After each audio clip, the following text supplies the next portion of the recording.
Yo, what's up everybody? Today, we're going to be doing something really weird. We're going to be beginning the final Umineko console chapter and, Umineko chapter in general in the VN that we actually have yet to read. And, yeah, we're going to be beginning Umineko Saku. I don't really know anything about this story. I'm going in with a completely blind and fresh perspective. But, yeah, basically, Saku consists of two stories. Today, we're going to be reading the first one. I don't even know what the first one is at the moment. So, yeah, I'm really quite excited just to see, firstly, how, everything in Saku actually is, and secondly, how, this last piece of main content, obviously, firstly, how it compares to the main content, but secondly, how it actually, what's going to be in the story, because I know new characters are going to be in there. There's one significant character that, we haven't seen so far that I know is going to be in there. There's more characters than that, than just that one person who has a really weird name. Blue hair as well, if you know her. But yeah, I'm really quite excited to play this. I don't know what to expect. I really don't.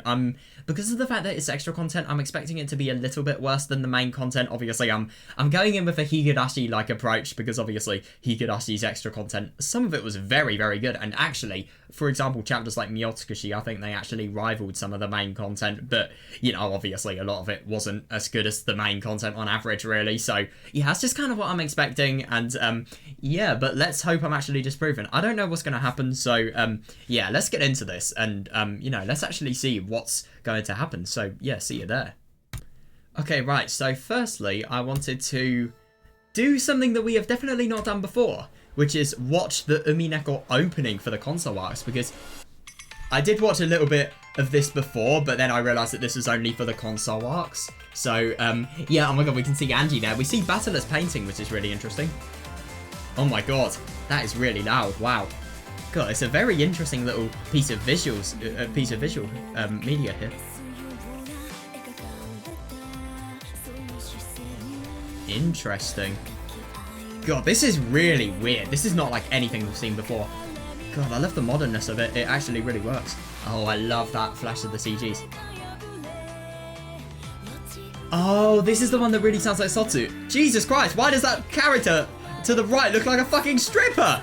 Anyway, those are the new characters that we're going to be seeing. I like this. Oh yeah, Feather Red at the end, of course. Oh, Lambda and Burn. Love the red tint. Who the fuck is that?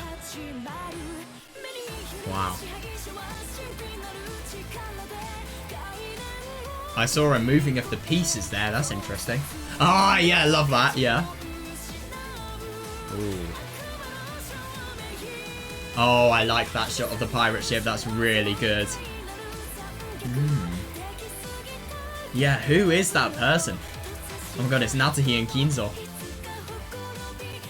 Oh yeah, we got the brilliance from episode 8 as well.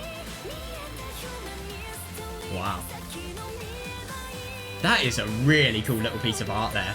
God, it really does feel like I'm watching some fucking film. I love it. And obviously because we've got this cinematic resolution as well as being in full screen, which I'm really not often in for any of these things. Oh my god, we got the brilliant scene from the episode 8 ending as well. Nice. Nice. Oh, that is a really good ending. Honestly, I didn't really think the beginning of the opening was the best, but oh my god, everything after the beginning, that was fucking good. That was a really interesting little part there, and yeah, I just genuinely wonder what's actually going to be happening here, because, this is going to be the new character that we're going to be reading about today, I'm assuming. Well, I mean, judging by the fact that she's literally on the cover of this, it's probably going to be a fact that she's going to be really prominent. So, yeah, our confession. Interesting. So, good morning. Even though the farewell party is over, you're still here. Oh, fuck yeah. Yeah, why would I not be? I am the most sad VN reader you will ever see. Since it's you, the one who kept us company for so long, I think it might be fine to show you even this. Jesus Christ. Oh, that's actually really quite interesting. So what will the difficulty be? This depends on Beatrice's love. Just see if everything's working. Yes, everything is. Right, so, yeah, Beatrice's love. That's actually very interesting. So I'm assuming that this is going to definitely be a mystery-related story, and it is going to be serious as well. Interesting. Right, so doors being knocked on. We're going in, obviously. Oh my god. That was definitely not what I was expecting to see for the beginning. Oh god. Milady. Delano-sama has a right odd choice of... That's a very interesting change of character there. Wow. Oh, what's this? たかだか筋書きの確認をするだけのために異端審問官のそれも首席がお越しになるとは。 Oh, what is this? The Inquisition has come just to check the outline, and what's more, it's the head Inquisitor herself. 大法院はよほどの暇か。 I love it. 見える。 The Great Court seems to have too much free time, or too many people. 私が立ち会いを命じられるほどに Be my presiding witness. あなたのゲームが複雑難解かつ見事なものである。 Hmm. お思いいただきたいもの。 Sorry, I'm just gonna switch chair for a second. Hang on. I don't like that chair for reading. It's good for studying, but not good for reading. I don't know, I'm just more comfortable in this one. It's really weird, but I am. So, yeah, but my presiding witness, I expect your game will be unfathomably difficult and splendid. Now, that's interesting. It seems like... Yeah, it definitely seems like this is going to be a difficult game. And what I do find interesting, just that change of character of Beatrice, and obviously how fake everything is, how fake this appearance is. Yeah, but same for Yasuda, of course. Yeah, no need for flattery. Have a seat. Ha, yeah, none of it. Prepare some tasty tea and cookies for the head Inquisitor. The head Inquisitor as well, yeah. That's alright. それより早速拝見させていただきたいです。 Okay, this is pissing me off. I'm getting loads of audio glitches. Hang on. Okay, I'm so lucky. I thought I wasn't gonna be able to read today, but it was just fucking earphone malfunction part 400. So yeah, luckily everything's alright now. But yeah. Right, so ah, yeah, I love that. Yeah. You know, Donovan just preparing the best of the best for Delana. Yeah, that's interesting. More importantly, I would like to see it right away. The outline of a new game you were spinning. That's interesting. So I really wonder which game board this is actually going to be. Is this going to be... I mean, obviously this is before episode 8, but, you know, which game board is it that Beatrice is actually spinning? It's probably from, like, you know, maybe episode 6 towards episode 8. I don't know. The outline is complete. Oh yeah, I like that. Yeah, but I'm still in the middle of decorating it as a story. Oh, that's actually really quite interesting, that. Beldor pushed her way through a pile of manuscripts on top of her desk and pulled out a single bundle. Yeah. That's actually really quite cool. So she does actually note down all of the, you know, mysterious occurrences that are actually going to happen in the games that she is a game master for. It was a manuscript for the new game. Revised countless times with various notes and tabs attached. Oh yeah, I like that, yeah. It emanated a kind of dignified presence. Oh my god, no, I do kind of see that. I mean, you know, when you just look at Beatrice's manuscript and obviously all of the planning and the effort and just in general how much of Beatrice's heart has actually been put into this game, I mean, my god. Yeah, it probably looks like a ton, and it's probably something you can see nothing but impressive, you know, impressive achievements from, really. Yeah, fair. Delana gave a bow and accepted it. God, yeah, you know it's honoured, yeah. Then, amidst the tea vapours as Donovan set the table, she turned over to the phone cover. Oh, I see. What's the name of the game this time? There isn't one yet. Yeah, understandable. Yeah. There isn't one yet. I always wait until I have completely finished writing the story before thinking of a name. Yeah, I wonder what's actually happening in Requiem of the Golden Witch, because obviously everything regarding Burn, you know, she wouldn't have that same logic of Beatrice. She probably thought of the fact that it was going to be a Requiem from the very start. Understood. That's really interesting, so I wonder what this game is actually going to be. Then, with no delay, I shall begin the reading. So, the motive is going to be really difficult to determine unless you have Beatrice's love. Oh.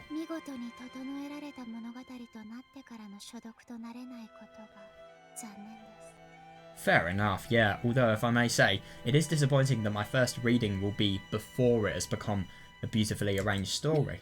Oh my god, I love it. I love that. That is the unfortunate side of being a playtester. A playtester. Oh my god, that's hilarious. I mean, it's as if Delana is quite literally testing the story and testing the mystery. And that's actually really quite funny because Delana's being kind of like the bootleg battler. Because I'm assuming what's going to happen is Beatrice is going to give this game board to Battler, and then, you know, he's going to be able to hopefully reason everything out and solve everything. And, yeah, it's just interesting that, yeah, that is the unfortunate side of being a playtester. 実に複雑怪奇な事件のようです。 Fair though, yeah, it seems that this time too, it will be a truly and complex and mysterious incident. Fair, yeah. 消化されたらどのようなものになるのか本当に楽しみです。 I'm really looking forward to seeing just how this will be elevated to story status. That's story status. No need for flattery. さっさとページをめくれ。 Oh, that's hilarious. Yeah, hurry up and turn the わらは page. まるで原稿を持ち込み、編集者を前にした新米漫画家のような気持ちである。 Oh my god, I love that. Yeah, I feel as if I'm the newbie mangaka putting my manuscripts in front of the editor. I love that. Mangaka is obviously a manga drawer. I swear a gaka or someone like that is an artist. I don't know. I can't really remember though. Berthold made a roguish smile and Delana returned the same expression. Oh, that's interesting. Yeah, they're totally... They know what they are actually reading. Oh my god, yeah, Delana had in her hands this so-called unfinished manuscript. No, it was a truly unfound thing on its way to becoming a manuscript. Oh, unformed even. Oh, that's interesting. With the plot in the middle with its construction mixed in.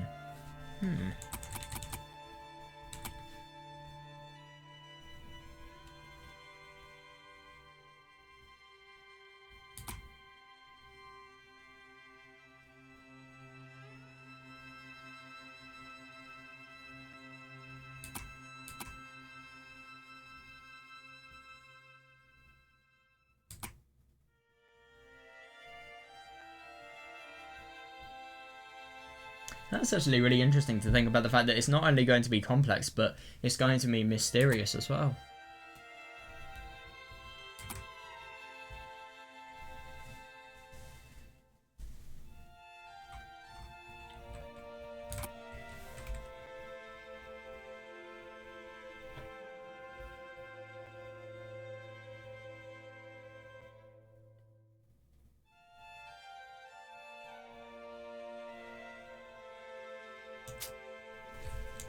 Interesting. If we were to use Berthold's style of speech, it's just... it's just as if it was the milky form of ice cream before it was frozen. Oh my god, I love that. Yeah, obviously. Not really something you would want to eat if you're looking for ice cream, so as... I suppose you could think about the fact that you could loosely tie that in theory to this, so maybe it's not going to be a mystery novel reader's cup of tea in the present moment, but once it's actually been playtested and it's been verified whether it's good or not, or if it needs improvement, you know, then it may become an ice cream. It may freeze. No, it's probably even less complete than that. Oh, that's interesting. God, yeah. It's still egg yolk, milk, and raw cream cast into a bowl, and at the height of the mixing stage. Yeah, no, I do see that.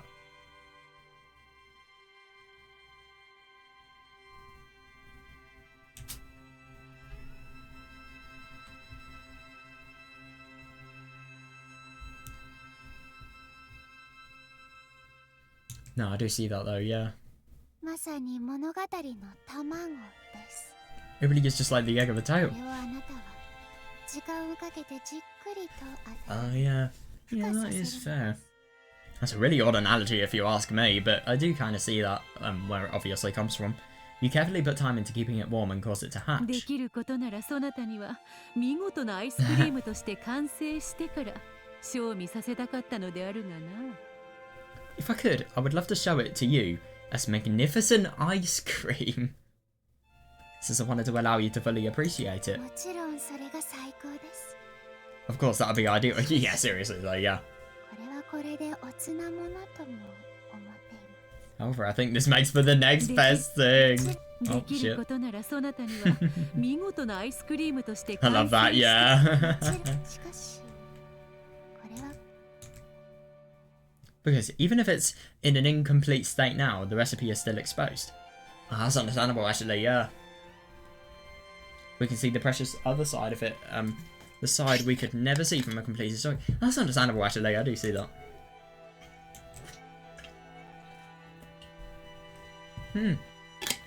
That's understandable, actually.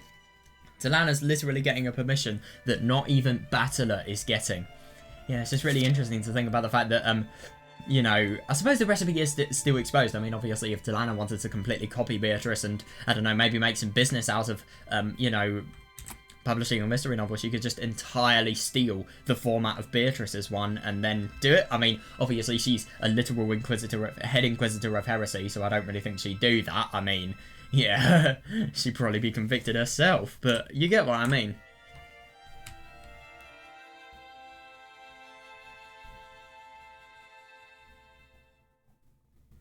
No, but I do like that, yeah, and I suppose when you think about a completed game or, I don't know, completed ROM hack, you know, when you actually playtest it, you're going to see so many things that are just going to be totally scrapped in the actual release.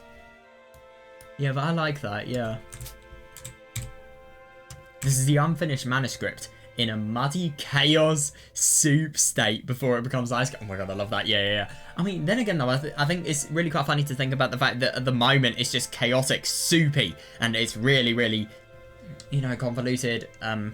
Just a mess in general, really. But at the same time, it won't be a mess if Delana reads it and she decides she actually really likes it and that it's worth reading. If she doesn't decide that it's very good, though, obviously it needs improvement. In fact, it's missing the narrative development characteristic of a story. It's not even complete as any kind of reading material. Oh, that's interesting. So I'm assuming this mystery is just who done it, how done it. Oh, that's interesting. However, even so, the Endless Witch Beatrice's secret recipe, yet discerned by no one, is recorded upon it. Yeah, to a chef. Their recipes in their kitchen are sacred. Oh my god, yeah, look at Coca-Cola's recipe. Holy fuck. Does it degrade that as the greatest sacrilege? Yeah, I like that, yeah. However, for those who admire delicacies, it is also the forbidden honey that no one can resist. Oh my god, yeah, understandable, yeah. I like that. That's such a good analogy. Oh my... Jesus Christ. Didn't expect to hear this song, fucking hell. This is not an example of one of Bertol's interests. But we could instead say it's an example of one of Featherin's. From here on, what is recorded is... Oh, that's interesting. The cat's guts. From here on, turning the page means splitting the cat's stomach open and killing it. Wait, so as in... Jesus Christ, to love the cat, then kill it and enjoy it again. Yeah, those are Berncastle's words, but they were originally uttered by Featherin. Yeah, that makes sense, yeah. So I inquire of thee, did thou kill the cat or not?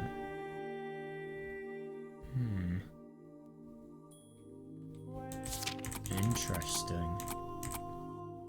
That's actually really quite weird. Obviously, we need to look at this a lot more.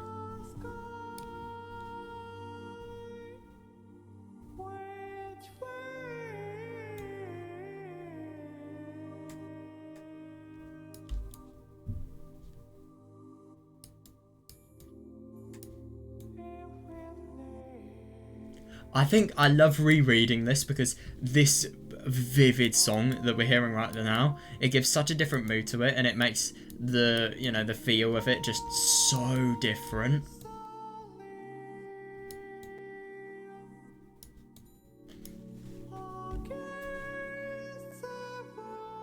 Jesus Christ, what a sick analogy.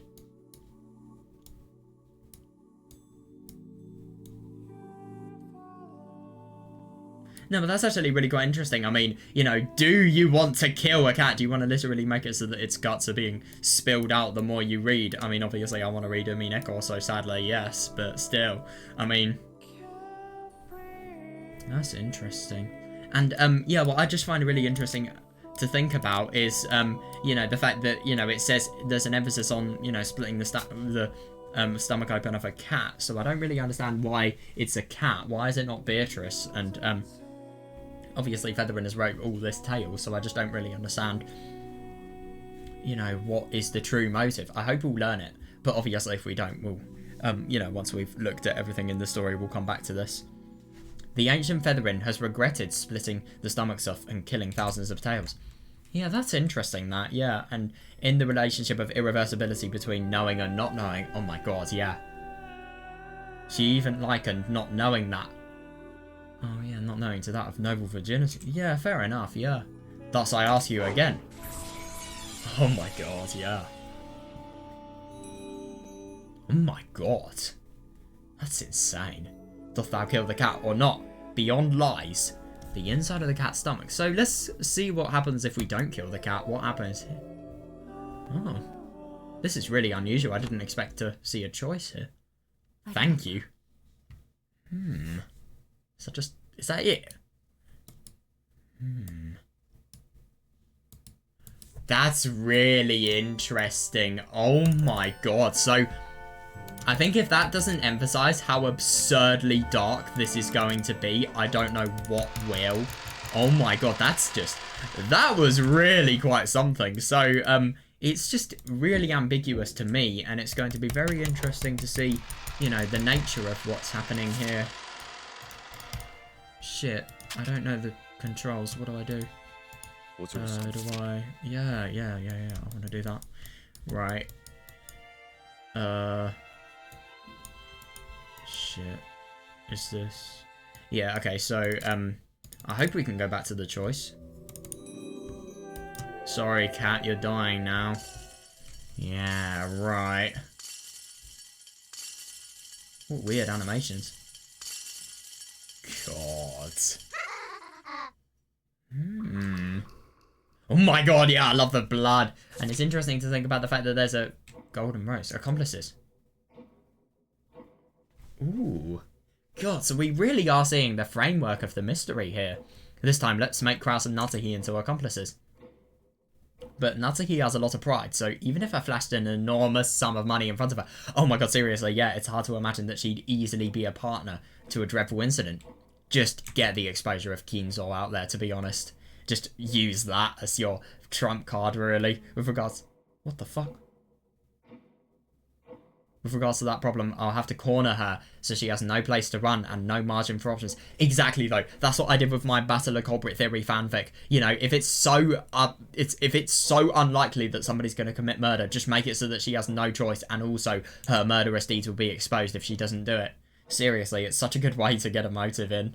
After the typhoon starts, I'll secretly guide Kraus and Natsuki to the underground VIP room. Reveal the bomb trigger and threaten... Yeah, that's a really good idea, actually. Wow. Oh my god, yeah, if they refuse, everyone does... Oh, yeah, that's great. Yeah, if they cooperate, those not sacrificed to the epitaph can come back alive. Yeah, no, I see that. That's a great idea.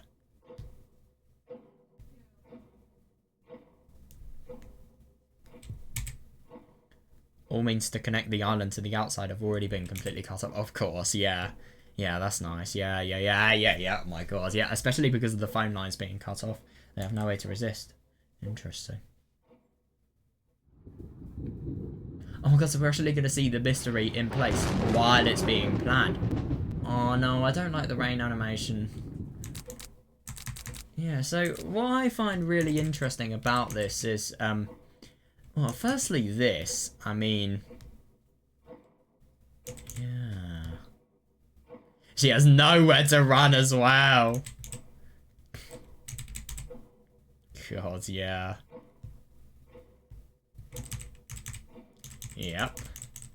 Right, so, let's see what actually happens here. So, October the 4th now. After dusk. Oh, after dusk, yeah, I see. We're going straight into the, you know, we're going straight into the mystery as well. The rain and the wind are getting stronger. Yeah, good one. Yeah, the typhoon is already enveloping the island in earnest. God, that was a weird slip of the tongue. Oh my god, yeah, they're properly being showed. What on earth is this? Natsuki stood frozen in front of the wide open entrance to the secret underground staircase and the darkness beyond.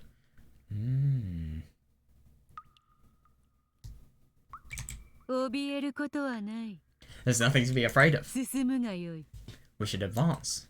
Interesting. Beatrice said that with a composed smile. Yeah, ironic that, yeah. Oh my god, yeah. Of course, Kraus would think that, yeah. This is Father's secret passageway, isn't it? Remember episode 3? Yeah, ever since his childhood, Kraus believed in the existence of a secret passage, and a secret room that only Kinzo knew about. Yeah, exactly, and this is it.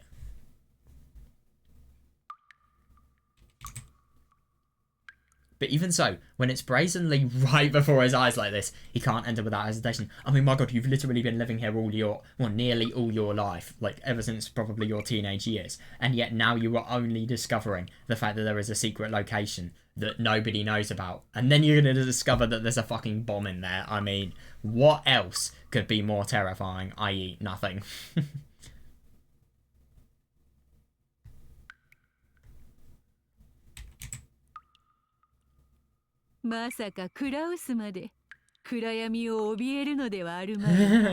Cross, you aren't afraid of the dark. Oh god. Or here behind the chapel. Oh yeah, that's actually really good. Yeah, or here behind the chapel. You prefer to expose your body to the wind and rain. Up ahead, what could be waiting us? Seriously though, yeah, you should see it with your own eyes. But you're already imagining it, aren't you? Yeah, greed, and greed. Dear, please stop. Ironic that. Dear, please stop. This is definitely some kind of trap.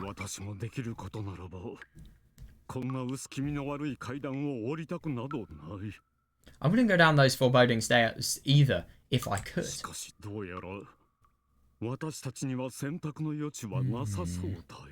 I don't agree. I mean, obviously this is going to be one of the most significant discoveries that you have ever found.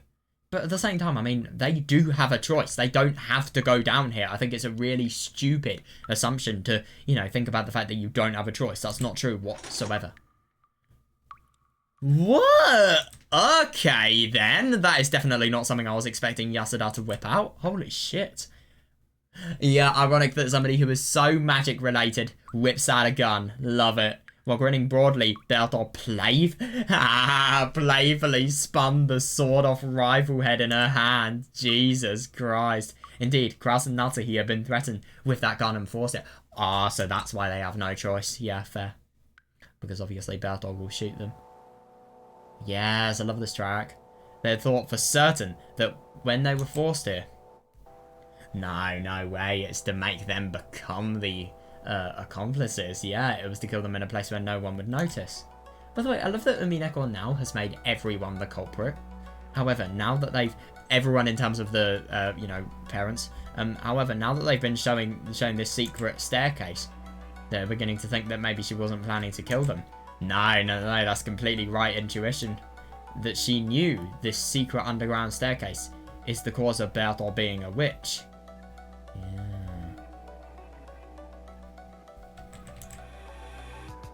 And she went out of her way to show it, so she probably had some other motive than to kill them. Yeah, you're right. No, she definitely did. Kraus gulped deeply, and they began to slowly descend the underground stairs. Yeah, Nasi, you follow behind her husband. Yeah, interesting. Yeah, and Bertol, grinning confidently, followed after them. Wow, that's cool. Yep, that's definitely a subject that needs exploration. Seriously.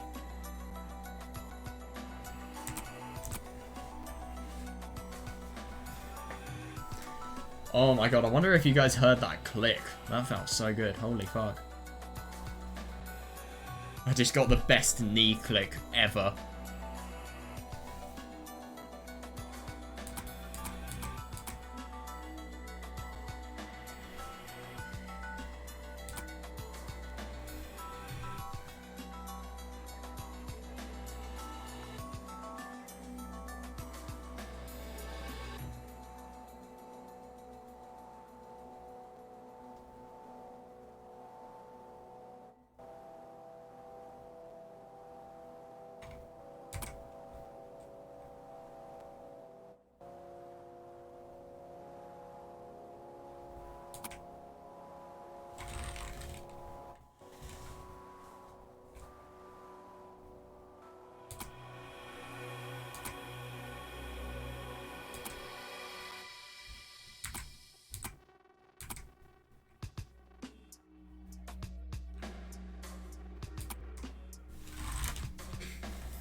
the enormous pile of gold in the underground VIP room.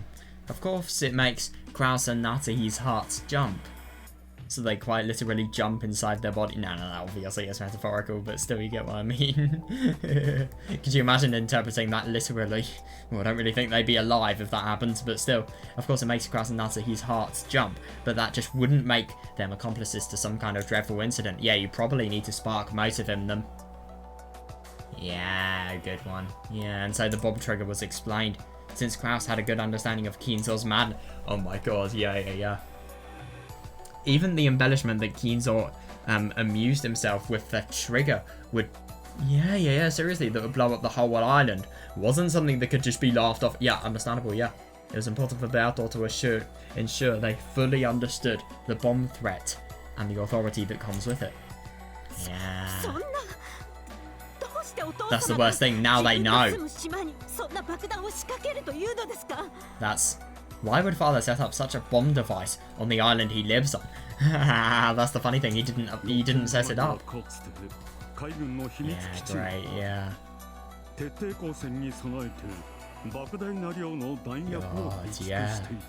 Look, Genjima once had a secret naval base, and it had an enormous amount of explosives stored on it for the last-ditch war effort.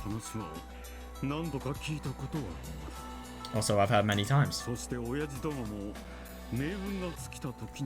Yeah. And when his luck came to an end, he would cleanly erase himself along with the island.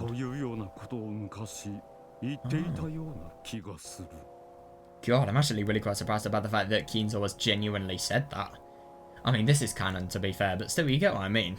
I vaguely remember father said something like that a long time ago. Precisely. And that device is...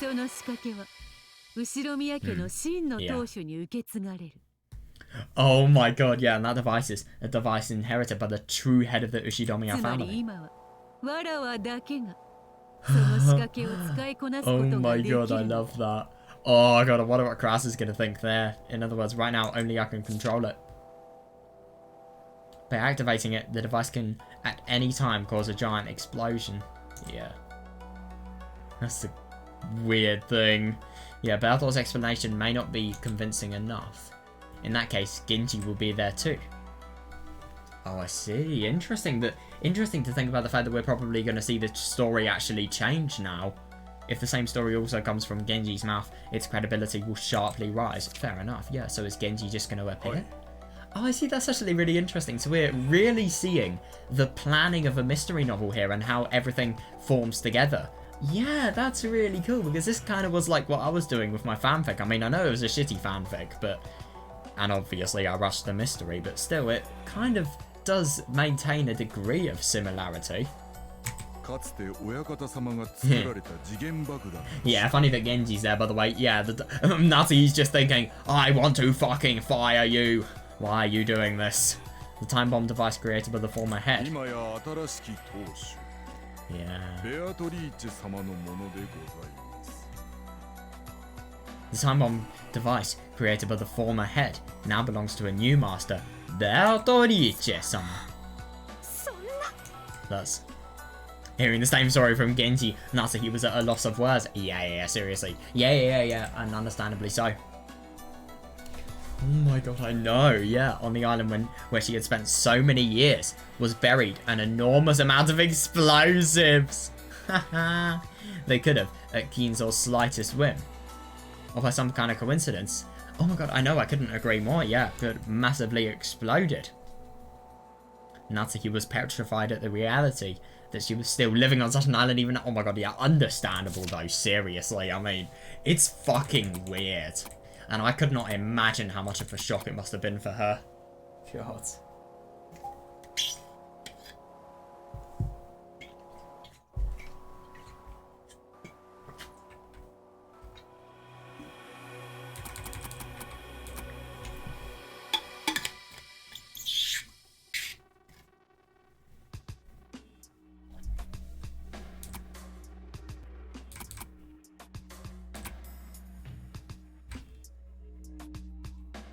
Haha, yeah.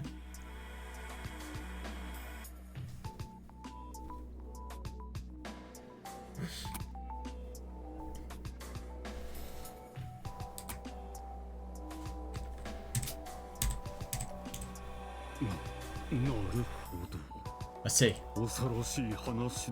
Seriously, yeah, it's a frightening story. Well,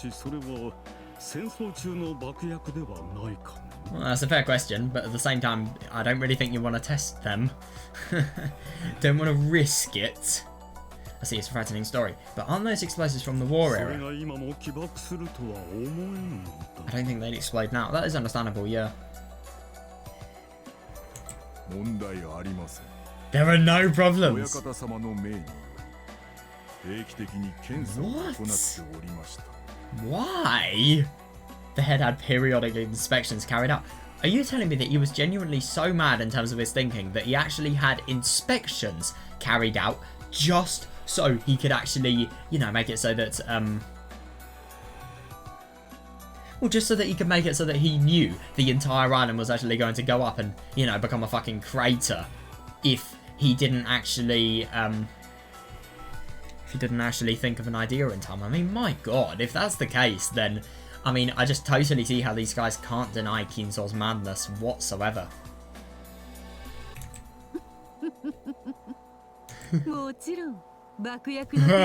Yeah, I love it. We also tested them, of course. How the fuck did they test them? Seriously, there was nothing to criticize about their power.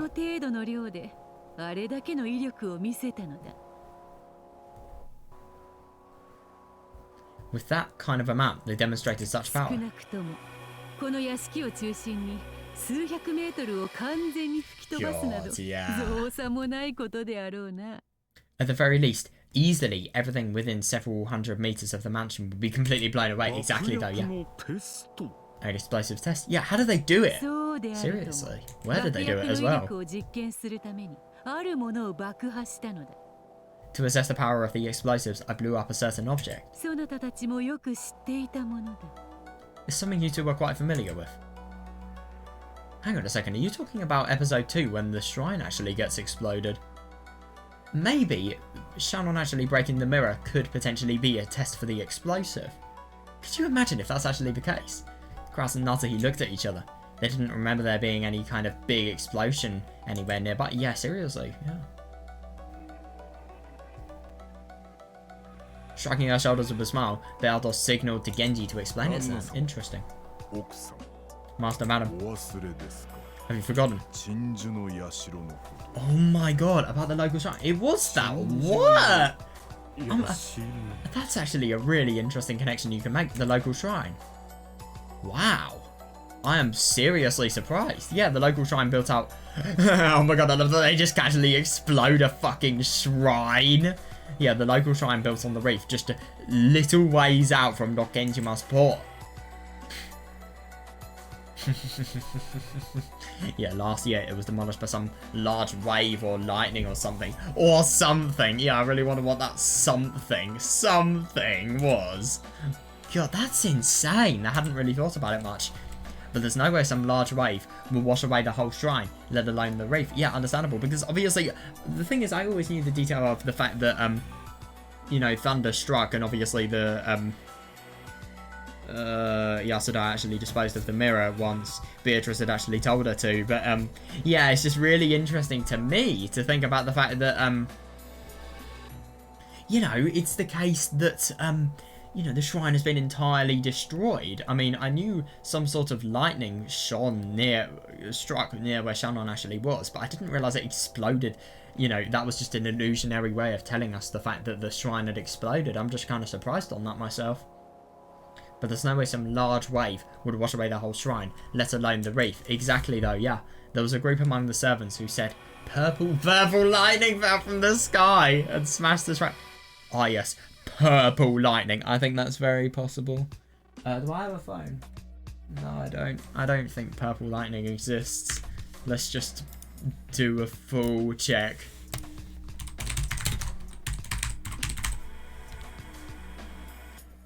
Oh, right. So these look real. Whether they are actually real or not is obviously...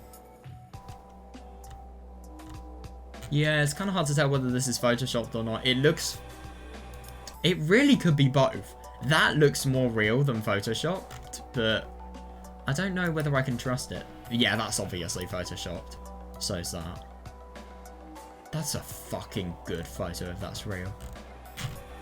Wait, let's see, is there, like, any photography that we can use?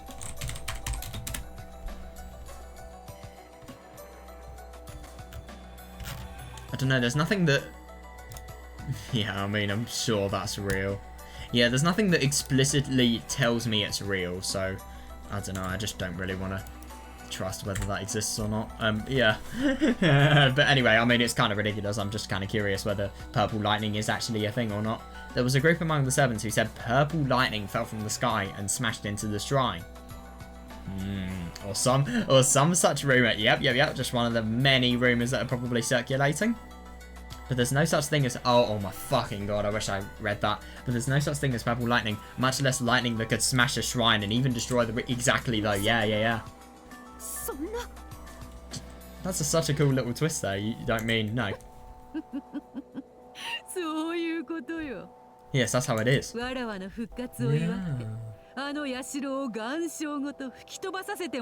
Oh, yeah, that's interesting. That totally makes sense. Yeah, yes, that's how it is. To celebrate my resurrection, I had that shrine and the reef blown away.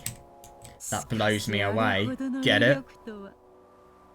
But to think they'd have that much power. I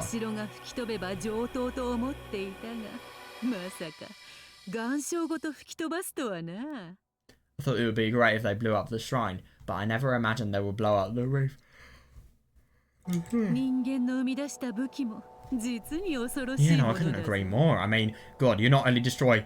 I just find it really quite nice to think about the fact that you're literally on a cliff top and yet you can destroy the reef. Even despite that. Okay, we understand the situation. Yeah, they understand the deadliness and, you know, the magnitude of the fucking explosions that are going to occur. Okay, we understand the situation, so... yeah, why? You invited us here and had us listen to your story. Guys, being so mature about it, yeah. You have to be, obviously, but still, it's good that he's not losing his composure. Well, he will next, but still. I'm trying to think of what you seek to get out of that. Nah. You've got 10 tons of gold that nobody else knows about. Normally, I think you demand money. Yeah.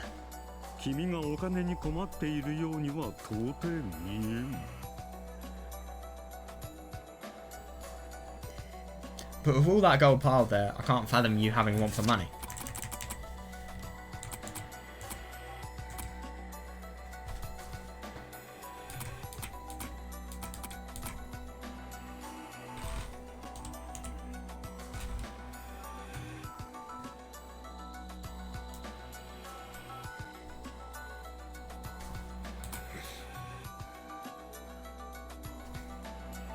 Or something.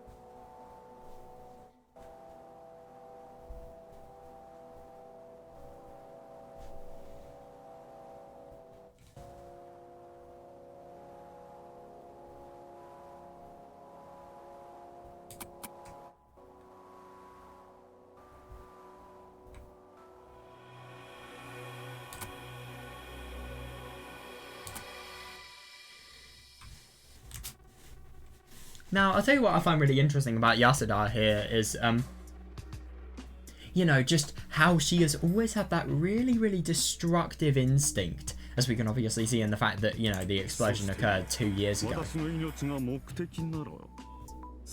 No, sorry, it happened 1 year ago, my bad. But, yeah, you see what I mean, I hope. And if it was about my life, you surely would have snatched it away quickly, yeah, fair.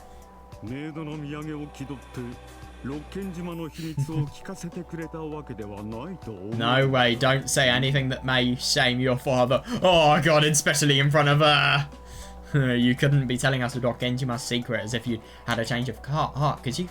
Oh my god, yeah, fair. Yeah, Kraz tried to act as calm as possible. certainly, as his every word slightly quivered. Oh god, yeah, fair, yeah. His nervousness and agitation still hadn't cooled down. Yeah, I don't blame him. However, the mountain of gold piled there, and that story about a massive amount of explosives that could blow up the whole island. Oh my god, I know, that was way too abnormal reality. That was way too abnormal. I don't really like the translation there. I'm gonna say, yeah, the mountain of gold piled up there in the story about a massive amount of explosives that could blow up the whole island, that in reality was way too abnormal, made the scene before his eyes also feel more like an event happening on the other side of the... Oh my god, yeah, understandable, yeah. I kind of felt like that today in school, holy fuck. Yeah, in some sense, that might have let him regain his composure. Oh, I see, moreover, thinking more calmly. It had been declared that the means of contacting the outside world have already been severed. Exactly, though, yeah. Furthermore, that it's also understood that the typhoon would isolate the island for a period of 2 days. Yeah, what the fuck is that shot of Beatrice's portrait? Like, seriously, there was nowhere to run. Yeah, on the whim of the Golden Witch, worthy of inheriting Ushidomiya Kinzo's madness. Everyone on Rock Genjima could be blown to smithereens. Seriously, though, and quite literal smithereens. You're just going to become fucking atoms. I am now a human being, and now I am atoms. Well, to be fair, a human being is atoms. It's just... you're not atoms in the form of a human being. For Natsuhi to understand this, she would probably need to cool her head for a while more. Oh my god, yeah, understandable, yeah, that's great, yeah. I think it's really nice that Kraus is actually understanding and accepting and, you know, obviously comprehending the severity of what's going on. However, Kraus is already starting to calmly accept it. This is going to be interesting.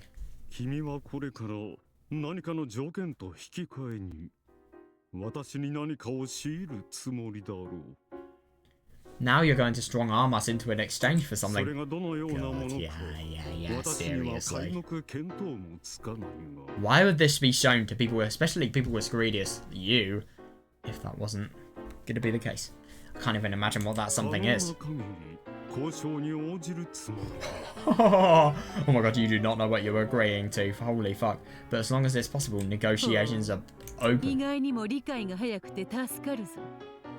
Interesting, your surprisingly quick uptake serves me some trouble. Fair, they can't refuse it unless they want to die themselves, and obviously if they refuse it, everyone's going to die in the explosion anyway as well. Likely it's something we can't refuse. Yeah, that as well, yeah. And this is the worst thing, you have a very valid reason to be able to do that. Firstly, you're going to have 2 other suspects if these people actually agree to you and your demands, and obviously also, you know, you just have so much potential.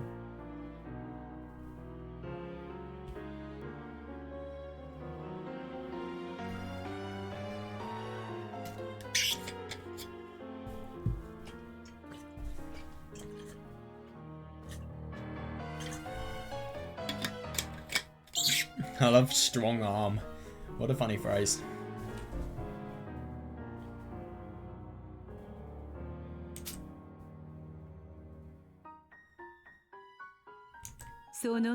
You can though, seriously. Right, exactly. There are only 2 ways to escape from this explosion. Oh my god. Yeah, you really think that she's going to do that? One is a way to abort the timer that only I know of. Oh shit. Oh my god. Wow. God, she's quick. The other is to go down the underground passage beyond this grating to the other side of the island to free the explosion. Sorry, to flee the explosion. Oh yeah, as you can see, this grating locks under my control. I like it.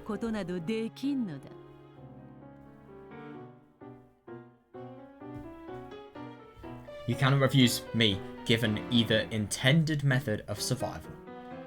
Yeah, Yeah, understandable. Yeah, you cannot refuse me given either intended method of survival. Yeah, obviously you're going to be able to negotiate to her about whether, you know, you're going to be killed or not, or, you know, you're instantly going to die with no means of escape. We get it. We value our lives. Yep, that's going to be a mistake.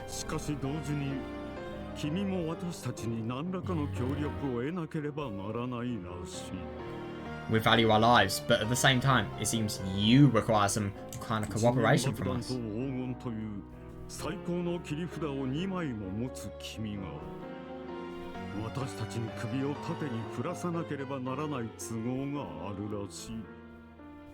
You're carrying the two incredible trump cards of the time bomb and the god. Oh my gosh, yeah, definitely, yeah. Yeah, she has the full upper hand. Yeah, there is too much that these people can lose. Yeah, so it seems to be your good fortune that we must merely nod our heads. Yeah.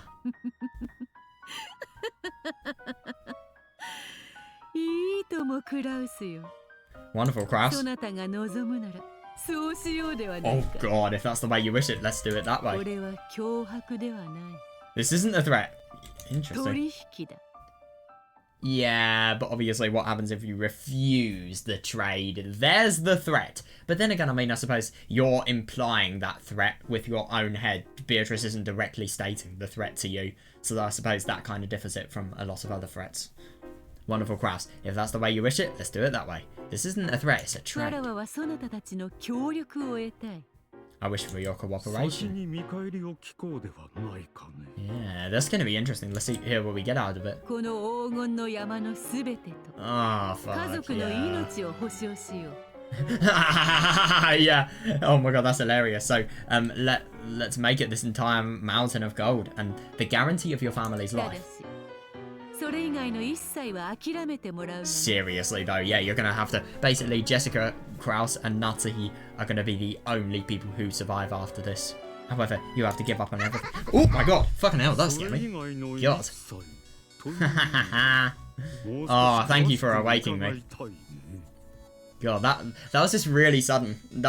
I'm sorry, but that was the last thing I was expecting. Oh my god, thank you. Thank you, I needed stimulation. Seriously, I'm so fucking tired at the moment.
Oh god, may I ask for a little more detail on what you mean by everything else?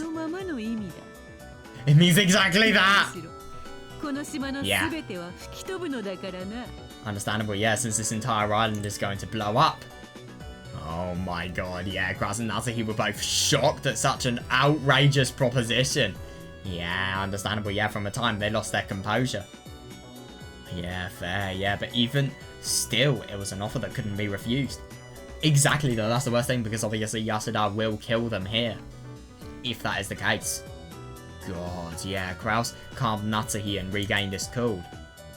He retorted that if the island were to blow up, there wouldn't be enough time to carry out— Oh my god! You've got to be kidding me. Yeah, but that's actually really true. Oh, that's interesting. Yeah, Beldor held the card to an underground safe at a bank. This is what Beldor had turned into cash so far. Oh, that's interesting. That does actually make sense, yeah. That's actually really interesting to think about the fact that those safes were probably initially used for bribe money for the accomplices. Yeah, so that's probably what they were, and in episode 4 I'm assuming that the accomplice, i.e. my theory of the accomplice is Kirie,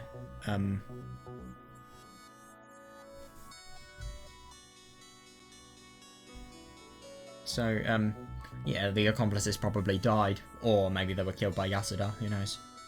So that's why the money actually went to everyone else.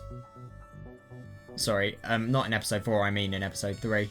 This is what Bertolt had turned into cash so far. That's interesting. In an underground vault beneath the bank's head office slept 1 billion yen. God, yeah, that's interesting. 1 billion yen stuffed into an attache case. God, yeah, by holding out that card, she guaranteed Kraus 1 billion yen. Yeah, exactly though, yeah, that's great, yeah. Oh yeah, fair, yeah, but Kraus found it hard to believe that there really was 1 billion yen in that safe.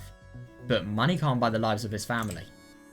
Yeah, fair enough, yeah. Once again, after disputing with Natsuhi, he was dispirited and worn. God, yeah, fair. In exchange for his family's absolute safety, Kraus reluctantly... Oh my god, that's the worst thing, yeah. For his family's absolute safety, Kraus reluctantly offered up his cooperation. I see, yeah. Of course, there was self-interest. Oh god!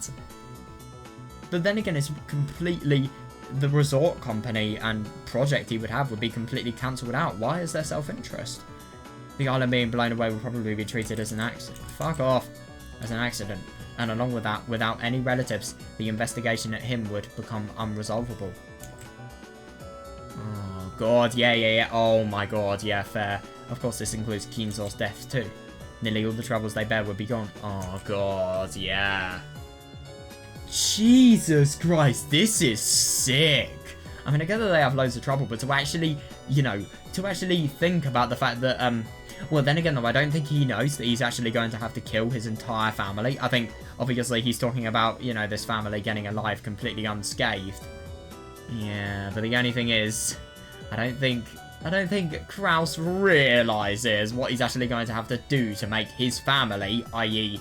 Natsuhi, Kraus, and Jessica. I think that's what Yasuda's saying when she's referring to his family, you know? And even supposing there isn't 1 billion yen in the safe, there's a lot of money on Kinzo's life insurance plan. Oh yeah, fair enough. Yeah, Natsuhi was hesitant, but to Kraus, that's insane. But to Kraus, it wasn't a bad deal. Suppressing the guilty part of his conscience, Kraus argued that there was no other way to protect Jessica. Oh my god, piss off! Oh my god.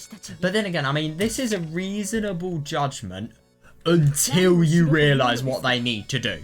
So what will you have us do?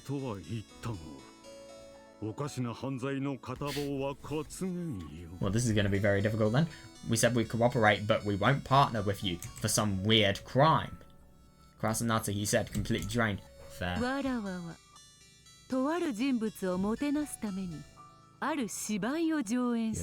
yeah, that's interesting. I want to perform a play to welcome a certain person. A play? Yeah,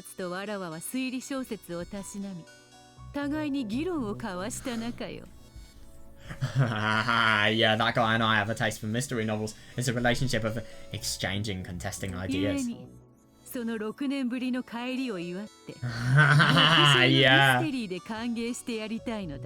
Therefore, to commemorate his return after 6 years, I wish to welcome him with a first-rate mystery. It would seem that on this island, shut off by a typhoon, Battler wants to put on some kind of bizarre... Oh my god, no way! Their role is to obey the scenario she prepared, so that the story will stay consistent. Oh my god. Yeah, I mean, obviously they're going to have to obey the scenario. They're probably not going to kill anybody, but they're still going to make it so that Yasuda can actually kill everybody, I'd assume. In other words, to become characters in her play. Yeah, seriously. Yeah, to act and speak only in accordance with her scenario. There apparently was nothing more required of them than that. Yeah, it's bad. Except all other things are forbidden. In the event that her story is interfered with, the safety of Kraus's family is not guaranteed. Seriously though, yeah. The only way to escape the giant explosion is to get far away from the mansion grounds. Yeah, fair enough, yeah.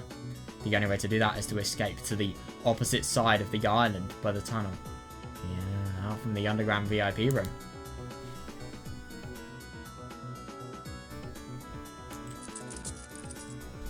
And that underground tunnel was blocked by a locked metal grate. Oh, yeah, of course, yeah. Yeah, only Beatrice holds a key. And Beatrice promises that after everything is over, she will hand that key over to... Oh, God, that's so awful. Yeah, it is shady and dangerous, but at the same time, what's better? Risking your life or having a potential to, you know, live through it? The whole story was dangerous and shady all over. No, perhaps this is a necessary aspect for everything. Understandable, yeah, it's not going to be really... It's not going to have the thrill. It's not going to encapsulate the audience if that doesn't happen. She, in exchange for all of the gold... Ah, yeah, that's interesting. Was saying she wanted help just for one last play, or perhaps slideshow.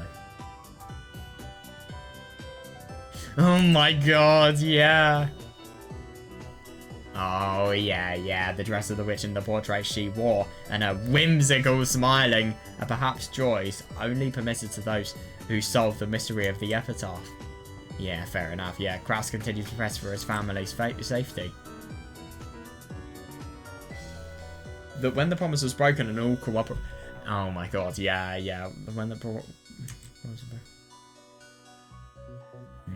and to that Beatrice would once again say... Yeah, God, yeah. That if they didn't follow the scenario provided, not a single person would survive, while scowling at them with a crazy look. God, yeah.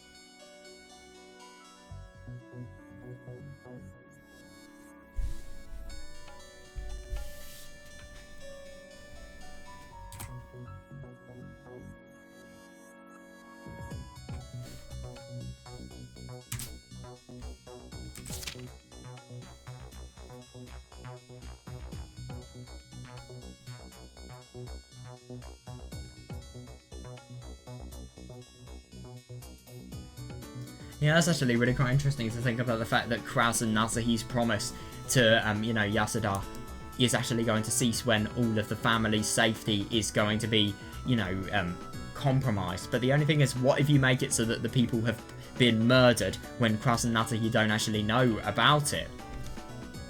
But then again, I mean, it would be discovered, so I think this is inevitable in the story because of the fact that they have this. But then again, though, I mean, you know, oh yeah.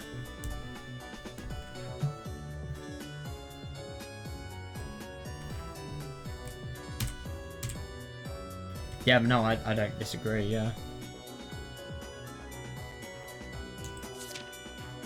And with that, Kraus and Natsuhi have been made complacent. I know that is totally understandable because it's as if you've got to present a play to a person who has a mutual liking to mystery novels that is actually going to come. You know, you need to make it so that everything is appreciated, everything is first rate, and obviously you need to make it so that Kraus and Natsuhi conform to her demands exactly. Otherwise, firstly, their family dies, and secondly, they won't actually be able to get out because of the fact that they won't be able to get the key from Yasuda. Yeah, that's the worst thing, man. And with that, Kraus and Natsuhi have been made complacent.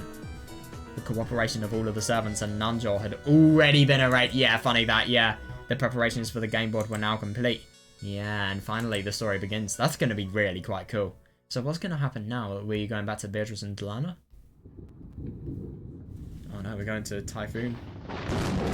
To Rain. Yeah, maybe not Beatrice and Delana then. Holy fuck. Oh, yeah.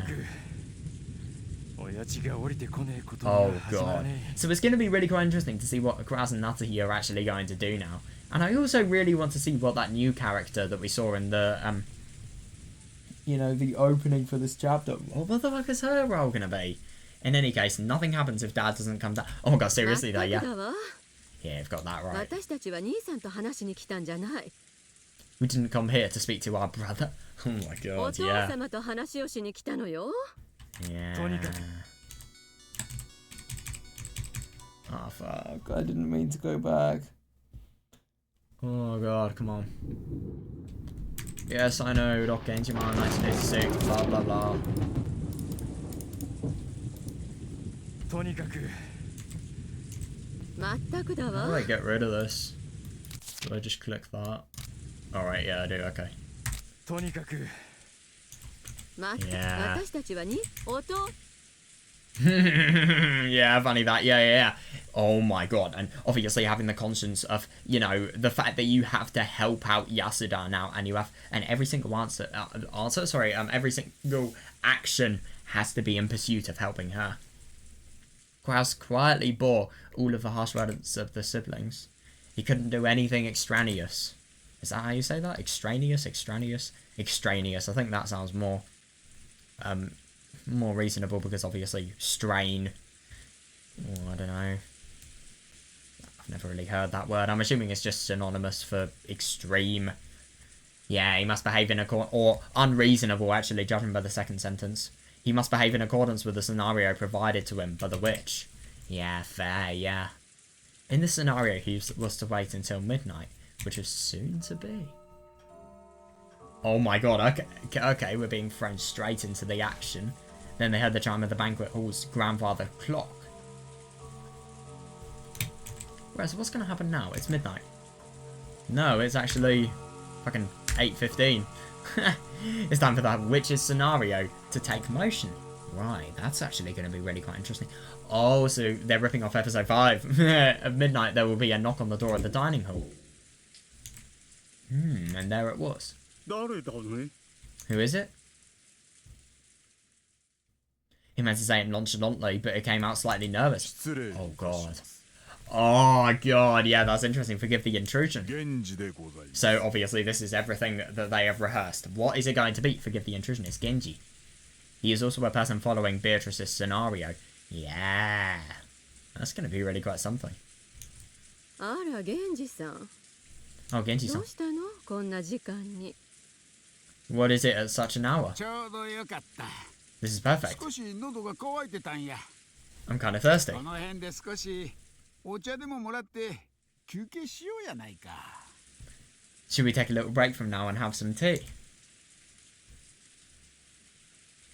Oh, that's interesting. Genji, after signaling to Kraus with a look, deeply lowered his head to everyone and made the announcement. 皆様方、 Ladies and 親 gentlemen. 方様が書斎にお呼びでございます。 Whatever this is, it's complete shit. Ladies and gentlemen, the head summons you to his study. Oh, God. Yeah, that's going to be really quite interesting, because obviously they're going to be so interested, and, you know, they trust these people so much so that, you know, nothing is going to happen at all, in terms of doubt. Everyone was stunned by his words. Yeah, seriously, yeah. Ever doubted even the existence of Kinzo, but that very person was, you know, summoning everyone to his study. Yeah. どういうことよ、これは。 Ah, yeah, just go to your brother straight away. God, you are such an arsehole to him.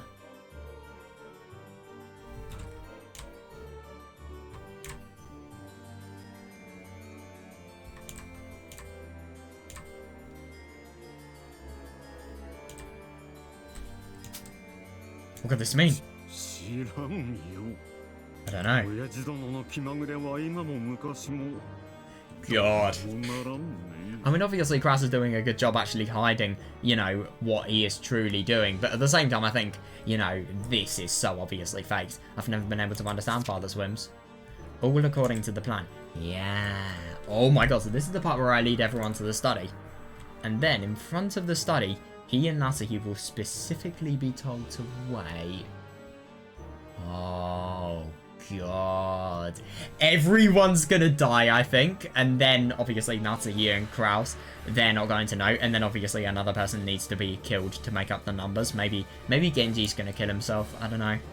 お待ちを。 Oh, yeah, please wait. 旦那様と夏日様は。 No, but then again, if Genji's killed, then how how was, you know, how are they not going to discover it? I don't know. I wonder who's going to be killed as the 6th person. Please wait, the master and madam are to wait here. God, yeah, in front of the study, Genji made the pronouncement. Natsuhi didn't say a thing, silently casting her eyes at the... Oh my god, I know. Yeah, because obviously, why would they show them this? Yeah, seeing this, Eva smiled triumphantly. God. I mean, obviously, you not only have to literally conform to the desire of a murderer, otherwise you are completely screwed, but at the same time, you know, you've got to be really careful to, you know, meet the demands of people like her. Oh, what could this be?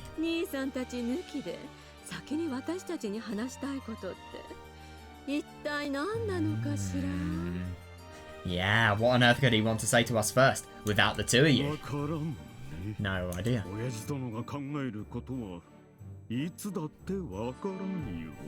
I never know what father is thinking. This kind of reminds me of episode 4. Master. It's Genji. I've brought all of your relatives. Genji said this through the door after knocking. Yeah, a farce. Oh, seriously though, yeah. Yeah, beyond that door lies only a deserted room that has long since lost its master. Ladies and gentlemen.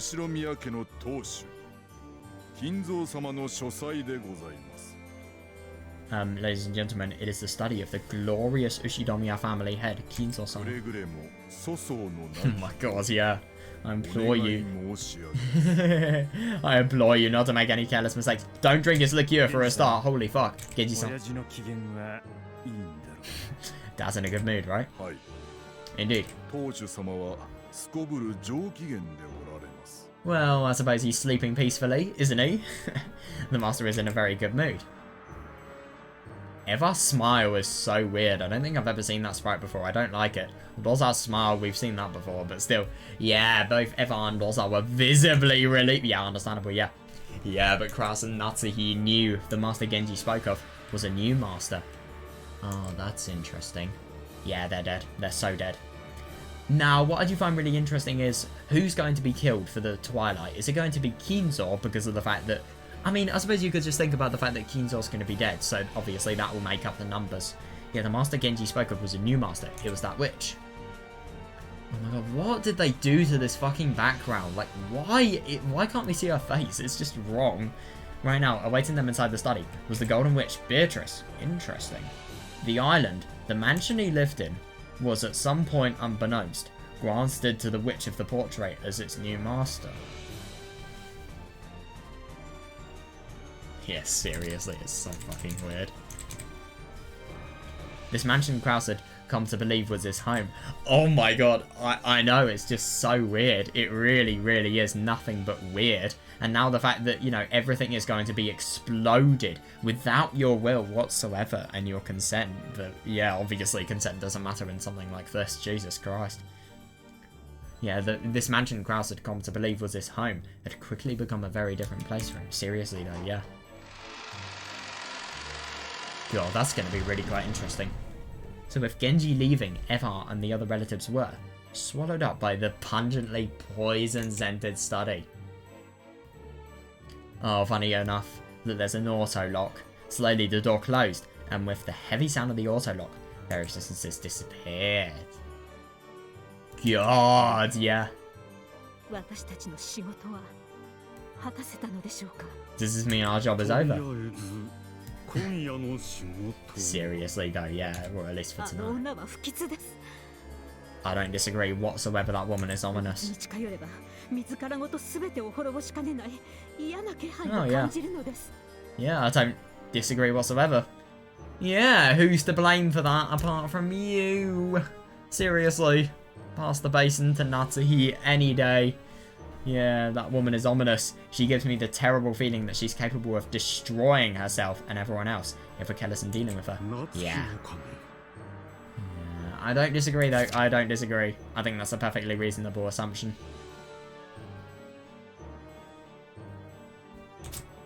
You think so too then? Yeah, me too. Yeah, seriously, yeah, that's why I think we should do exactly what she says. Yeah. もし私たちが首を縦に振らなか No, った me too. なら Yeah. あの場で即座に私たちを殺していただろ I think if we didn't just nod our heads to her, she would have killed us on the 使用 spot. 人たちも全員あの女の手下なのですね。 Yeah, seriously. All of those servants are already that woman's henchmen too. う誰だって死にたくはないさ Well, no one wants to die. それに私たち同様に多くの報酬が約束されている Yeah, の that's か fair もし actually, れない yeah. Also, they may have the same reward promised to them. 何しろ I don't 200 agree. 億の黄金をお持ちなのだからな This is the servants being relieved of their duty. Or maybe some of the servants aren't actually told that they're going to be the ones who are going to be killed. She's got 20 billion yen in gold after all. Yeah, exactly though, yeah. Oh, that's interesting. Suddenly hearing unexpected footsteps. Kraus and Natsuki went quiet. Ah, very interesting. They looked around and saw Kumasawa coming up to the stairs. Kumasawa was also one of the witch's henchmen. They can't afford to lower their guard, but they still did view her as someone they could better relate to than Genji. Yeah, fair enough. お疲れ様でございます。 Yo, this is so weird seeing her in such an evil light. Hold 旦 on. 那様方のお役目は今夜はこれで終了だそうでございます。 Master and Madam's parts are complete for tonight. 彼らに魔女の何の話をしてい What is the る witch の saying to them? さ Who knows? あベアトリーチェ様のお考えは私どもには分かりません。 Yeah, that's a fucking lie. I don't know how Beatrice Sama な thinks. るほど I see. 魔女殿も親父殿も気まぐれなあたりは実 Oh my god, I don't によく disagree 似てい whatsoever. るようだ God, I really do wonder what Krause's views are going to be and how they're going to change once he obviously realizes that Nietzsche has just killed fucking everybody. I see, both the witch and father truly resemble each other in their whimsicalness. I don't disagree. これからどうすればよいのですか。 God, yeah, what should we do 今 now? 夜はこのままお部屋にお戻りになり、お休みになられるようにとのことです。 Fair, yeah. I was told that we should return to our rooms and rest. Fuck. 明日からは明日からのシナリオに沿われますよ I う know, に。 it's so cruel. It's just never ending. I was told that we should return to our rooms and rest. Starting tomorrow, you are to follow tomorrow's scenario. 熊沢さん Kumasawa-san. あなたもあの魔女に買収されているわけかい Kumasawa-san, have you also been bought out by that witch? 命が惜しゅうございますので。 Oh, that's interesting. So, obviously what's happening is they're totally threatening with their lives. Yeah, I see that. I also value my life, 爆 so... 弾の話かね About that bomb. あれは本当なのかね Yes! Is that really true, I wonder? 本当にこの島の地下には爆弾が仕掛けられているのかね Under this island, is there really a bomb trigger to explode? お Yes! そらくは真実でございますよ。 It's probably true. 実際に鎮守の社を爆弾で吹き飛ばしているのです。 It's just so weird to see somebody as, you know, normally informal as Kumasawa being grave and dead serious. Yeah, it's probably true, since the local shrine has really been blown up with explosives. Yeah, interesting, she confirmed it, yeah. 熊沢はこれから何が起こるのか Kumasawa, what will happen next? 聞いているのですか。 Have you heard? とある方を驚かせるための大芝居としか聞かされておりません。 All I've heard that it's a big show meant to surprise a certain それ person. 以上はご容赦ください。 God, could you imagine if Natsuki and Kraus hadn't have actually told Yasuda that Battle was going to come? She would have had no time to prepare this monstrosity. Please let me off at that. 私も余計なことを喋れば命はない Oh, と I 脅されてお see. りますので。 Yeah, interesting. Yeah, it's interesting that there's a lack of desire to actually tell, you know, and tell and mention anything that has actually happened, because obviously if Kraus and Natsuki discovered that any of their family has been killed, then, you know, they're going to more reluctantly cooperate. When Kumasawa meekly said this, she lowered her head very deeply. Oh yeah, fair enough, yeah. God, it's just so out of character from, for, you know, somebody who's normally just nice and, you know, motherly, if anything, as Kumasawa just to be like this. The buyouts from the giant pile of gold and the threat from the bomb. Really have no way to resist. Exactly though, yeah. Is this all just a giant farce? Or is it the opening to some sort of ghastly celebration? Of the gold okay then, of the Golden Witch's resurrection. Yeah, despite the ominous feeling they got from the thunder outside, Kraus and Natsuki could only heed to their respective rooms. Fair. Oh my god, what? Ah, that's interesting. But they're in their bedrooms with the new scenarios already delivered. Wow. Oh yeah, by reading them, they knew tonight's fast will continue. Yeah, Beatrice has done a really good job so far. I.e., the one that was writing the tale. Yeah, it seems very empty. Oh, I'm actually impressed that they haven't been fucking killed yet. Oh my god, that's interesting. So, what's gonna happen now?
God, yeah.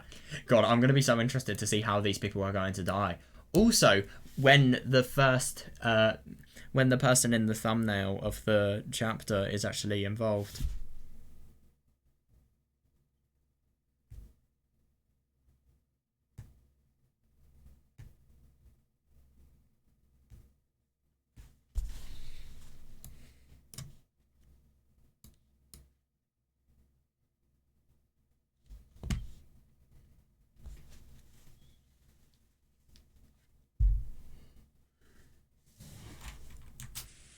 The five invited into the study: Eva, Hideyoshi, Rudolph, Kraus, Kiria.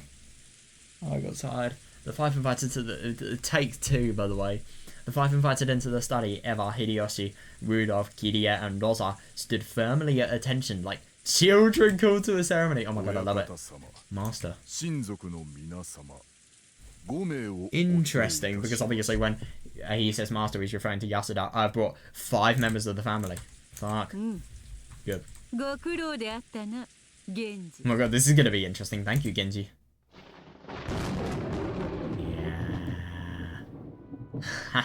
Yeah. Everyone was so surprised at hearing a woman's voice. A flash of lightning illuminated a woman's figure for an instant, which... yeah. Which is the very figure of the person whose portrait hung in the reception hall. Ladies and gentlemen.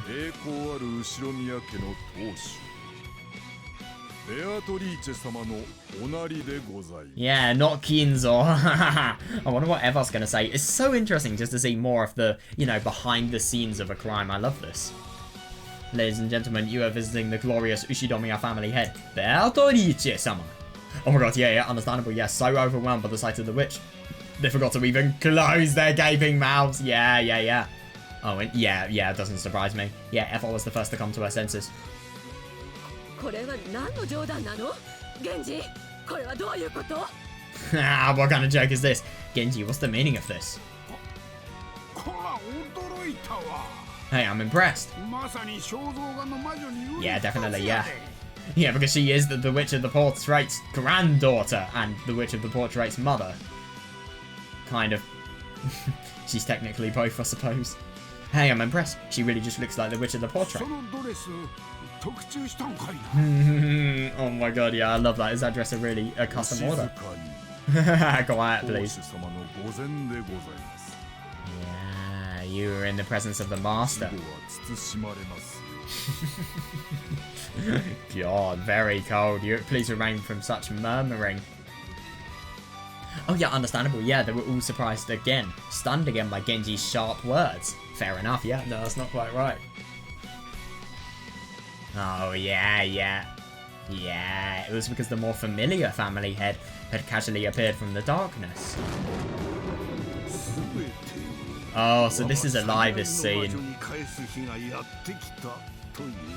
Hang on a second, so I really do wonder if in this, you know, everything regarding Kinzo is a little bit false, because I wonder if Kinzo is genuinely alive in this story, or maybe this scene is just a lie and it's being presented to us differently. We can't conclude it, I think, until it's read more, and obviously how we see, you know, the means of killing Kinzo and what's happening with him.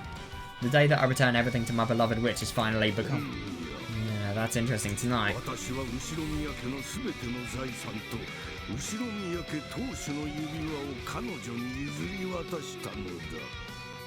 Makes sense. Yeah, the day that I return everything to my beloved wish has finally come. Tonight, I've turned over the ring and all of the assets of the Ushinomiya family to her. Yeah, Kinzo made the announcement in boisterously high spirits. This is going to be quite something. Yeah, okay, yeah, I thought so though. Of course, Kinzo never appeared. Yeah, to those who already knew that Kinzo has left this world, this illusion is nothing more than a farce. Yeah, exactly though, yeah, because illusions are an embellishment of the results cause. They are merely a creative production behind no result. Exactly though, yeah. The results are the 5 people die in the study. Yep. And along with their miserable final moments comes its own new production. Ooh, interesting. Alright. Yeah, because you're gonna kill them all! Alright, so there is a reason for you all to be gathered here tonight.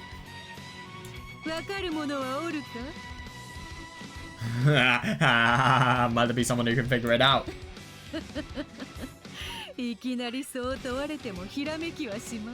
Gosh, yeah, you won't if I just ask you out of the blue like that. You won't be alive to tell the tale, so I'll give you a hint. Damn, the significance behind Kraus and Natsuhi not being called in. Oh, and don't count Genji.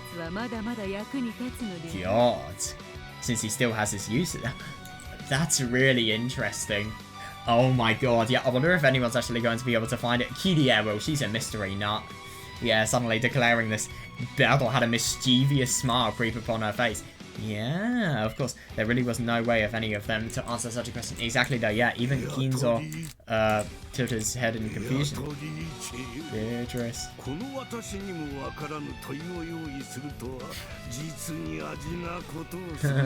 Oh my god, I love that. Yeah, to have prepared a question that even I do not know the answer.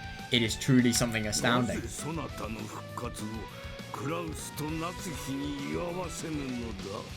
Why? Why is it that you do not have Kraus and Natsuhi here to celebrate your resurrection? Oh, I really wonder. It's a very questionable reason.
I just find it really quite funny to think about the fact that this is being emphasized. I mean, about Kraus and Natsuhi not being there. I mean, it's so obvious Beatrice is going to kill these people, and, you know, it's never going to be the case that they're going to live to tell the tale.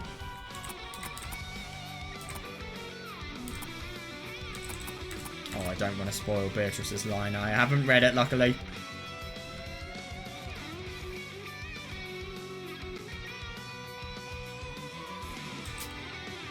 わからぬか金 I haven't realised it, Kinzo. Oh my god, I wonder what she's going to 蔵 say. もう一つだけ I'll give you another hint. それはついさっき大広間で大時計が何を知らせた Oh, yeah. It's something that was signalled by the grandfather clock in the entrance hall just a little while ago. Yep!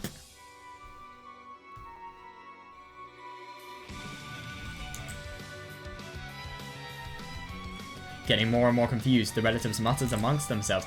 Yeah, it's the first Twilight. Yeah, they really had no idea what was happening. Understandable though, yeah? やれやれ金蔵にもわからぬとは失望であるぞ人間ども That's interesting. Good grief, to think Kinzo wouldn't realise either. I'm disappointed, humans. それでは正解を教えてやろう Fine, I should tell you the さ answer. てさて今回はどのようにし Oh た my god, yeah, seriously, yeah, let's see. How should I do it this time? 七姉妹ではマンネリだしシエスタの姉妹兵もおなじみですね The Seven Sisters lack manners. People were getting accustomed to the Giesta Sisters. Oh, that's interesting. ガープも良いかと思ったがやはりここは Oh, so this is where the new character comes in. Oh my god, that's nice. The Seven Sisters lack manners. People are getting too accustomed to Giesta Sisters. Gap might be good. Nah, she was already done in episode 4. So were the Giesta Sisters and so were the Seven Sacred Poetry. We need someone new. That would be really interesting. But actually, I think it's about time to call in a new guest. Oh my god. Oh, so it's a demon. Yeah, interesting. It's a 72 demons of the Ars Goetia. Which new demon should I call this time? Opening her grimoire, she picks randomly from the 72 Never demons. Jesus Christ. Causally flipping through the pages. Oh my god.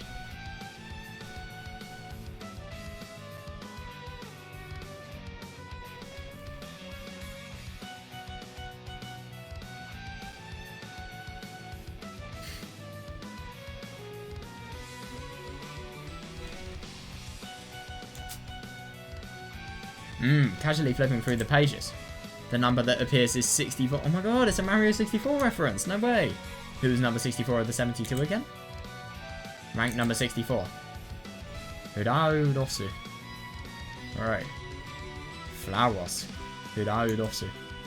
Flowers. Yes, it has a nice ring to it. Hudaudosu. Yeah, I see that, yeah. Yes, it has a nice ring to it. Let's go with that one. Flowros. Weird name. Alright, what kind of character design shall we do? Gap and Nonove and everyone else have an... Oh, God. Yeah, Gap and Nonove and everyone else had an adult-like design. So this time, I'd like to try the opposite of a more childlike design. Right, okay. A killer with childlike innocence or something. like, I don't know, for example, in Higurashi... I don't know, you could think about... Well, I suppose... Irideno. Maybe it could be expressed through character design. Let's look up more about Flowers. Furachan. Oh god. Yeah, yes, I like... Yeah, it sounds like Flan. It sounds like something you call Flandro. Yes, I like the sound to it. What? He has the appearance of a leopard? Oh my god. Speaking of Higurashi, this really reminds me of the Takano scrapbook.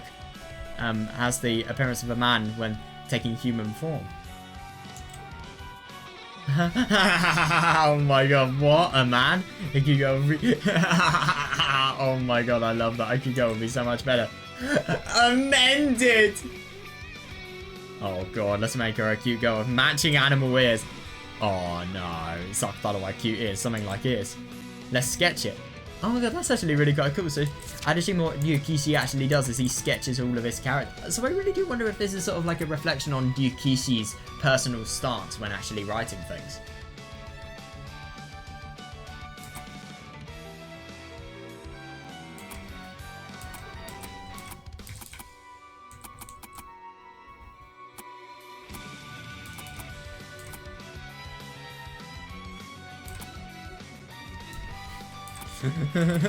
This is hilarious.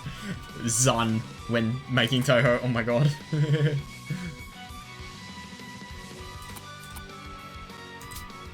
Good, good, good, good, good. Oh my god. That is a very weird sketch. さて誰を招いたものか Oh my god, yeah, well then. Who should answer my 誰 summons? でもよいがわらわを退屈させぬことだけが条件だ Interesting, yeah, well then. Who should answer my summons? Anyone is fine, though the only requirement is to not let me get bored. いでよ契約の悪魔よ Come, demon of the contract. 誰でも構わぬわいでて我が退屈を癒すがよい That's gonna be really quite cool. I wonder what this new character is gonna be like. I hope they're likable.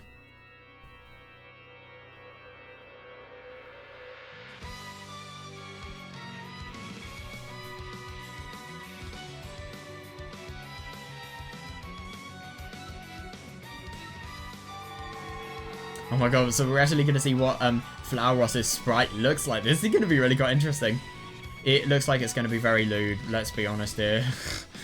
God, as Bertolt raised her hands up, the floor of the study shone golden. Wow. And it was whirled up all at once. It was a wondrous swarm of golden butterflies. Oh my god, yeah, understandable. Yeah, the relatives were dumbfounded at such a beautiful scene. Ah, yeah, that had lost all sense of reality. What a beautiful summoning. My mind, who did you go summon?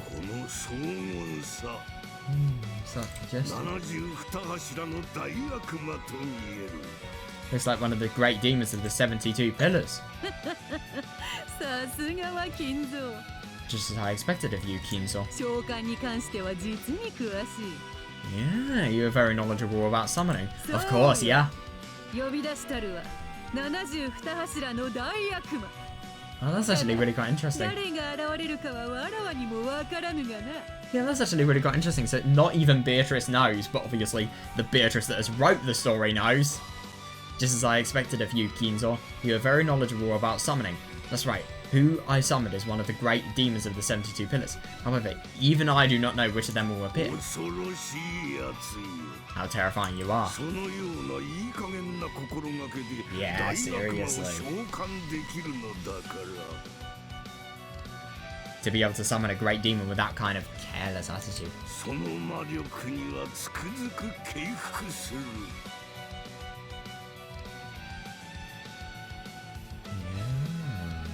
I deeply admire that kind of magical power. Oh my god, we're gonna finally see the demon, I think. We're not gonna see the demon. Bruh! I'm so disappointed. I wanna see what the fuck's Flauros is... looks like, sounds like.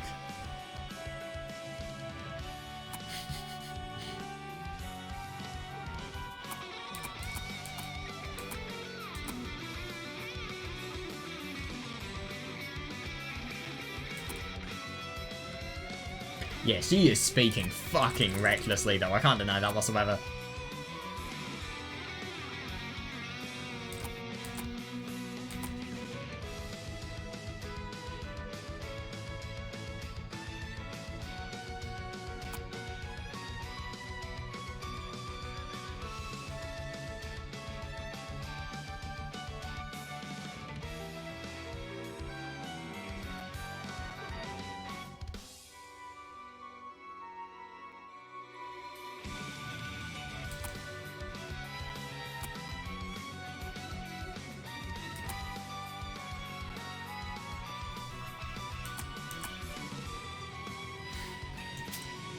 As the whirlwind of golden butterflies surged, it formed a human shape in the center. God, that's really weird.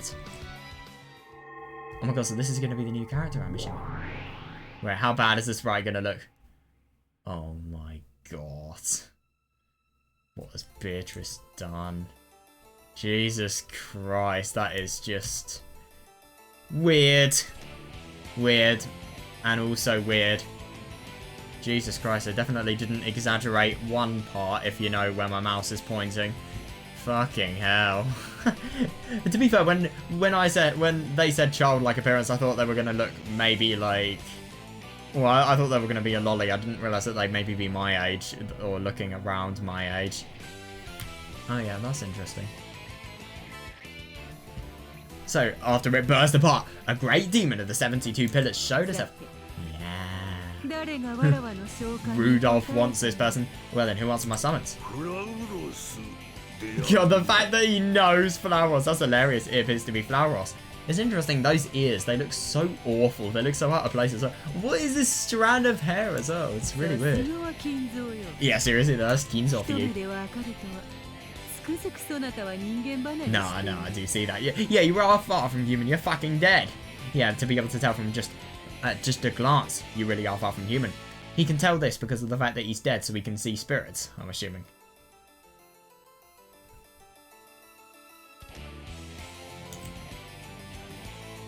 Kinzo and Beatrice are having a chat, grinning and laughing. Oh my god, yeah, fair enough, yeah. Are we going to hear any voice lines from Flauros, please?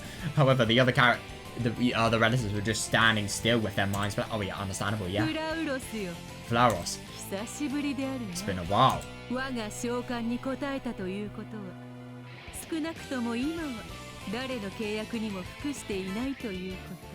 Yeah. It's been a while. For you to acknowledge my summons, it means that you are not currently bound by contract to anyone. That's interesting. I'm pleased I welcome you as my ally.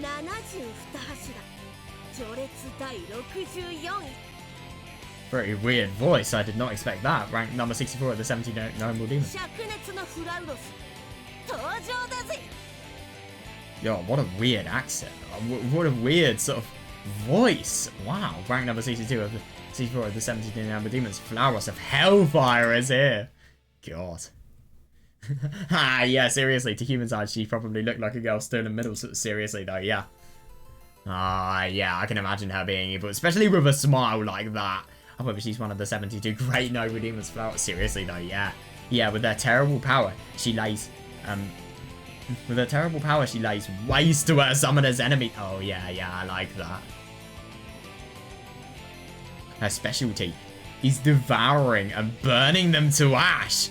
Wait, you've got to be kidding me. Is that what Beatrice is actually going to do to these people? I mean, burn them to ash, obviously, not devour them. yeah, fair enough, yeah. Truly a demon among demons.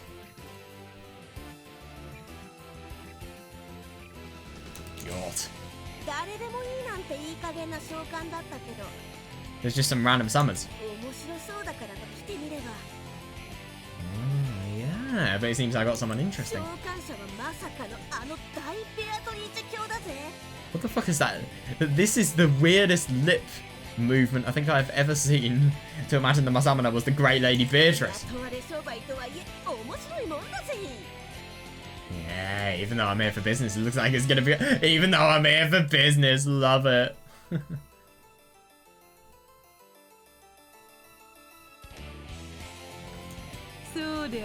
Indeed.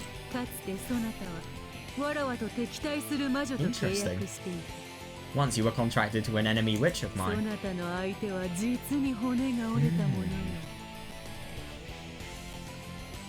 Fighting you was quite a hassle. Well, it's just business. She really sounds like Jessica. So what's the new gig? Yeah. My only job is to kill or destroy things. God, it's been a while, so I'm itching to get wild. And yeah, understandable. I mean, she is definitely going to be able to get wild here. Holy fuck. Yeah. Yeah, she's going to be able to kill 5 people. However creatively she wishes as well. That's the most scary thing. I command you to cooperate in my ceremony. The clock has already marked its beginning. Yeah.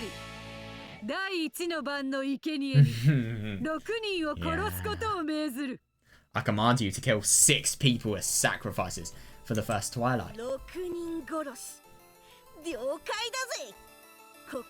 Jesus Christ. Oh my god. Kill 6, got it. Can I kill 6 of them? Conveniently lined up right here.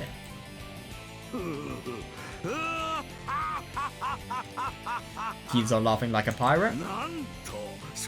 Yeah, so that's what it is. Yeah. Also, I'm also one of the unlucky ones. Well, you were always dead, but okay. Can't kill what's already dead.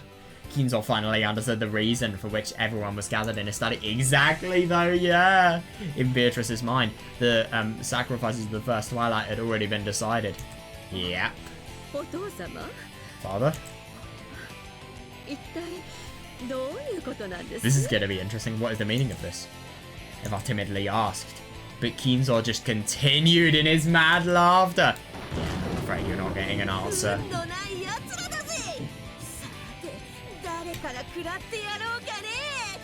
You're just a bunch of unlucky guys. So, whom shall I eat first? Oh my god, that's going to be interesting. Yeah, Flowers' two hands stretched towards... What? Jesus Christ, what, like a total cat? What the fuck? Oh, yeah, of course, a leopard. Jesus. Yeah, that makes sense about the ears now. Yeah, I forgot about that detail.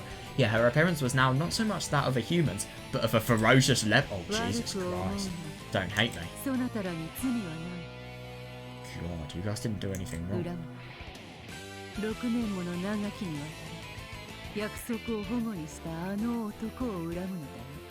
Jesus fucking Christ.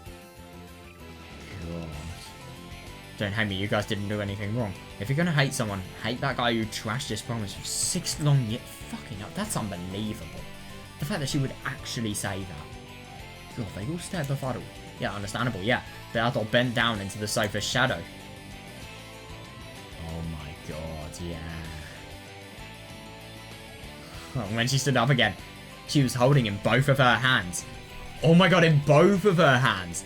Yeah, from Kinzo's collection of sawed-off shotguns. That's interesting. I wonder how the illusionary side is going to tie with the, you know, real side. The relatives could only imagine that the sight of her wearing a dress and holding an antique gun. Oh my god, yeah, to be that of a proper lady holding something like a folding I love it. Yeah, that's hilarious.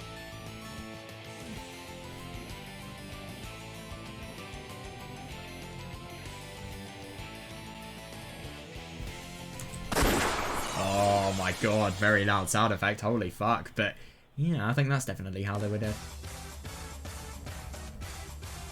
Well, at least they couldn't imagine... Oh my god, yeah, at least they couldn't imagine lead actually gushing from those... Oh my god, seriously, yeah. First, in Ushinomiya Kinzo's study, Shu, Eva, Hitoyoshi, Rudolph, Kirie, and Rosa are dead.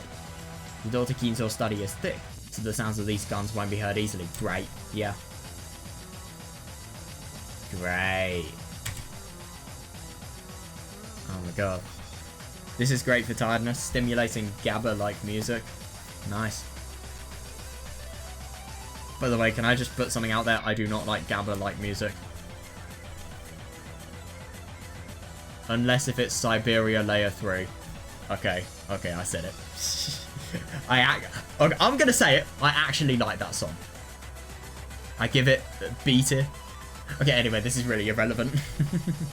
Kasanata, he will already have been guided far enough away from the study by Kumasawa, and won't hear those guns firing. The tools necessary for... Also, I like Rock Limitation. This is a really good track, if you ask me. The tools necessary for dealing with the corpses will have already been brought to the study. Yeah, fair enough, yeah. Flowers changed into the form of a giant leopard and started swallowing Kinzo in one gulp. So that indicates, in my opinion, that obviously everyone who's going to be killed here is going to really be in a horrible state. Swallowing whole served as an explanation for Kinzo not to leave a... God, that's ridiculous. Yeah, it might be good to leave something like some of cut up... Oh god, yeah. It might be good to leave something like some of the cut up scrap of Kinzo's robe behind in this room. Shot by this, the relatives tried to escape the room. Yeah, they couldn't because it had been magically sealed. Just say locked. Oh my god. Haha, yeah, they're killed. Gosh, you sound so excited. Do you think I'd let my prey escape? Oh my god. Did you think I would let my prey escape? Starting now, yo. Starting now, Yao 2 will be prepared one by one. Just you wait. The enormous... Is that what was said? Yeah, just wait, you wait. The enormous leopard bellowed that as it twisted its great, oh god, greatly inflated, but oh my god, yeah, fucking greedy. Yeah, maybe Ginzo, who was swallowed whole, was struggling. Oh god, or maybe it was indigestion. The swallowing of the illusions, making it so that they no longer have a possibility of appearing in the story. Ugh. God, should have known grandpa meat isn't tasty, Jesus Christ. Oh my god. What kind of stomach medicine does somebody like you have? That is my question. Should have known grandpa meat isn't tasty. I'll have to take some stomach medicine later. Right, okay then, Flower Ross. Jesus Christ. Flower Ross returns to the form of a girl, rubbing her belly that was protruding like a watermelon. My god. Oh, I see. Jesus Christ, she can eat a lot. Before long, her stomach retracts as she shrugs. Yeah, that's interesting. I kind of get the impression that it's kind of going to... Right, Higurashi spoilers, but I kind of get the impression it's going to be like Tatari Goroshi. The scene where either... It depends on which one you want to think about. You could either think about... I was about to say Sakutaro. Sorry, Satoshi, you know, making it so that, you know, the Aunt Tamae is just completely smashed in the face. You know, goes to the forest on the day of the Watanagashi of 1980... I swear it was 1981. No, fucking hell, it was 1982, you idiot. But, yeah, he smashes it. Or you could think about Tatari Goroshi Keiji just completely obliterating Tepe's face. And obviously his body as well with a baseball bat. And then obviously throwing baseball bat into the river. And I think he threw the most to Saiko into the river as well. You know, any form of evidence. And then, obviously, he got picked up by Takano. Yeah, I hate to say it, but I'm not swallowing you whole, so I'd be just chewing on yourself. Jesus Christ.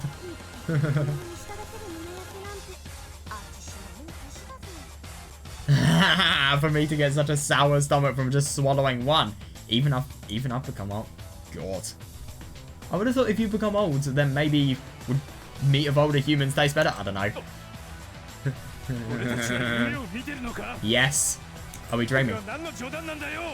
Oh my god, I find it really quite funny to think about the fact that even without the illusion of Flower Ross here, you can easily apply what Rudolph is actually saying to anything.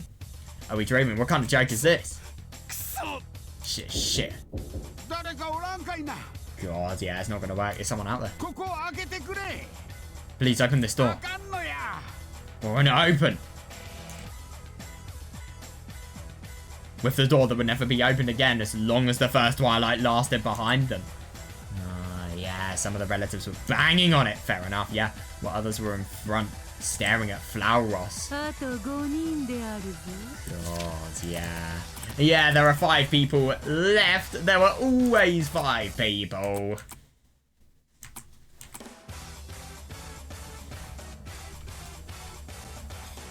God.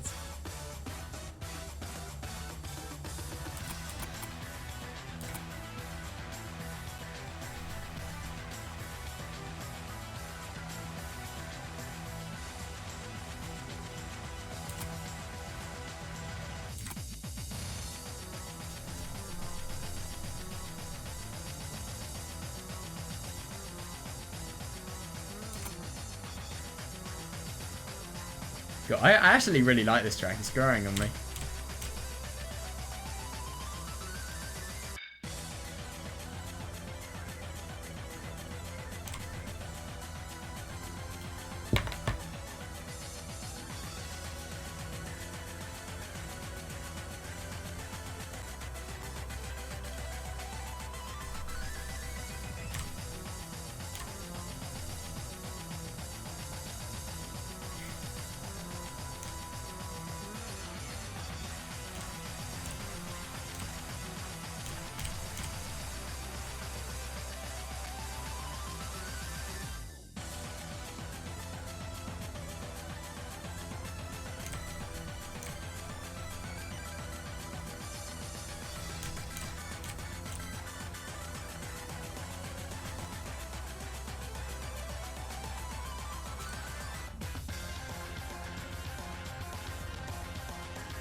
There are 5 people left. さっさと始末してしまえ。 Deal with them swiftly. 合点承知。 Yeah, I know the deal. 今夜はモツの気分なんで、お前らの Oh 温かい腹 god. ぶちまけちゃうぜ。 God, because I'm in the mood for guts, I'll spill y'all's warm entrails all over. God. In other words, that's what she's gonna. Jesus fucking Christ. Yeah, you're never hesitating in displaying the amount of hate for Battler. Fucking hell. 物騒なこと言いやがって。 Experience such deserving things. あんまりからかうと手目に合うぞ。 Make fun of adults too much and you're gonna get hurt. Oh yeah, I don't blame him. Who wouldn't be? Oh my fucking god. If you knew that was gonna happen to you, I mean, Jesus fucking Christ, what would you think? Rudolph was posturing, but his... Yeah. Rudolph was posturing, but it was shaking and his hips were buckling. Yeah, understandable, yeah. Flowers approaches him in the state while laughing impishly and licking her lip. Jesus お前は Christ. レバーがうまそうだぜ。 Your liver looks そら tasty. 歯を食いしばりやがれ。 God. お前はレバーがうま That's そ a うだ。 quote. そう。 God, I can't believe how barbaric this is. Contrary to the tone of a girl who had eaten a person! Oh, yeah, those nails are way too sharp. Yeah, because they're knives. They're knives, I'd assume. God. I just can't believe that we're actually seeing this. Jesus Christ, Rudolph Nissan. Yeah, Rudolph fell on his knees. Then with a thud. God, that's insane. Then with a thud and a splash, intestines spilled out on the floor from that torn up stomach. Jesus. Yeah. God, that's the most horrible thing, because I think the most horrible thing about this is it's going to happen one by one. There is nothing they can do. まずそうな色をしてやがるぜ。 It's giving such an unappetizing... Jesus さあ Christ. 次はドイツの腹渡を開いちゃおっかね。 Well, then, whose bowels shall I open up next? Jesus fucking Christ. God, that's gross. Oh, Jesus. Yeah, lines of fresh blood were drawn on the walls several times. Fuck. To abide by the above scenario, the bodies were distorted. Oh, yeah, understandable. Yeah, so that bullet holes are not discovered. Oh, yeah, that's interesting. Yeah, so that bullet holes are not discovered, where chunks of their whole bodies were destroyed. Now, that actually really makes sense as to what happened in episode 2. Flauros tore into their stomachs, pulled out the entrails and bit them. What the fuck? Jesus Christ, this was a carefully... 中年どもはどいつもこいつもうまくなさそうな腹渡。 carefully reproduced. I mean, if that doesn't indicate that Yasuda has been doing exactly the same, I refuse to believe that she would do something as disgusting as this. Especially in the dress of Beatrice. Oh my god, that is so awful if that's the case. Fucking hell, this is disgusting. It really is. But then again, ripping out the entrails of fucking 6 people, that's not very sane, is it? It's an appropriate level of disgust for a very disgusting situation. You know, I should probably stop trying to fucking picture this in my head.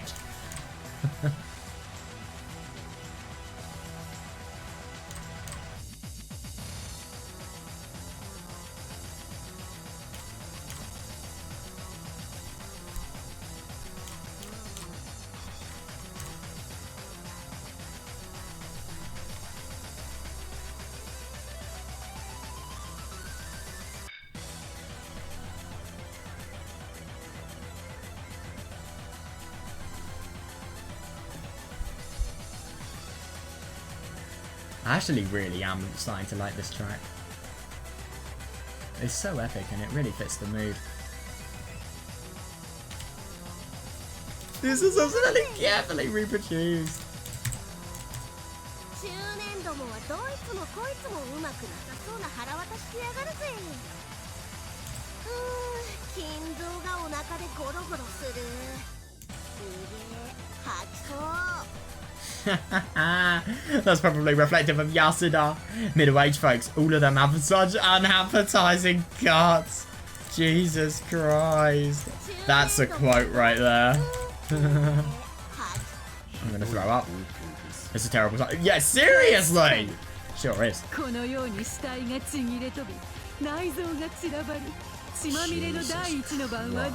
I don't even want to imagine what Genji is thinking right now. Seriously, I just wonder. I really do wonder what goes through the head of somebody like that. Sure is. With the corpses ripped up. Yeah, ripped up and organs scattered about like this. This blood-stained first Twilight is truly splendid. Oh, seriously. Oh my god, I want Eva Beatrice return right now. His brutality gives the impression of Eva returning. Well, you are. I don't mean to be particularly brutal.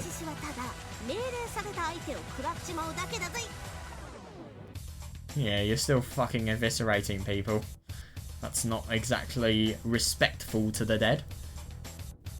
I don't mean to be particularly brutal. It was just me gobbling up the ones I was ordered to.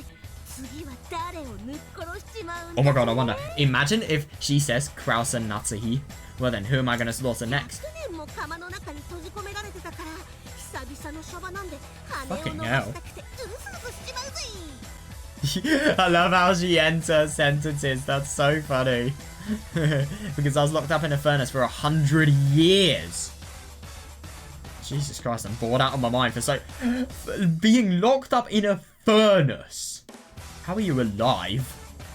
Bored out of my mind for so long. I'm itching to let loose. Well, I mean, 100 years is metaphorical, but still! It seems like Flowers couldn't contain the throbbing delight bubbling through her entire body for having been summoned after so long. Yeah, understandable. I mean, especially if you're in a furnace for such a long time that you could consider it 100 years. Then, you know. She moaned as she stretched, standing on her hands and feet in an animal-like stuff. Right.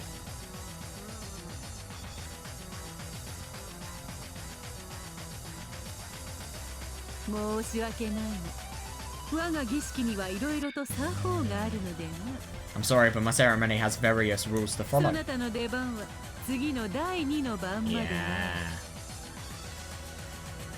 I'm sorry, but my ceremony has various rules to follow. Until the following second Twilight, your turn on the stage is over. What the fuck?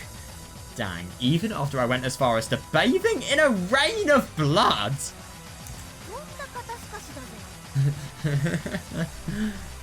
God, what a serious letdown. Jesus. It's probably because you were always summoned in the middle of a swarm of enemies. Oh. The proper front line. No, I do see that, yeah.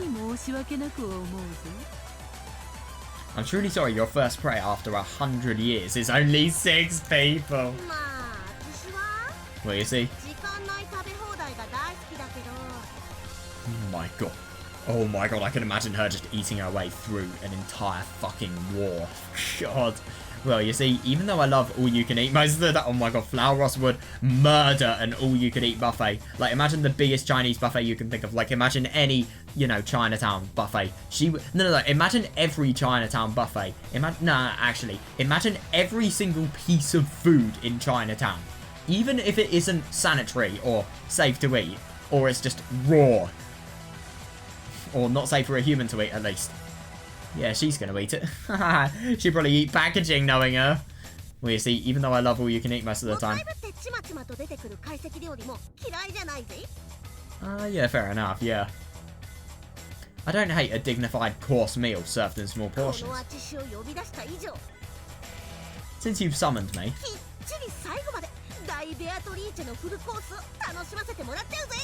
Yeah, I'll certainly enjoy the great Beatrice's full course meal until the very end. Oh yeah.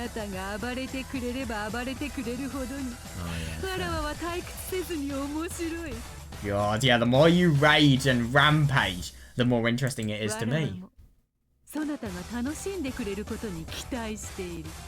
I'm also hoping you'll enjoy yourself. Yeah. That's going to be so interesting. I wonder what the second Twilight is actually going to, you know, have in place for us.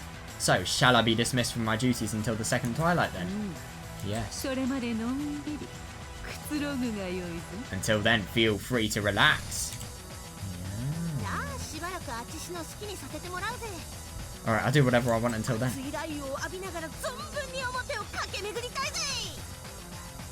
Well, I mean, then again, I mean, she is quite literally a leopard, so, yeah. Doesn't surprise me that she'd do that.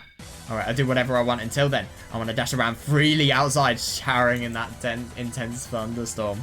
Flower stood four-legged as she moaned happily with a stretch. God. Yeah, that doesn't give a very good connotation. That too.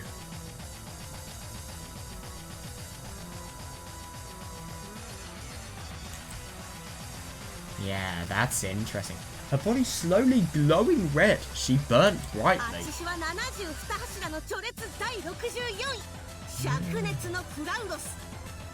I'm rank 64 of the 72 noble demons. Flowers of Hellfire. God, fair. Yeah, I eat it all, burn it all, smash it all. That indicates that maybe... Could you imagine if Beatrice actually makes it... If Yasuda actually makes it so that the insides of all of these people were actually not only eviscerated, but also burnt? I eat it all, burn it all, and smash it all!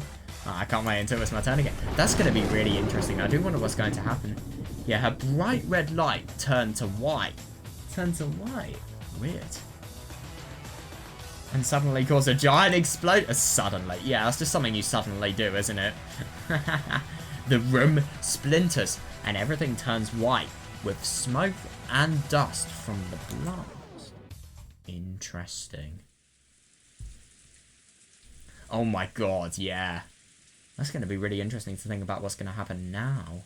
The inside of the study was swallowed by a torrent of... Oh my god, it's piracy, man.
Just gonna BRB for a sec. Right, okay, so I'm back now.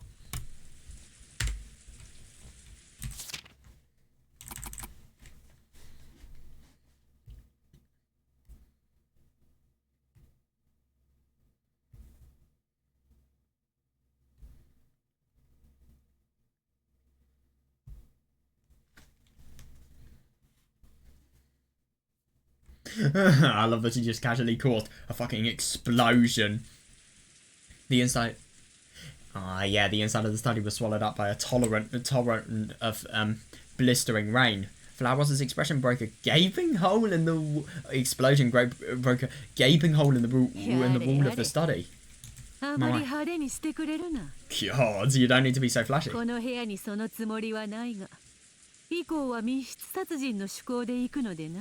That's actually really interesting. So I wonder if there is just going to be an illusionary hole, or is this hole actually going to be something that is going to exist in both the illusion and the real world? I wonder.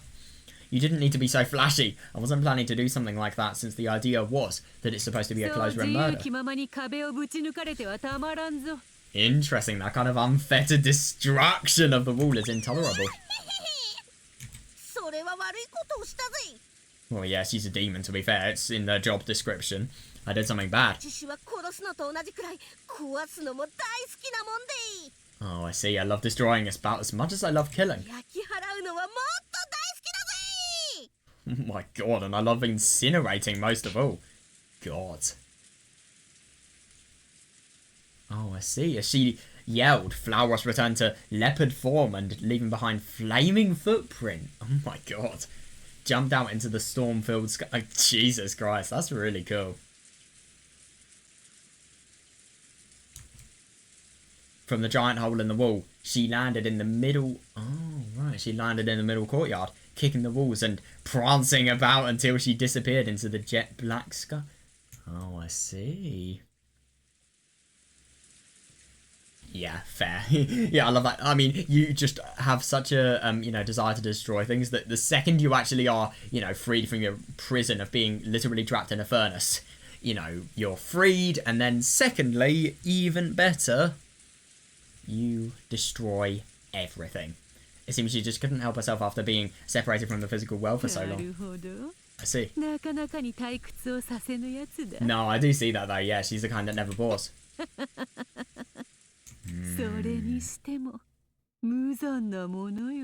But still, this is awful. I wonder what's going to happen now. The giant gaping hole, the wreckage, and the dust, and the storm blowing in all made the study quite a wreck. So I really do wonder if you're actually going to be able to see a hole. I wonder if that is just false narration, or if it is a genuine hole. And of course, the sacrifice with their innards cruelly strewn about. Oh my god, yeah, definitely, yeah.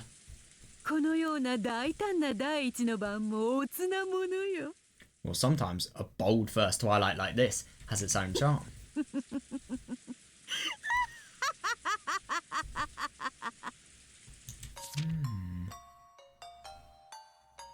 Oh my god, so what's going to happen here?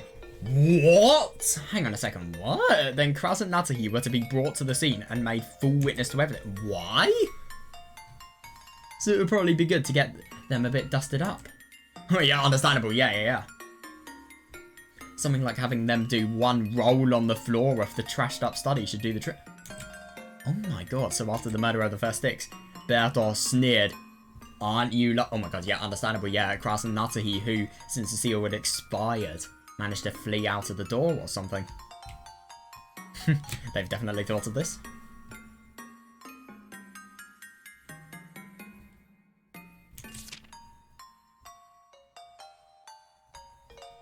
After that, Kraus and Natsuki rushed to call the police, but for some reason the call couldn't get through. Oh, interesting. Yeah, definitely, yeah. The general outline is that they, in a panic, took the servants and rushed to the guest house.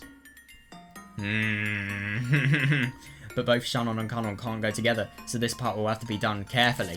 Yeah, seriously though, yeah. A simple story would be Natsuki and Shannon went on ahead to the guest house, while Kraus and Kanon went to get guns for self-defense, but are a bit late coming back. But the only thing is, obviously, that can't be possible because, you can't have two Yasudas. Shannon entered the servants' room with the terrified Kumasawa. Ah, yeah, slipped out through the window and met up with Kraus. Then for a while, everyone holed up in the guest house. Oh god, I see, yeah. Yeah, the children of the killed parents would probably want to see the crime scene. Oh, Jesus Christ, I can't imagine what's going to happen when they see the crime scene, as horrible as it is. The children of the killed parents will probably want to see the crime scene, or start planning revenge, or find some other reason to leave the guest house. Yeah, definitely, yeah. If they're really persistent, they can once more go to the study. God. Oh my god, once again it would be auto-locked. But it's not a problem since Genji has a key. Oh yeah, fair, yeah, when they see a bunch of bizarre crime scene. Oh yeah, when they see such a bizarre crime scene with a bizarre large hole in the wall. That's interesting though, so the large hole was actually done by Yasuda. I'm surprised. It just sounds really, really random. I just genuinely wonder what was actually done there.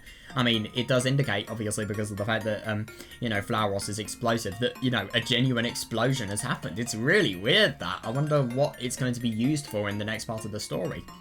When they see such a bizarre crime scene with a large hole in the wall, they will certainly accept that it couldn't have possibly be done by humans. Ah, yeah. It would also be interesting if there was a magic circle at the crime scene that wasn't there before. Yeah, I couldn't agree more, yeah. The magic circle could have been prepared several days earlier. Oh yeah, that's actually very true. God, I never really thought about that. Oh my god, that changes how I view episode 1 now. Holy fuck. All that's needed now is for Kraus and Natsuki to give false testimony that wasn't there before. Wow. Oh, yeah, and to make it even more inexplicable, Kraus or Natsuki will carry an envelope that makes a proclamation about the crime, and it will be discovered in a closed room situation. This is just an example, but something like having a room that was confirmed locked with nothing unusual. Oh, fuck. But then when it's re-entered, there'll suddenly be a creepy letter there. Yep, good one. Oh my god, this is horrible. So Yasuda is just totally going to make it so that, you know, Kraus and Natsuki, even though they have literally been the people who have sworn secrecy and sworn to help her, and obviously know what she's doing because of, you know, her having told them, she is still going to put them through the worst. Like episode 5, actually. It would be impossible to explain it by methods other than magic without doubting Kraus and Natsuki. Yeah, the first mystery argument in the meta world can be held here. Yeah, that's fair enough, yeah. Right, this is just information overload. I really need to, like, go and reread this.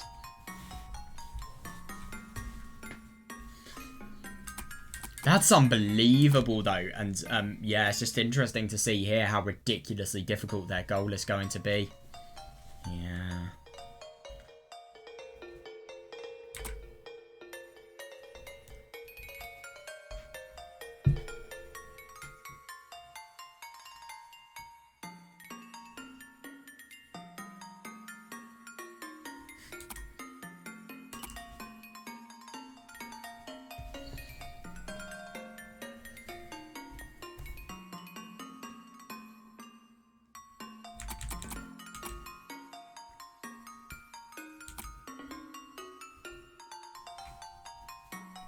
So I'm assuming when it says dusted up here, I mean, I think it's just, you know, obviously quite literally firstly covered in blood, and obviously Yasuda would threaten them with a gun to actually, you know, just roll around in the floor, on the floor of the study so that, you know, obviously you'd be covered with blood, and then obviously to make yourself look as incriminating as possible. God, that's horrible. And obviously Yasuda's going to threaten them with a gun, we can't forget about that.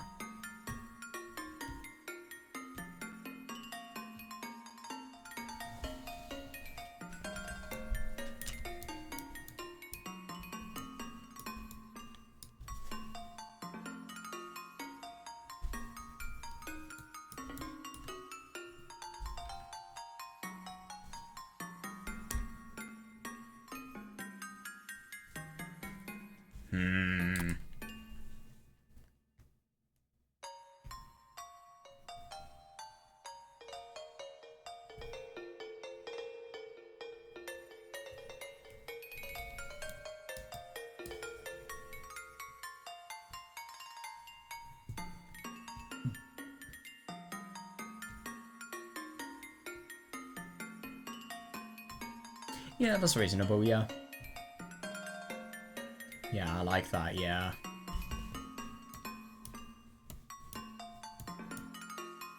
God, this is horrible. But yeah, I see that.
Yeah, that's actually really interesting, that. There.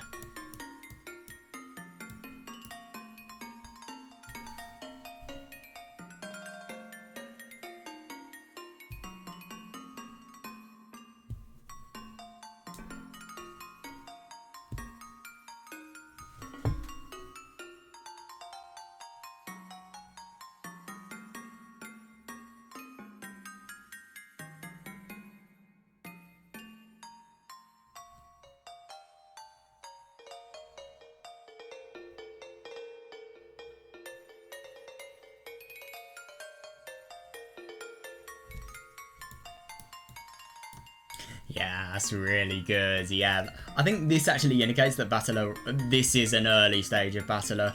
He's still in the sentimentality of, you know, not wanting to doubt his family and not wanting to think the people he loves so much could potentially be fucking killers, even though they are, in some cases.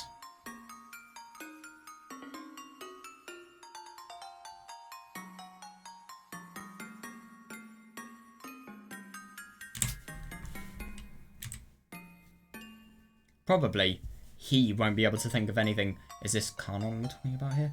He won't be able to think of anything outside of something having to do with the log. Yeah. Or some kind of location-based trick based off a gap in or around the door or the window. Yeah.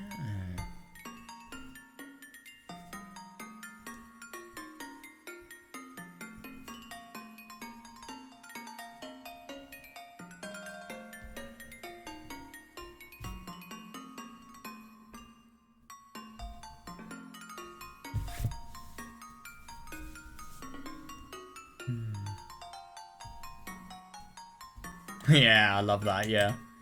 No chance whatsoever. But if this is a closed room and it's in the true meaning, there isn't some mysterious culprit hiding somewhere. Yeah. It can't be. If I know all of these things in red, he'll just give up. Oh my god, yeah, understandable, yeah. He can only destroy false closed rooms. So if this room really is a closed room, he'll go as far as it's magnificent and stop thinking. God, yeah. That's interesting. Certainly, in Cars closed room taxonomies, there are listed many false closed rooms that made to appear like true closed rooms. Yeah, that's interesting. So I'm assuming that's a mystery novel. I mean, obviously it would be. They provide enjoyment with tricks and when thinking of how to entertain mystery novels. It's true that a tangibly identifiable answer which can be reasoned out is convenient. Yeah, that's why we can say that there's no helping the fact that the vast majority of mysteries are overflowing with false closed rooms. But incidentally, this also makes for a limit on the thinking involved in the majority of closed rooms. Don't misunderstand, I'm not criticising false closed rooms. What I am criticising is a selection of narrow-minded humans who, because they only know false closed rooms, think it's the one and only kind of, oh yeah, understandable, yeah, that is fully fair, yeah.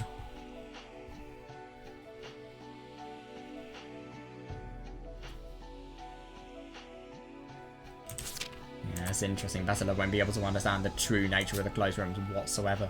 I do see that.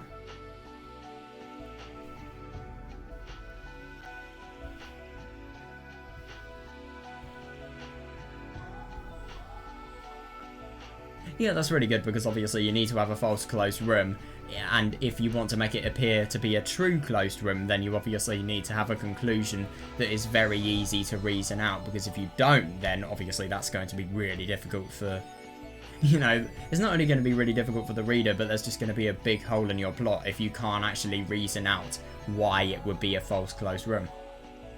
Because obviously if it's a true closed room, it doesn't fully add up, but then that also applies for a false closed room. But then again, I suppose interpretation. Like, it may not add up for one person, but it may add up for another person. But then again, if it doesn't add up for any person, any interpretation, then that's bad. Yeah, that is interesting.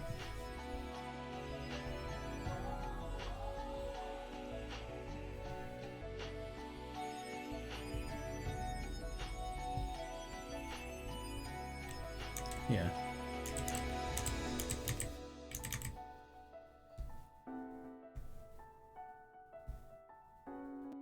No, I do see this though, yeah. A lot of them may be flowing with false closed rooms, and we've seen a lot of them in Umineko, but the thing is, I mean, we can't always think that a true closed room is a false closed room because we don't necessarily know.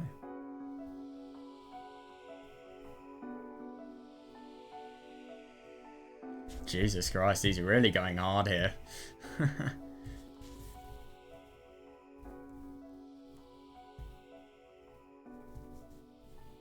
Yeah, I do see that though, yeah.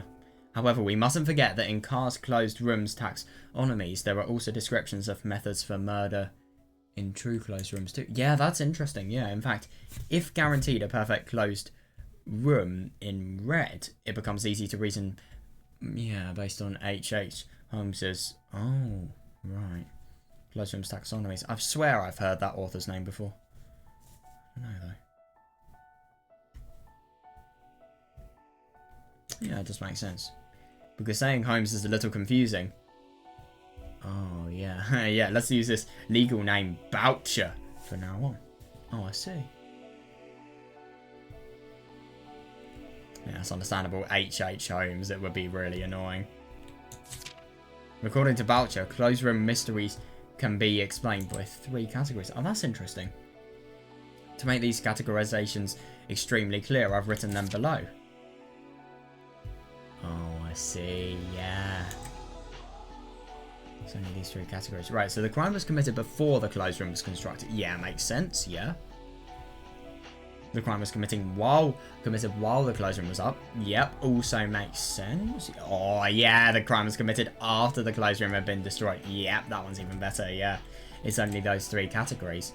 If Red Truth says it's impossible to do it while the closed room was up, then it would be natural to think that the crime was closed.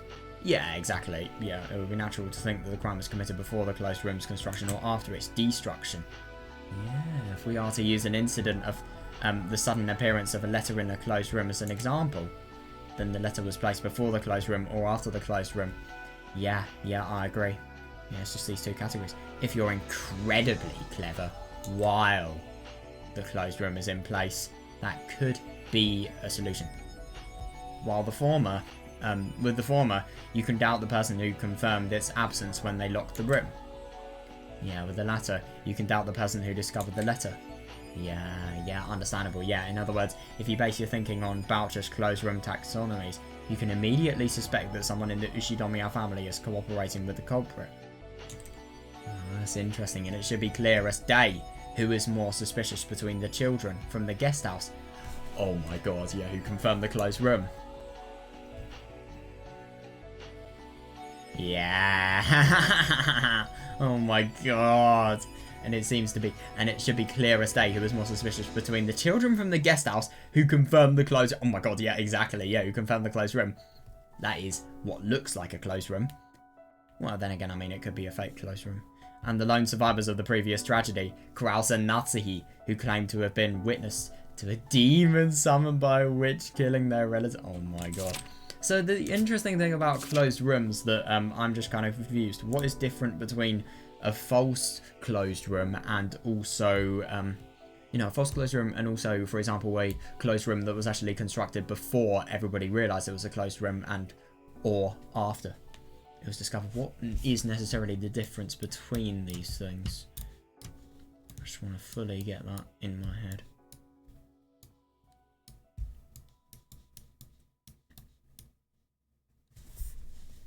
Yeah, but then again, I mean, it could be a false closed room, but at the same time, it could be any of these things. And so I'm assuming that, you know, if you have a closed room committed, if you have a crime committed before the closed room was constructed, then I suppose you could say the closed room was constructed to be in false conditions because of the fact that the crime wasn't fully constructed where the closed room was.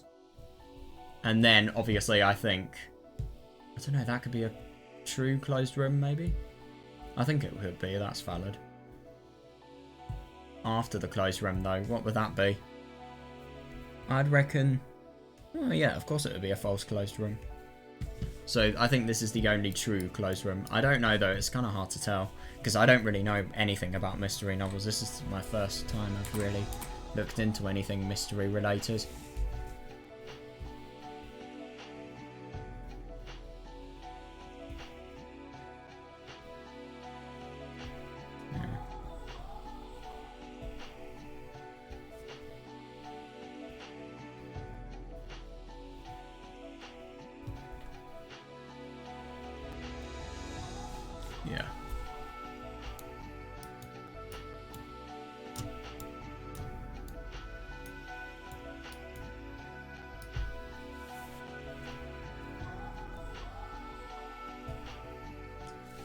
That's fair.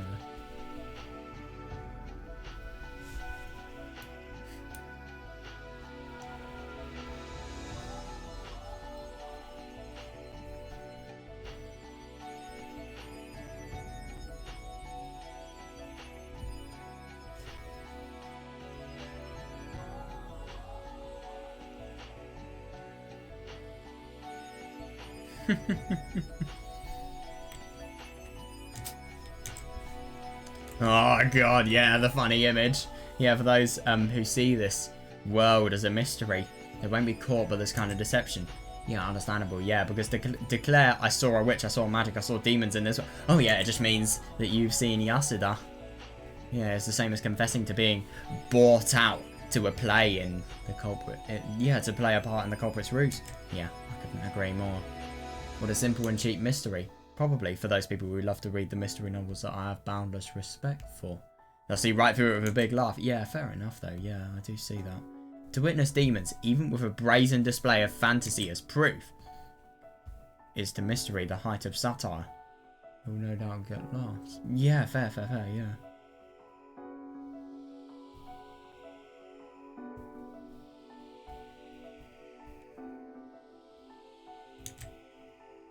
Though, even if I think so. Oh god, oh I feel bad for that one person. About 1 in 1,000 people might seriously believe that a witch summoned a demon. Only for that rare person can my world of fantasy be sufficient. No, but that's what I really, really like about Umineko. The fact that it doesn't, you don't necessarily have to be into mystery. Like the thing, when I was experiencing episode 1 and 4, I really enjoyed the fantasy related element. I enjoyed it way more than the mystery because I was just so interested in what these characters would do and how they would actually, you know, how they would benefit the plot and what they would do. And it really was entertaining. It really was. And I loved what they did with the fantasy side. I mean, oh my god, look at, you know, Jessica and Donove, George and Gap. I mean, how can you not say scenes like those were fucking peak? Like, you can't, if you ask me. Only for that rare person can my world of fantasy be sufficient. Fair, yeah, excuse the digression. So anyway, I will continue the foregoing matter using the meta world, decorating it with a preface of an incomprehensible incident. Oh, I see, yeah.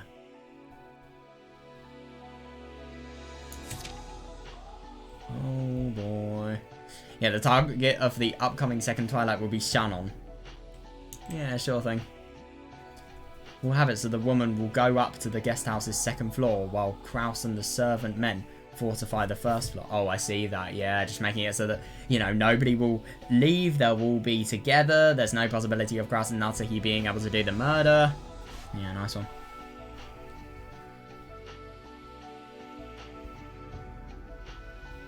Oh, wait, I misread that. The women. Yeah. We'll have it so that the women will go up to the guest house's second floor while Kraus and the servant men fortify the first floor. Oh my god, yeah. Yeah, and so Shannon and George can be together. Oh, yeah, George, you know, I really love you. Just have this fucking knife shoved in your throat. Like, seriously, it's ridiculous. George will probably attend to the frightened Shannon. Exactly, though, yeah. Yeah, seriously. Yeah, these two, quote-unquote... yeah, these two close ones will be the target of the second Twilight. Oh, interesting. This time, I will go with a nuance of tearing apart those who are close, of tearing apart their relationship with an abduction. After going to the servants' room on the first floor, Shannon will head to the bathroom. Oh, I see. What's going to happen there? Good. I don't think I've ever seen this, by the way. Seriously, that's so weird. Naturally, what the fuck? Naturally, George will come to... What? Trying to fuck her? But of course, he can't go inside the girl's bathroom. No, I'm just kidding. I mean, obviously, George is really quite concerned for Shannon. He's going to follow Shannon, and then, you know, he's just going to wait for her to just be really stressed inside the bathroom, I suppose, and then, yeah, go back. That's the theory of it. Not really the practicality of it. Naturally, George will come too. But of course, he can't go inside the girl's bathroom. He'll wait at the entrance. Good. God damn, I can't believe we're being shown this. I've never seen this background before. This is not a single-person bathroom, but a bathroom made for use in the guest house, designed to be large enough to serve several people at once. Yeah, Krause's resort project, gotta love it. At this point, Shannon will exit through the window in the back of the bathroom. I see, yeah, then Kumasawa will enter. Yeah, she will lock the window Shannon has escaped through. Oh, interesting, then she will scream to announce some sort of incident. Very jump scare like song there, Jesus Christ, that was random.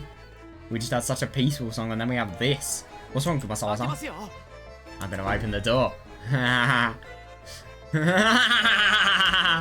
George opens the door to the girls' bathroom.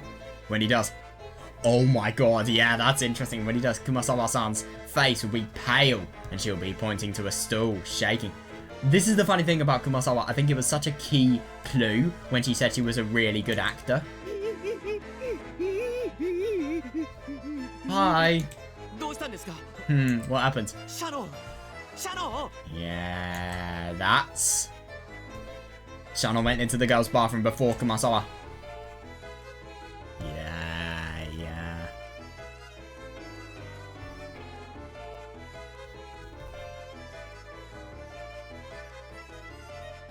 Kumasawa's scream had conveyed only that something strange had happened to Shannon.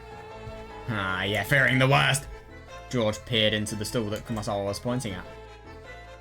There was pasted thickly in red. Oh, interesting. A creepy magic circle drawn on the wall in blood-like paint. What is this? Shannon. God, I feel bad. That must be such a horrible worry. Yeah, but this is the worst thing. She's literally alive. What is this? Shannon. Where's Shannon? I don't know. That's impossible. Oh, that's going to be interesting. Shannon went in right before you. God, yeah, Shannon went in right before you, so why isn't she there? Shannon. Yeah, this is a very, very good, idea to be thinking about. But at the same time, I mean, obviously, you're never going to want to suspect Shannon, and secondly, you're too scared to actually think about what this could actually imply.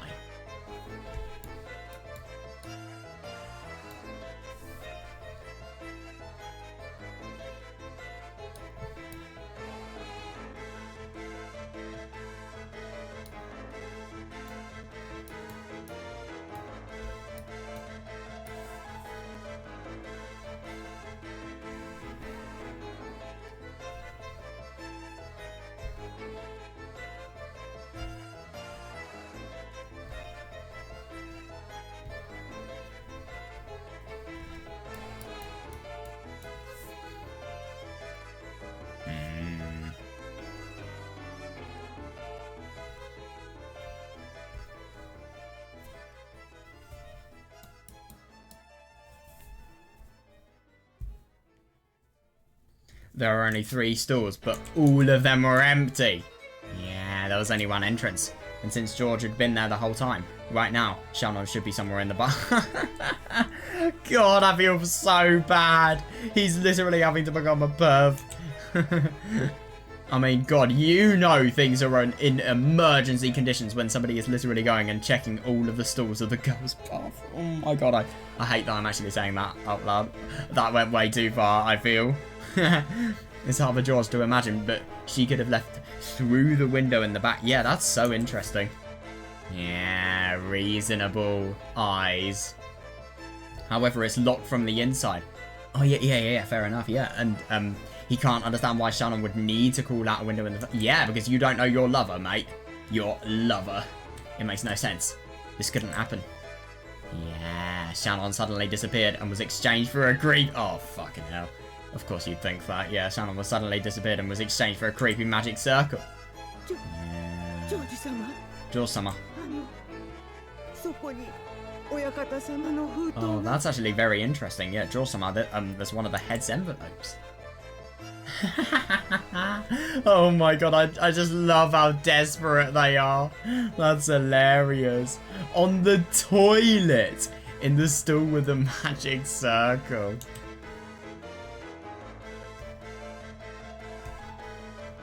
There was a mysterious envelope, just like the last tauntful envelope from the witch. I see, yeah. It can't be, this is... God, yeah. George picked up the envelope and violently tore it open. Yeah, understandable, yeah. Seeing only a single short sentence. As if assaulted by a wave of dizziness. God.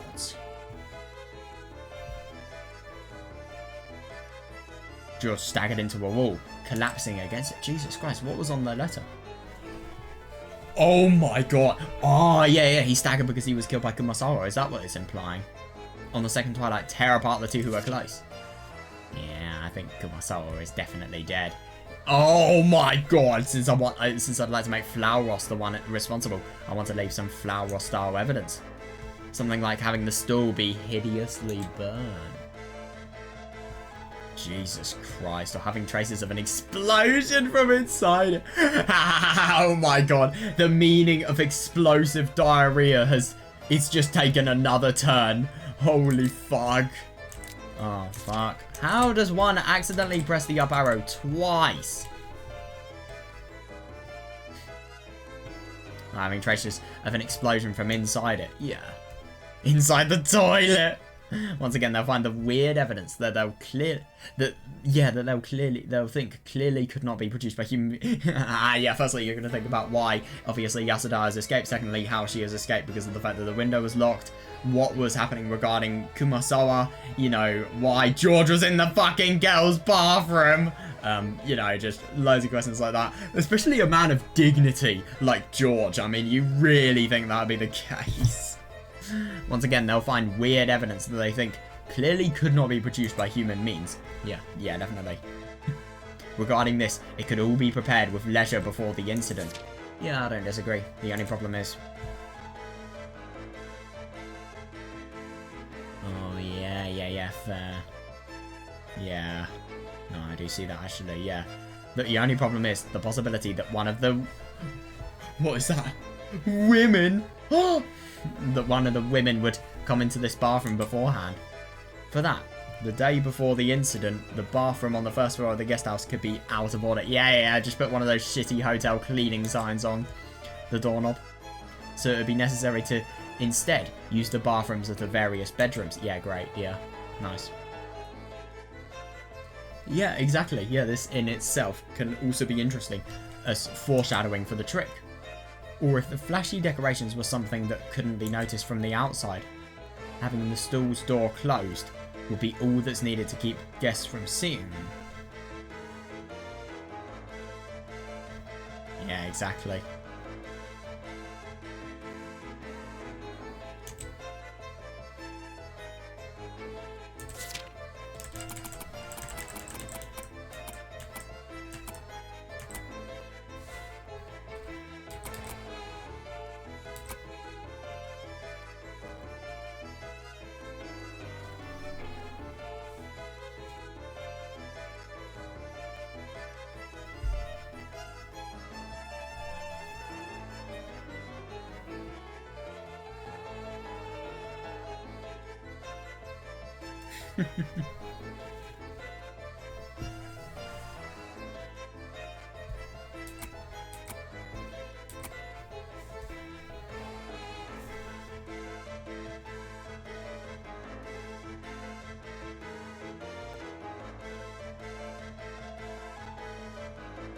I love that indication that you're gonna die. I mean, it's just a total distraction. That's the hilarious thing.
Then later thinking back, they can realise that no one was supposed to be in the store during that time. Oh yeah, great, yeah, and that the door was closed. So then, who closed that door? Yeah, that's fair enough, yeah. If they reason from no one was supposed to be there, they should be able to figure out that the magic circle was prepared beforehand. Yeah, understandable, yeah. I hope to have a lot of fun debating the second Twilight. No, understandable, yeah. God, yeah, it shouldn't be hard to suspect Shannon and Kumasawa here. Oh, yeah, interesting, yeah. We'll have a scenario where Natsuhi comes to this conclusion and accuses the servants. This is a mystery novel gimmick. I'll use the reader's expectations.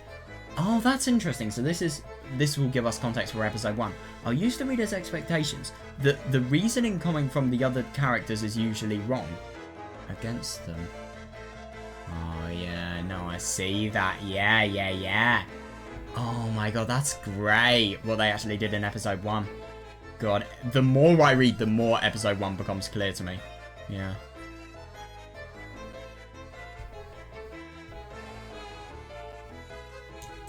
Yeah, understandable, yeah. But having Natsuhi say something is right, it will cause them to think it must not be so. Yeah, exactly, yeah, it's a confusion technique. I see that, yeah, it's very clever.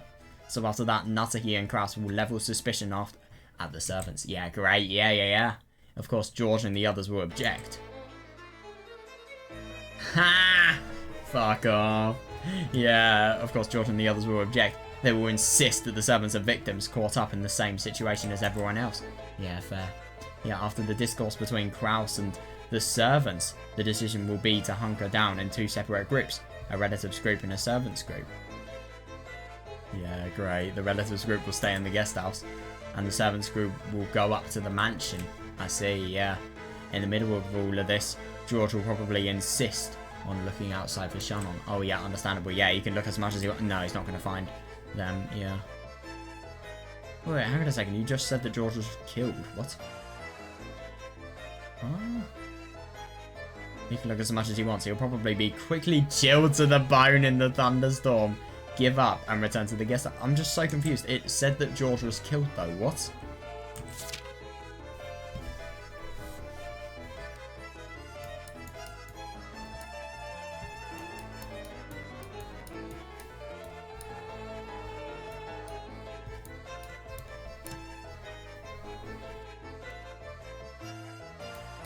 To be fair, I get that it was only implied, but still.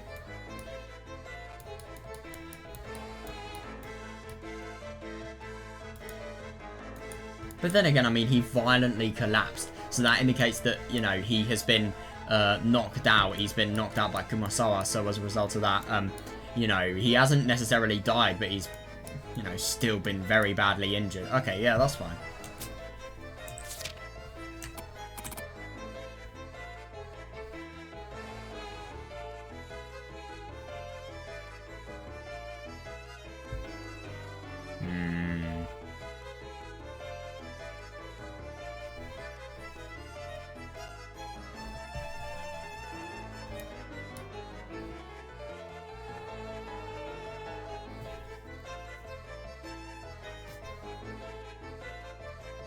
Great.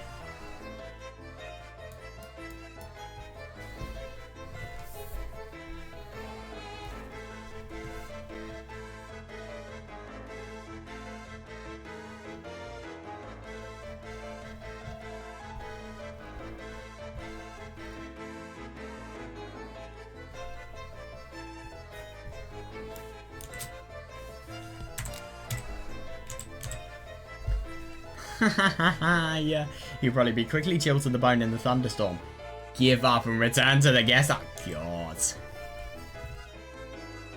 a bit pointless. Following that, all of the servants will have a meeting together in the mansion. Yeah, great, yeah. They'll reaffirm what their next actions will be. Interesting. Yeah, my god, yeah. Oh, right, I see. The 4th, 5th, 6th, 7th, and 8th Twilights will be a closed room chain. I see. Yeah, just like this. The feature of closed room chains is that the corpses will be found in a chosen order. Yeah, understandable. Yeah, that's what happened in episode 3. As long as the first closed room is on the 1st floor and the others on the 2nd floor or higher, or in places outside of the mansion, I can control the flow of their investigation. Yeah, great, yeah.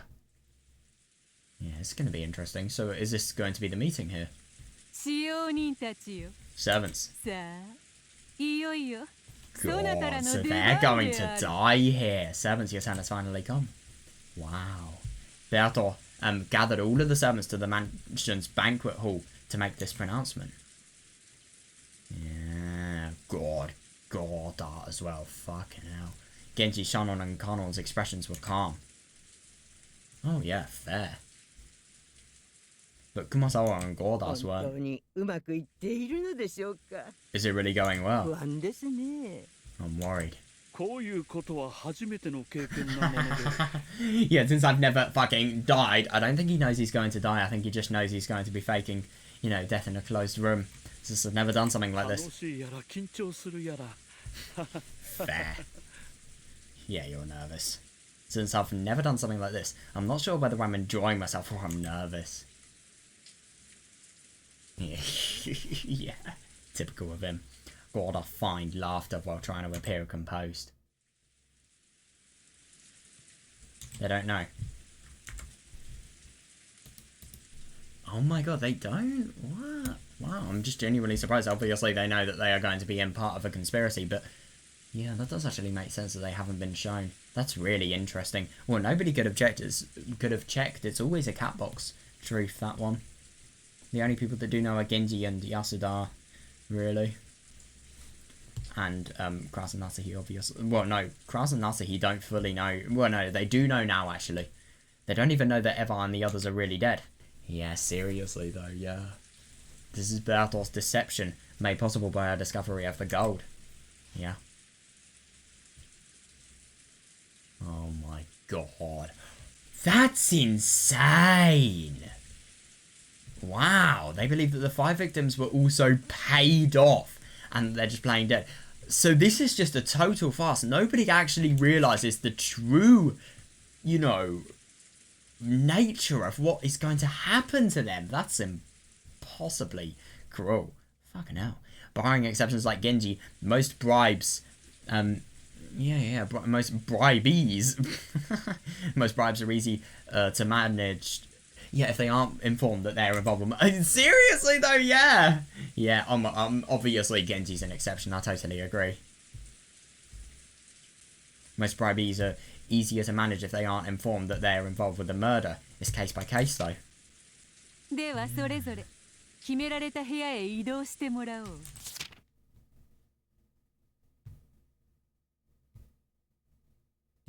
Yeah, it's understandable, though, yeah. Alright, now everyone move to your respective 死体の rooms. ふりは意外に疲れるぞ。 Yeah, fair enough. Fair enough, though, yeah. Playing dead can sure be surprisingly tiring, you know? 疲れない格好で倒れておくことだ。 Fair, yeah, not in a position that won't wear you out. God. Kanon in the parlour. Genji in on the second floor. Oh yeah, of course, the VIP room, yeah. Kumasawa on the second floor, Natsuhi's bedroom. Yeah. Gorda on the third floor, waiting room. Oh yeah, that's fun. Shannon in the chapel. They all go to their respective murder scenes and do their makeup. Oh yeah, that's funny that. But obviously Yasuda has a harder task because she needs to account for Kanon and Shannon. So I think what's going to happen is, I think Kanon's going to be the culprit here. The person who actually does the murders. But then Kanon. So, let's think about this. They control who is going to be found. The third floor up, that's going to take a long time to get to, and they're going to have the shock of discovering all the other bodies. So while they're actually discovering all the bodies, the criminal can just easily move to the chapel, which is conveniently really far away and hard to see from anybody who is, for example, in the third floor of the guest house. Or the mansion. Sorry, the mansion, I meant. Yeah, they all go to their respective murder scenes and do their makeup. I love it. Yeah, from the fourth twilight on, they are all gouged and killed. This is going to be so interesting. Yeah, they are all to be gouged with some 7 stakes of purgatory. So that's going to be so interesting. Oh, no. Oh, that's kind of sad. I thought they were going to give us more on how they actually do the makeup. Everybody attends to their separate tasks in their separate rooms. Right, Genji is confirmed. Of course he is. Yeah, of course they are. Of course he is. Oh, that's interesting, yeah. Oh my god, that's insane. God, I mean, I get that she's obviously wanting to put her acting skill to the test, but fucking hell, like this! Kumasawa is over that and is starting to look forward to putting on the show. Fucking hell. いろいろないたずらをしてきましたけれど、こんな大きないたずらは初めてですね。 Jesus Christ. I just genuinely can't believe about the fact that these people believe that there is a prank that is going on. That is despicable. I mean, my god. If you thought that a murderer like Yasuda or anybody else that is actually doing the murders was merciless beyond human comprehension, then my god, I think it is just proven even more now. I've played a lot of pranks, but this is the biggest one I've ever done. Yeah, Kumasawa was chuckling in Natsuhi's room. 準備はいいか、熊沢よ。 Is everything ready, Kumasawa? おや、ベアトリーチェ様。 Oh, Beatrice-sama. 使用人ごときに奥様のベッドで横になる。 Oh my god, I ご love ざいま that. す。 As a 7, it just doesn't feel right to lie on Madam's bed. Oh my god. 嘘をつけ。 You lie. ベッドメイクの時、一度や二度飛び込んでみたくせ。 I love it. Yeah, she sounds like the type of person to do that. Even though she's old, she still does. I know that while making it, you wanted to jump on it once or twice. それを言ったらベアトリーチェ様だって。 That's what Beatrice-sama would say. それではメイクを始めるぞ。 Okay, time to start the makeup. 横になるがよい。 So this is Shan on here.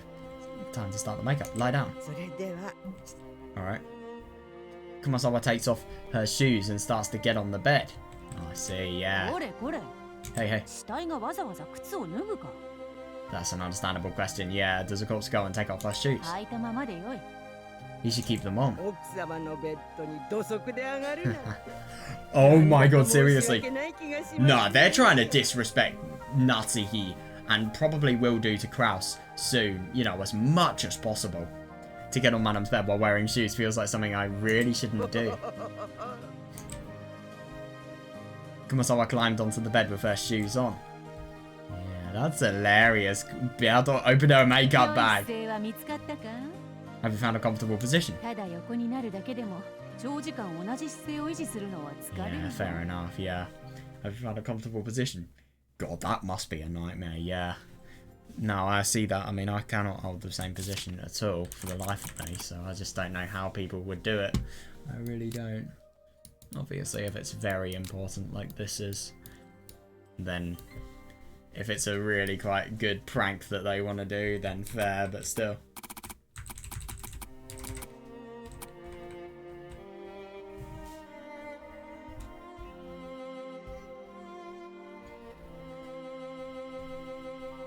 I'm excited to read the episode 3 manga and just re-theorize everything that I thought. I thought my theory was kind of valid, but then this kind of made it a little bit worse. So I want to just revise it.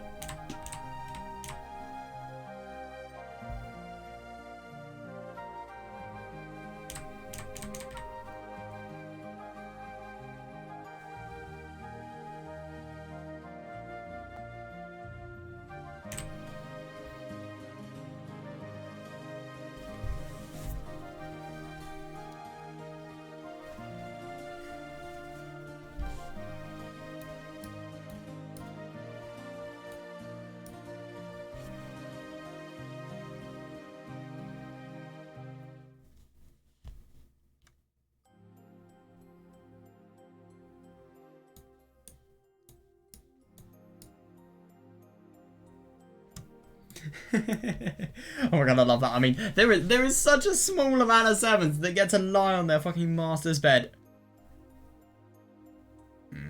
I thought of one thing and now I regret it. Oh god. Yeah, maybe not. If they have very good relationships with their master, i.e. yeah, you probably know what I'm trying to imply.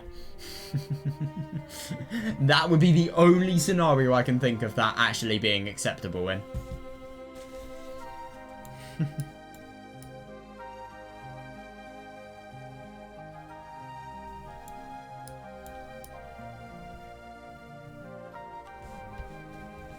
God, I think it's just so horrible to think about the fact that Kumasawa probably is going to be quite literally killed here when Beatrice is opening up her makeup bag.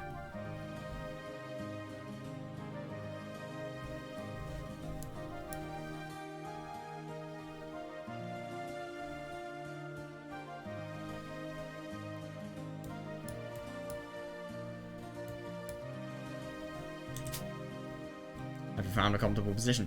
You'll get tired from, holding the same pose for a long time, even if you are laying down. Yeah, seriously though, yeah.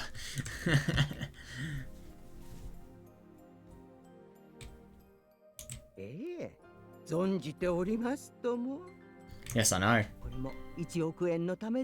Oh my god, so they're getting monetary bribes as a fuck. This is for 100 million yen. Haha. Yeah, each of the services getting 100 million yen. In fact, it's already been sent. It's already been sent! Wow. Oh, that's interesting. Now, isn't it interesting that Eva received that money? Yeah, I wonder what that insinuates. In the true world. No, sorry, Angie was sent money. Oh no, the letter was directed to Eva, but Angie opened it, I think.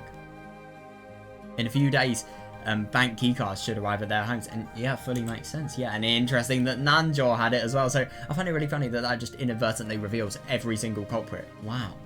They won't be able to receive them, but their bereaved family. Exactly, yeah, and isn't that interesting? They won't be able to receive them, but their bereaved families can, i.e. they're gonna die. It'll be more than enough for their funeral costs. Oh my god, they are so dirtily deceiving them. Something like this. Kumasawa had been stirring restlessly, but it seems she finally found a comfortable pose. I see. Yeah, oh my god, it really looked like she had been killed. Good. That looks right.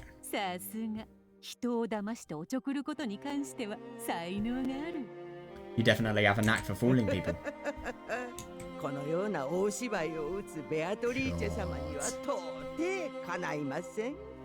I couldn't possibly compare to Beatrice-sama and her grand show. Yeah, I'm gonna start. This is gonna be interesting. I'm gonna start the makeup. This implies, yeah. God, it's so evil.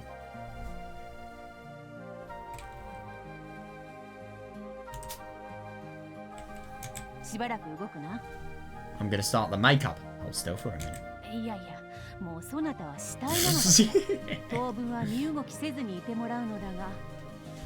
There is no normal person who has the words, actually, you're already a corpse, said to them.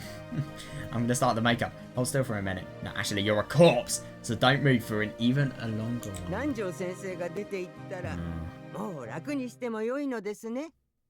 God, once Dr. Nanjo visits, I'll be able to rest, right? Right.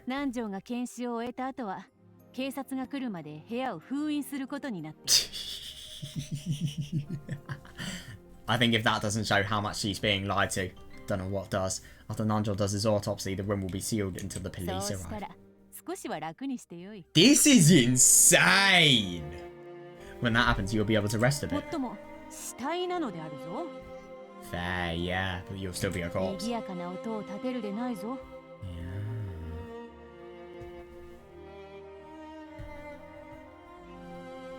You'll still be a corpse. You can't make any loud noises, understand? Yes, of course not. Yes, of course, so I should hide this.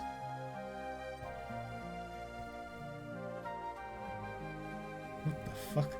Kumasawa hides her half-read book and a bag of smoked squid under the bed sheets. God, that's actually really quite funny because that just indicates so much comfort. As if she has been having fun and has been entertained reading this. Yeah, but I'm going to be honest, I mean, there is such a flaw in the, long-term sustainability of this plan. Holy fuck. I mean, how would the police not discover her? And how would she be able to live, even though, people know that she was dead beforehand? I'm so looking forward for when Beatrice kills her. I bet you that's what's going to happen right now.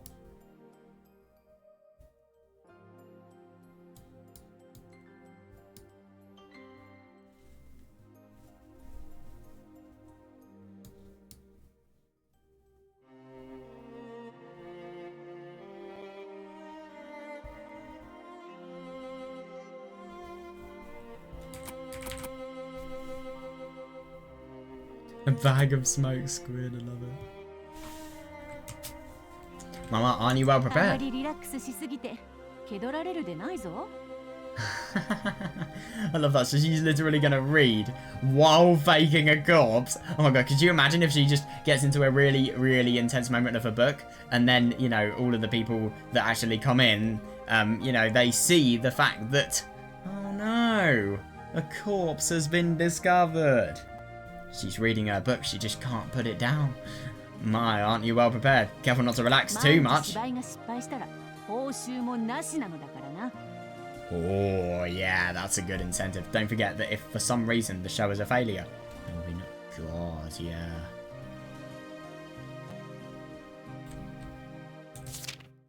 Oh, fuck. もちろん注意しますとも。 Of course, I'll be careful. During their light banter, Berthold pulled a stake from her tool bag. Kumasawa is to be gouged and killed with this stake. She doesn't know that. すまんがうつ伏せになってくれぬか。 Sorry, but could you lie face 仰 down? 向けではどうも格好がつかん。 The face up pose just isn't working. うつ伏せでございますか。 Yeah, so that she can't see. Face down, is it? できはしますが、それでは少々息 We が won't need to しん prove か she's と。 literally going to kill you. I bet you anything. Face down, is it? I can do that, but I think it might be hard to 仰 breathe. 向けではいかにも寝ていますという感じで実に白々しいの。 No, I do see that, yeah. Whenever a face down murder has occurred, I suppose it could be given... It's just an amplification of the fact that they are fucking dead. I mean, look at Hideyoshi's murder, for example. I think that's a really good example. God, yeah, face up just looks like you're sleeping. ちょっと試しにうつ伏せになってくれぬか。 Could you just test laying face down out for a minute? 試しだ試し。 Yeah, you're being too persistent. そうでございますか。では失礼して。 So then I'll try it. 長くその姿勢を保つのは苦しいか。 Oh, I'm surprised. Would it be difficult to hold that pose for a long time? しばらくならなんとかなりましょうが。 For the time being, I can manage somehow. 検視は早めに済ましてほしいものですね。 Yeah, that's interesting. For the time being, I can manage somehow. Hope the autopsy そうか comes そう soon. か。 I see, I see. しばらくそのまま。 Stay like that for a while ち now. ょっと衣装をいじらせてもらうぞ。 I'm going to adjust your clothes a あ bit. まりに綺麗に服を着こなされていても。 Fair リ enough, ズムが yeah. ないのでな。 Without the clothes set up right, there's no realism. Berthold takes a tool from her bag. Oh, interesting. It's a 12'd up lightweight extension cord. ちょっとすまんな通すぞ。 Sorry, I'm adjusting them right now. そ Oh, のままそ interesting. のまま。 Stay just like that. はいはい。 Yes, yes. God, that's insane. That's so clever. I'm just genuinely impressed at how clever Yasuda is, really. God, she coiled the extension cord around Kumasawa's neck, cross-lacing it from behind. She grabbed the ends of both hands. Oh my god, Berthold flumped herself onto Kumasawa's back, straddling her. Suddenly, Kumasawa's throat touched. Jesus fucking Christ. And she could no longer breathe nor scream. Jesus! That extension cord wrapped around her. This is so barbaric. Was making a crackling sound from strangling her. I mean, God, I knew that she was going to die. I didn't really understand why she was having an extension cord there. Until I realised, Jesus. God, that's horrible. That really is. Kumasawa looked like she was doing the flutter kick in the book. God, but her heavier kicks occasionally pounding the bed. Jesus, yeah, and straddling on top was Berthold. God, that's ridiculous. And straddling on top was Berthold in complete silence, as if she thought Kumasawa was some kind of bug or rodent, mercilessly wringing her neck. Fucking hell. The scene looked just as if a giant golden spider had captured some pitiful prey and was injecting it. Oh my god, no, I totally see that. Yeah, injecting its poison. And along with that, the canopy bed must also appear to be made from this strange spider's... Oh my god, what? This web would sometimes quiver from Kumasawa's feeble resistance. Jesus Christ. God, you are disgusting. Yeah, it's just not only all of the lies that have actually been told about, you know, what is going to happen, prosperity in the future, you know, financial prosperity as well, you know, loads of money for a good retirement, you can leave your job, you can have a paradise-related life after this, but the only thing that you're not told is you're actually going to be fucking killed. God, that's so horrible. It really is. And finally, Berto slowly got off of Kumasawa's back. God, yeah, Kumasawa didn't move a muscle. She was dead. Oh my god, and now she is just going to... Oh my god, and she's going to shoot her. Oh, I see, your gouges in the leg.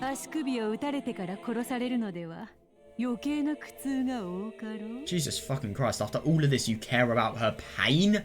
To be fair, I mean, she has relatively painlessly killed her compared to what she could have done. Yeah, sorry Kumasawa, your gouges in the leg. To kill you by stabbing you there would be unnecessarily painful.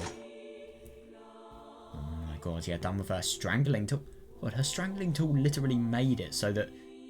Well, she literally latched her strangling tool onto her gun and then it just, you know, flew into her hands. That's what I'm imagining. Done with her strangling tool. Beatrice next grabbed her nearby rifle.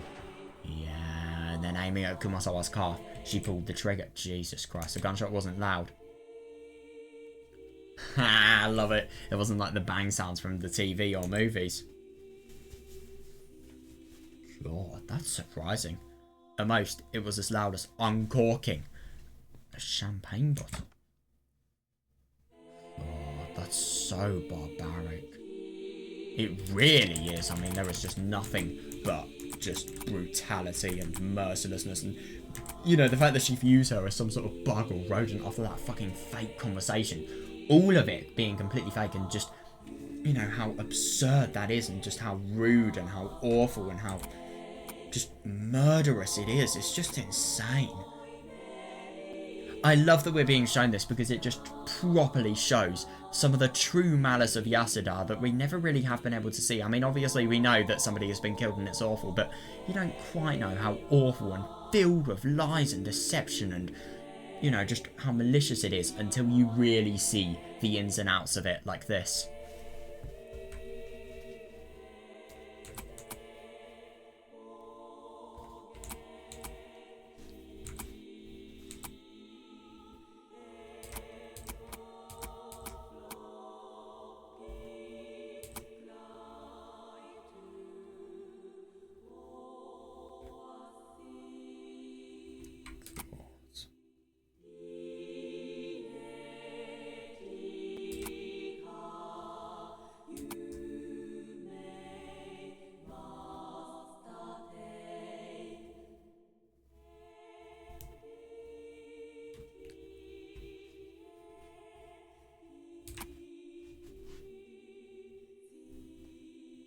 God. I hate that analogy because I can imagine it so clearly.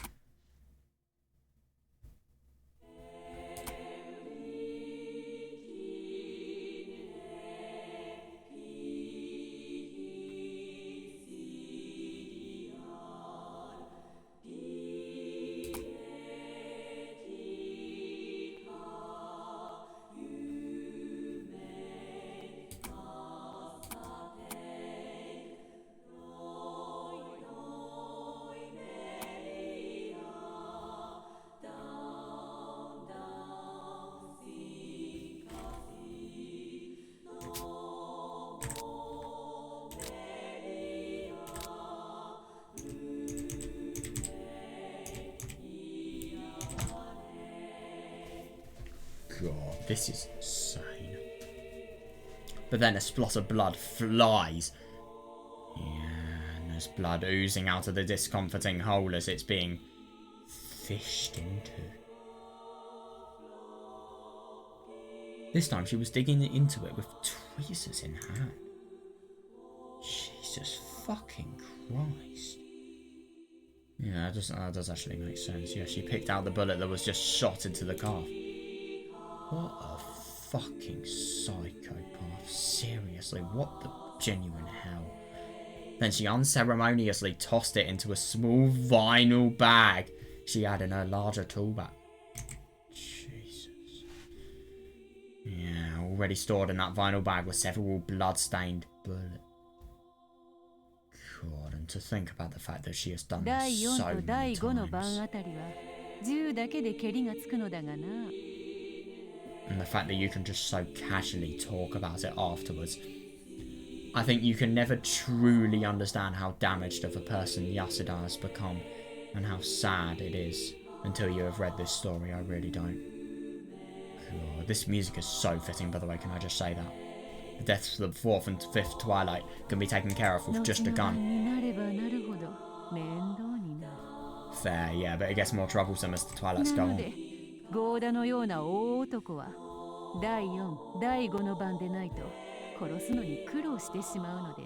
So if the large Gorda isn't killed on the 4th or 5th Twilight, it will lead to problems.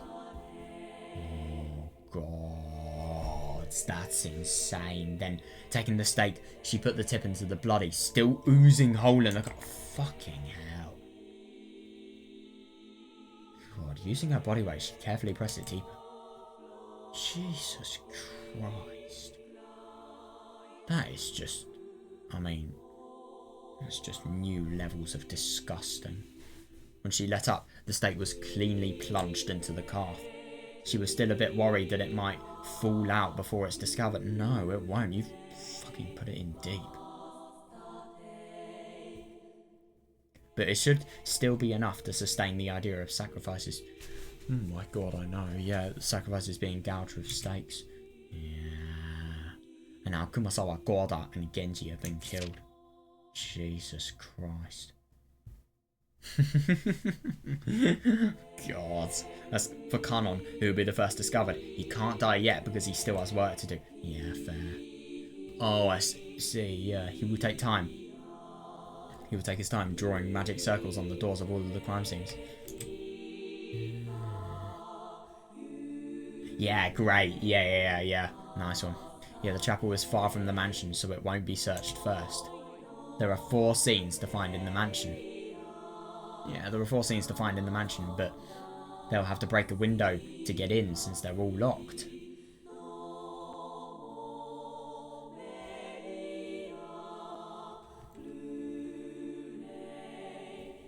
Other than a parlour, all of the locations are on the 2nd floor or higher, so it's nearly certain that the first scene they'll set a foot in will be the parlour. Yeah, fair, yeah, and then it's just the chain of closed rooms, yeah. In the parlour, Conan will be dead, and in his pocket, a master key. Yeah. And in the room will also be a letter from the witch that includes the key to the next room. Yeah, the survivors will end up finding the corpses by following the dictated route. Under the pretense of preserving the room to hand over to the police. Oh yeah, that's great. That's such a good excuse. Oh my god, that really works into their favours. God, yeah, under the pretense of preserving the room to hand over to the police. Yeah, the crime scenes will be protected from possible investigation. Yeah, Nasuhi will restrain the children, and Dr. Nanjo and Kraus will be the only ones who go near the corpses. Yeah, fair.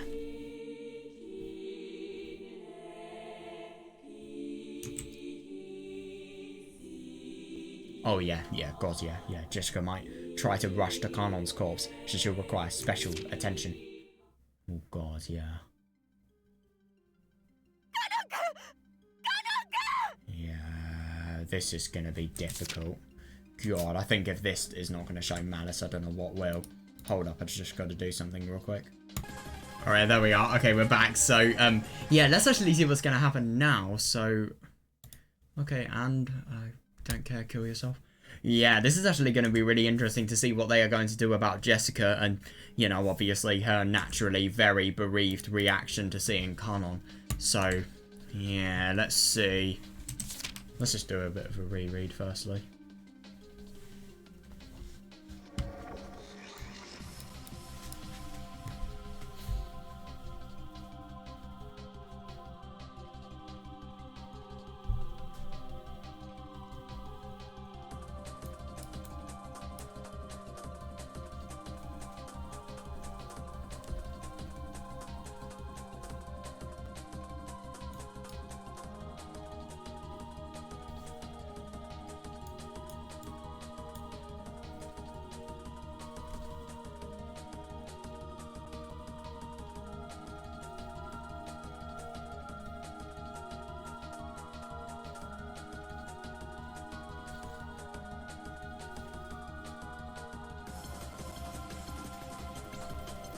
Forgot how good this track was. It really is quite something. And I think it definitely fits the malice of the mood here. It really does.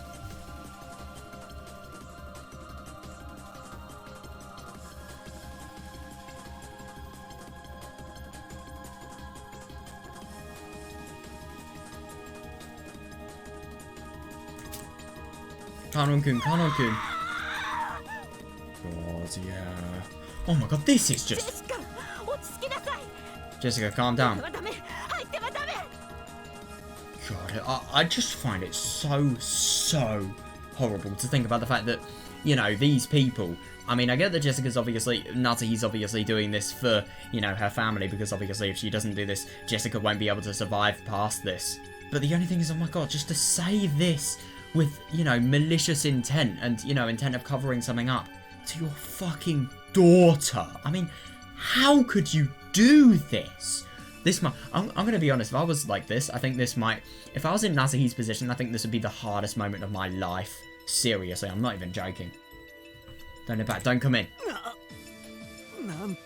But, yeah, fair enough. Yeah, unbelievable. Damn it. God, yeah. That's hilarious. God, famous last words. With this, the suspicion that the servants might be the culprits has been cleared up. Oh, hasn't it, Aunt Natsuhi? Oh my god, that's interesting. Yeah, George. Oh yeah, George sent a cold glare at Natsuhi. Oh yeah, understandable, yeah. Who had suspected the servants and driven them from the guest house. Yeah. How is it, Dr. Nanjo? Yeah, I can't tell the exact cause. Yeah, funny that. Yeah, I can't tell the exact cause, but I can tell he's dead. One certain thing is that this isn't the fatal wound. One certain thing is you're bullshitting. There was an awful wound on Kanon's knee and a bloodied stake on the floor. Oh, it didn't, you know, maintain its position there. That's a shame. Shame. Fuck off. There's no doubt that the culprit pierced Kanon's knee. Yeah. But it's hard to think that stabbing a knee would lead to death. Yeah. Oh, yeah, understandable, yeah. Yeah, but he wasn't actually killed. That's the funny thing. But it's hard to think that stabbing a knee would lead to death. He was probably killed another way, but Nanjo couldn't grasp what it was with a cursory examination. In other words, this is a complete lie, this scene. Because Kanon is not dead. But the only funny thing is that I find, I don't actually agree that stabbing a knee could not lead to death. I think it could. I mean, I don't have enough scientific knowledge to actually back my evidence up, so feel free to scientifically disprove me in the comments, but I've heard of, I remember there was this one time I was being told of cases where, you know, what this person once did is they wanted to warn another friend. It was an assembly on knife crime we were getting, and, you know, what somebody did is they, you know, attacked their leg, like a non-fatal part that they didn't actually think would get hurt, and then apparently they severed some sort of really key artery or just means of blood transmission, and that meant, you know, they bled to death. But, I don't know how true that is, obviously. Because if this is saying otherwise, then maybe what I learnt was just a bit of exaggerated crap. I don't know, though. Please tell me in the comments. I'd genuinely be interested. Yeah, but no, I do see that, yeah. Yeah. Yeah, in any case, we should tread lightly at the crime scene for the sake of the police. Yeah, great. Yeah. Yeah, funny that. If we carelessly disturb it, it could hinder their investigation. I agree. Yeah, we should probably not do anything more in this room.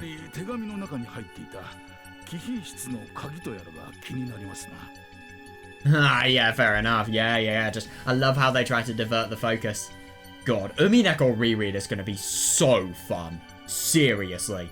I agree, we should probably not do anything more in this room. More importantly, I'm concerned about the key to the VIP room that was inside the envelope. I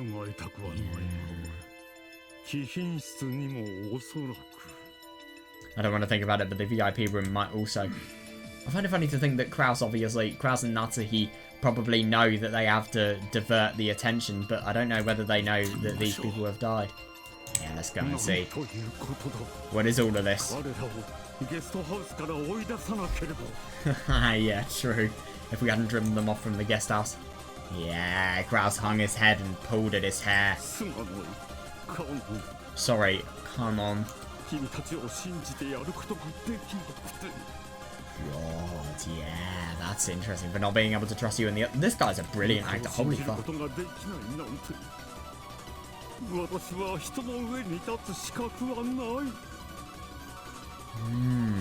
I love how obvious it is that he's acting, by the way, but obviously these people won't be able to see that because of how grief-stricken they are. Sorry, Kanon, for not being able to trust you and the others. To be able to be unable to trust, yeah, to put trust in my subordinates. I have no right to stand above other people. Interesting. And then the train wreck continues. And they are deceived more and more. Oh, Kanon-kun had a stake in the knee. Oh, God. It's the 7th Twilight. Yeah, gouge the knee and kill. Oh, God! Which means, what about the 4th, 5th, and 6th Twilights? I wonder. I mean, obviously, that's the last thing you would want to think about, but logic would say that's the case. Which means, what about the 4th, 5th, and 6th Twilights? Doesn't it mean that at least 3 other people have already been killed? Calm down, George Aniki. We still don't know if it... True, it is a devil's proof until you confirm it. Open the lid off that cat box. I'm going UN. I always think of UN as associated with an acronym, obviously United Nations, but UM is the thing I'm more interested in. Unconnected Marketeers, Toho 18. So I always just think UN instinctively should just be Unconnected Marketeers, but it isn't. UN, Uncle Kraus. And Uncle Kraus. Let's head to the VIP room. Hurry to the VIP room. Right. Oh my God. But just a minute. Oh, interesting. We can't leave the broken window this... Oh, ironic that, yeah. Yeah, make them believe it's a closed room. Good one. Nobody's checked Kanon's pockets, by the way. Can we just mention that? Yeah, they've done it brilliantly. God, Yasuda totally is getting her moment to shine here.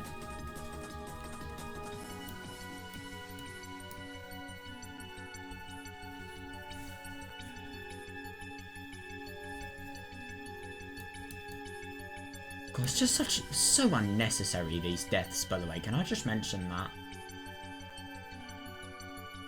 Especially because of the fact that everything's going to explode anyway. It's just the maximum cruelty you could possibly get.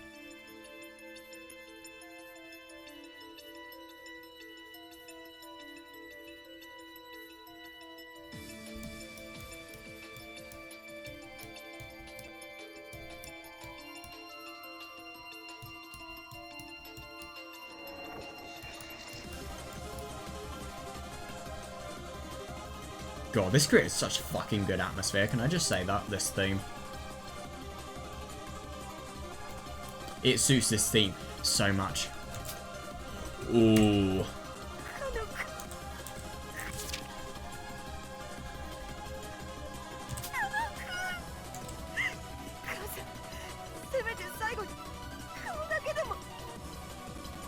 No, you can't, because then you will expose everything.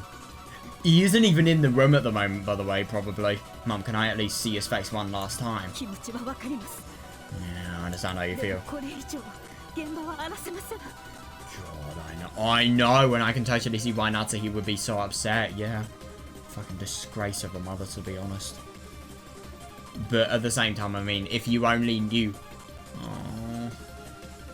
Earphones are gonna die soon. If you only knew about this incident, if you didn't know about anything else, then you would call her a disgrace of a mother and a human being. But then if you realise her motives for doing this, then she's less of a disgrace, but she is still kind of a disgrace, let's be honest here. I understand how you feel, but we won't disturb the crime scene any further. 犯人を必ず見つけるためにも Yeah. このままにしなくては We'll have to leave it as it is to ensure that they find the culprit. だから Well, you are kind of a culprit. But Yasuda's the main culprit. She's just an accomplice. She is just the mediator for Yasuda. The one that makes it so that everything is convenient for her. We have to leave it as it is to ensure that they find the culprit. So from now on, just hope. 彼の礼服を Jesus fucking Christ, he's not even dead. For his happiness in the next world. Come on, just think about, I mean, look at her fucking, I mean, Jesus Christ, what the fuck would you tell this woman? Like, could you imagine telling this woman the truth? And could you imagine just, you know, what would happen if she realised, like, not only that she's lost her boyfriend, but who her boyfriend is, what these people were doing in order to cover everything up? I mean, just how inhumane they are being. It's insane. And so they all head to the second floor's VIP room, then to Natsuhi's bedroom. Yeah, then to the third floor's waiting room. Meanwhile, Kanon quietly sneaked out of the parlour. He's got a master key, so he can just leave straight out the door and then lock it. Oh, yeah, true. Yeah. Kanon's even got 2 master keys, so he can leave one behind in the parlour. Oh, yeah, that's good, yeah. Of course, there is a concern that after the Epitaph murders are complete, the crime scenes will all be investigated again. No, there isn't. Everything will just be fucking bombed. What do you mean? For that situation, so that Kanon's missing corpse won't create an inconsistency, the culprit will have to perform some action that takes Kanon's corpse away. Yeah, seriously, episode 2. Oh my god, episode 2's mystery was really good about Kanon's corpse. I'll never forget that one. Kanon's disappearing corpse can become the trigger for another mystery. Kanon headed towards the chapel and met Shannon. Yeah, he met his other personality there, right, okay. Then he gave his master key to Shannon. So then he's gonna become Shannon. Yeah. お疲れ様。 Why is there such a fucking happy theme? Jesus Christ. Thank you. 守備はどう？ How was the assignment? ただ寝てるだけ Assignment. I was just lying こ down. んなの肥料の袋を運ぶ仕事より簡単さ God, fair. Yeah, I was just lying down. It was a lot easier than carrying sacks of first. That must be awful. God, that must be really heavy as well. I mean, well, to be honest though, judging by how well Yasuda killed, you know, Shannon. Sorry, ご苦労であったぞ oh yeah, カノン funny that you're here as well, yeah. I find it really quite funny to think about the fact that their eye colours, they're so similar, yet just a little bit different. Obviously, Beatrice's blonde hair blue. Well, not really blonde hair blue. Oh my fuck. Oh, I wish I hadn't said that sentence. If you know why, you know why. But, yeah, she has more of a, sort of aqua-like blue and more of a strong blue than Kanon and Shannon do.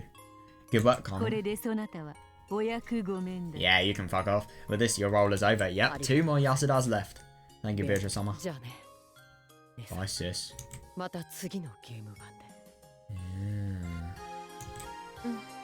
Okay, また次のゲーム版で。 see you on the next game board. God, so Kanon's gone. Yeah. Oh, that's interesting. Oh my god, that's really cool. Beatrice waved her cane, and then Kanon's body sublimated into mist and disappeared into her smoking pot. Jesus さ Christ. て Alright. 連鎖密室の鳥を飾るのはそなたであるぞ Seriously though, yeah. So you are to decorate the last link of the closed room Hi. chain. Yes, 心得ております。 I shall. Yeah, this is going to be quite something. I'm excited to see how this all ends. I really am.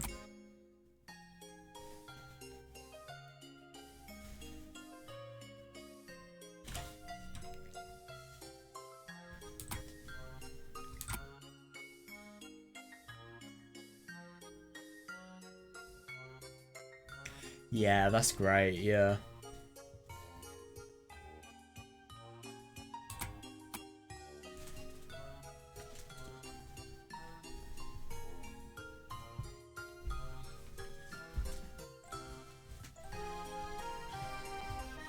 Bastard.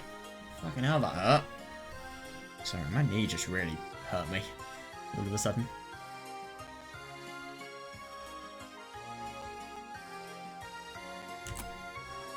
Oh, I clicked the wrong thing. Annoying.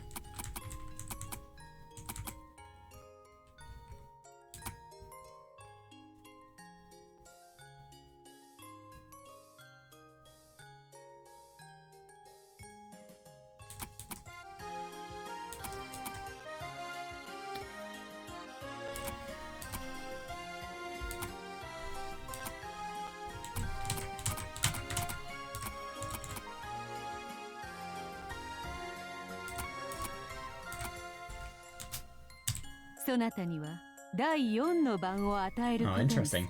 I will grant you the fourth twilight. It's a very merciful ありが twilight. とうございます Thank you very much. God, yeah, 1 in quadrillion chance for this to actually be opened. Beatrice and Shannon entered the chapel. The gloomy, solemn chapel was engulfed in nothing but the sound of wind and rain. Yeah, fair enough, yeah. どこがよろしいでしょう God, this really reminds me of the episode 7 scene where we see Shannon's eyes just go entirely emotionless, just into mere colours like Burns do. Where would be good? 祭壇の裏手あたりはどうか How about behind the altar? かしこまりました Understood. It's interesting hearing Shannon's voice here. No objections whatsoever. Between the stained glass and the altar in front of it, there was a crevice no more than 20 centimeters wide. The crevices were sufficiently deep. Shannon had advanced, prepared a metal dumbbell attached to a rope. It's unusual. And then she carefully tested hanging and lowering the dumbbell into the crevice, and went in with no problems. The weight of the dumbbell was ideal. So what is she trying to do? 問題ないか How is it? Any problems? はい No, 十分です it's fine. 問題ありません Reminds me of episode 7, obviously, in relation to Beatrice's funeral here. There were no では problems. 先に杭の化粧から Fucking 始 kill める yourself. Cunt. Alright. Right, what's happening? Hang on. Oh, okay, that was easier than I expected.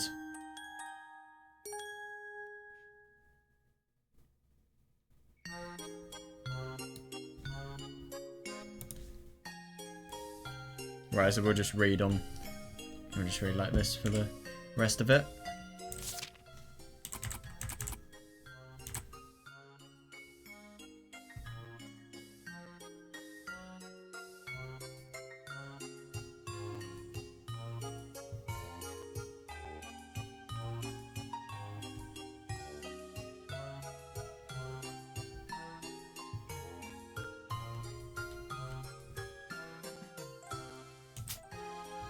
Then let's start the steak makeup. そなたの杭は血で汚すことが難しいのでな Yeah, fair enough, obviously, because, you know, Yasuda is the key of this crime.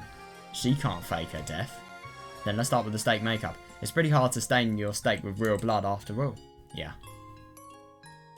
Oh my god, she is so fucking good at this. She pulled some painting materials out of her bag. Wow.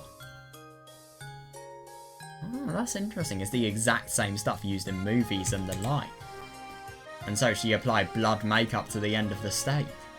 Good, yeah. こんなものか By the way, do keep in mind that, you know, Yasuda and Beatrice being there is complete bullshit. It's just Yasuda here and, you know, this is her other personality. But, like, you know, she is doing this all by herself as well.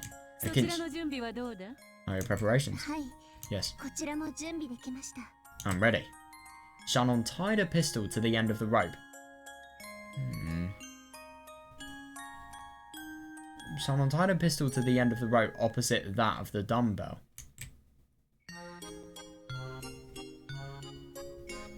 And then she carefully lowered the dumbbell into the crevice between the altar and the stained glass window. The middle of the rope was caught against the corner of the altar.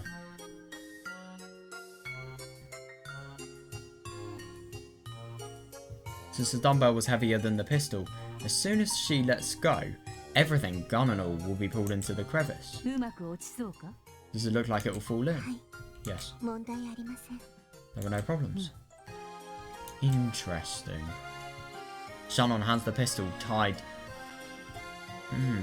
Shannon hands the pistol tied to the rope to Bertel. Weird, and Bertel hands Shannon the fake bloodied stake. That's really tricky to imagine. Shannon gently presses the stake against her own forehead. Bertel also puts the pistol to Shannon's forehead, aligning it with the stake. 悔いはないのか？ You have no regrets? ありません。 None. すべてはベアトリーチェ様のおぼし飯のまま Wait に。 a second, what? It is all Beatrice Summer's wills. 残念であるぞ。 It's too bad. 誰かが碑文の謎を解けたなら、そなたも死なずに済んだも You の。 have got to be kidding me. So Shannon's genuinely going to be dead? What the fuck? If someone had solved the mystery of the epitaph, you would have finished alive. 解けるわけがありません。 Oh my あれほどの難解な謎が。 god, that's interesting. There's no way someone could solve such an incomprehensible 元 mystery. より望みのない賭けでした。 No, I don't agree. From the beginning, it was such a hopeless gamble. それでも、わらわはかけたのだ。 Yeah, I still bet. それでも叶う奇跡こそが魔法だとな。 Yeah, fair enough though. Yeah, I still bet. Because of the miracle we're granted, it would truly be magic. この毒素に満ちた人間の世界には魔法も奇跡もありません。 No, I do see that though, yeah. In this world of toxin-filled humans, there is no magic nor miracles. ベアトリーチェ様、 Beatrice Summer. あなたこそが唯一の魔女にしてこの世に魔法を権限できる唯一の存在なのです。 God, her eyes are fucking weird. You're the only existence that can bring magic to this そ world. うだ。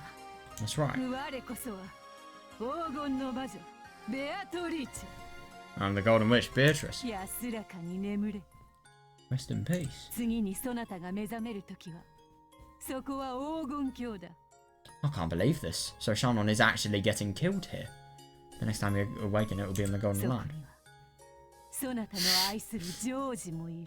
Your beloved George will also be there. ありがとうございます。 Thank you very much, ベアトリーチェ様。 Beatrice Summer. God, this is insane. I just genuinely can't believe I'm reading this.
That's interesting, that.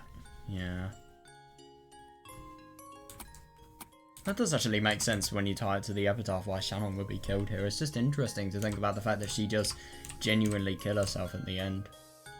God, that's insane.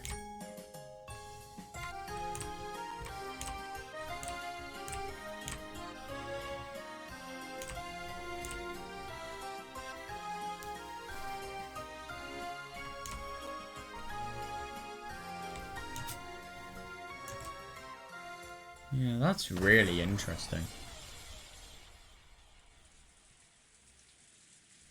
God, so that's interesting. So I'm assuming what the gun does is, yeah, so let's see how exactly she is going to be killed and how the weapons are going to go. It was a weak sound, but inside the chapel where only wind and rain could be heard, there was a faint echo. God, yeah. Shannon was tranquilly looking up at the ceiling, and then she suddenly collapsed like a puppet that had lost its strings. Yeah, so Berthold lets go of the pistol in her hand.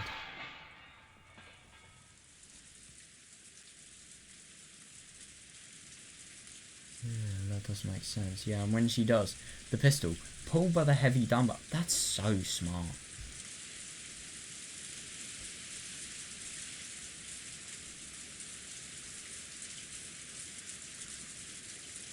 Pulled by the heavy dumbbell is swiftly swallowed up by the darkness of the crevice, disappearing up with a heavy metallic clank. All that's left in front of the altar is Shannon's body with a bloody forehead. Yeah, and strewn on the floor beside her, a stake for gouging sacrifices.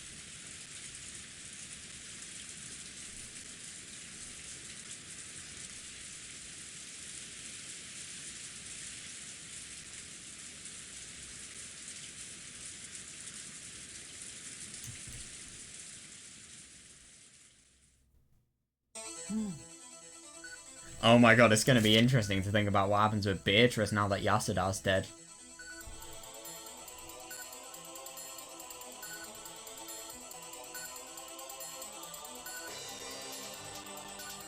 God, I've missed this thing so much.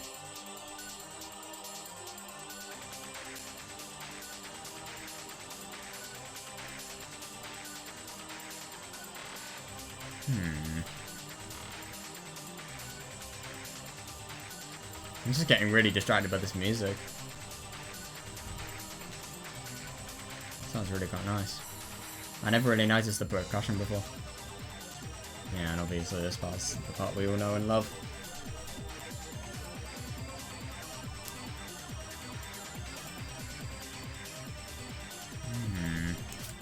Indeed.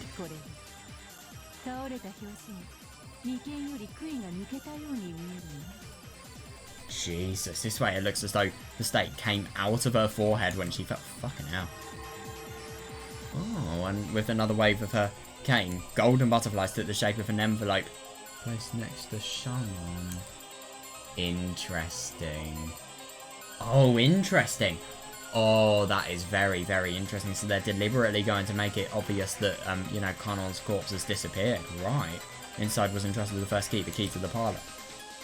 And so the closed room chain is complete. That's amazing. The 5 people with all of their master keys and the keys to each successive room were all locked up in their own closed room. Yeah, understandable, yeah. With another wave of her cane, she left a letter inside the envelope.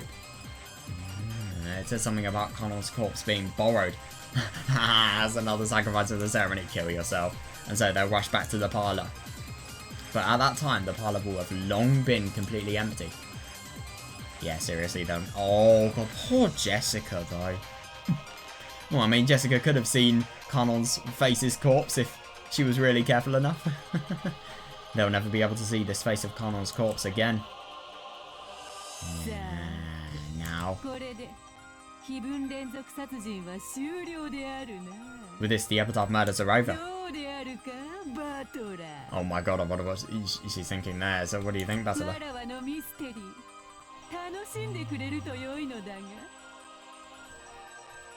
Hope you enjoy my mystery.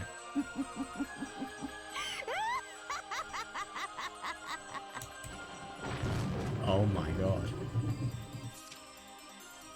God, yeah. So for the story concerning the disappearance of Connell's body, I'll attribute it to the already summoned flowers. Oh, I see. Nice one. Yeah, that's good.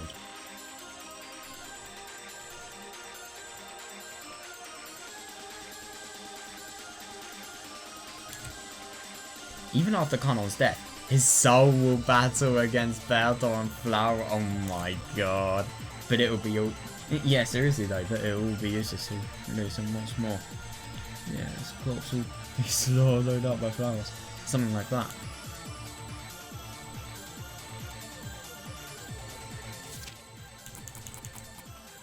Sorry, I've just got...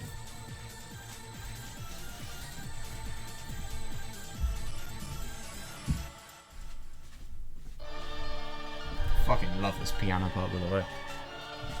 I think this part is... It may actually be the best part of the song. It's hard to tell though.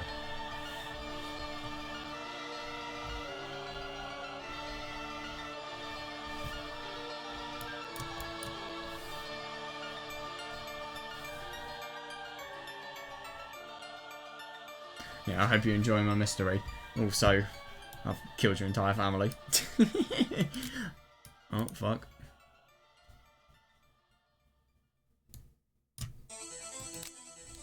Didn't mean to do that. I just clicked and... I don't even know how I went there. I just accidentally double-clicked and held. I don't know what I did, to be honest. I don't know how I got there. I didn't press X. But, yeah. I haven't got my mouse actually mapped to any keys, so it's kind of surprising. But yeah, anyway, who gives a fuck? So, yeah, this is a really nice idea. I love this. And, you know, this really reminds me of episode 2, to be honest. I mean, I think everything it's ridiculously similar to episode 2. Like, I'm going to be honest, this is just, to be honest, I think the crimes here, no, the crimes here are worse because of the fact that Rosa isn't involved. I think episode 2 is better just because of Rosa.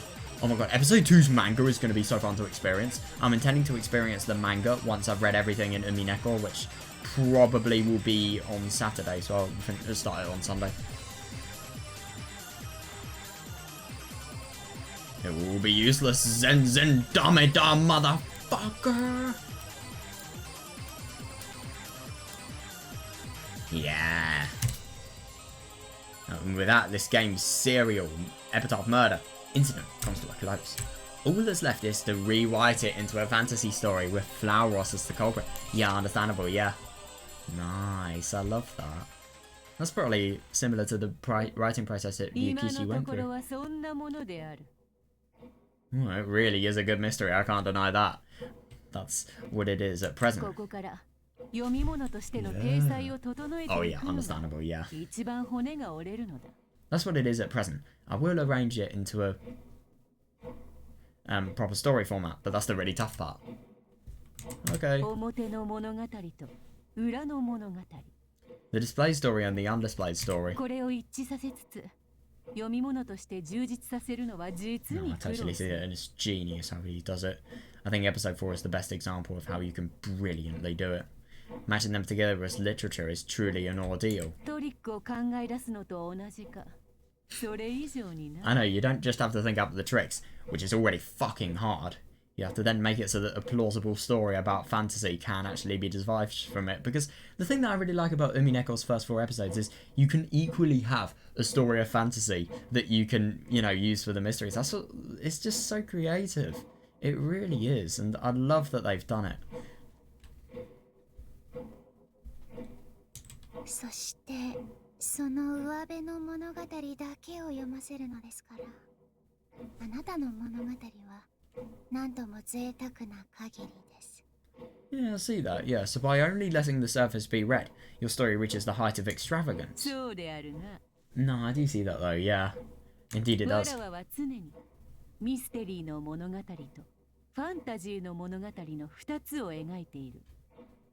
Indeed it does. I'm constantly painting both a fantasy story and a mystery story.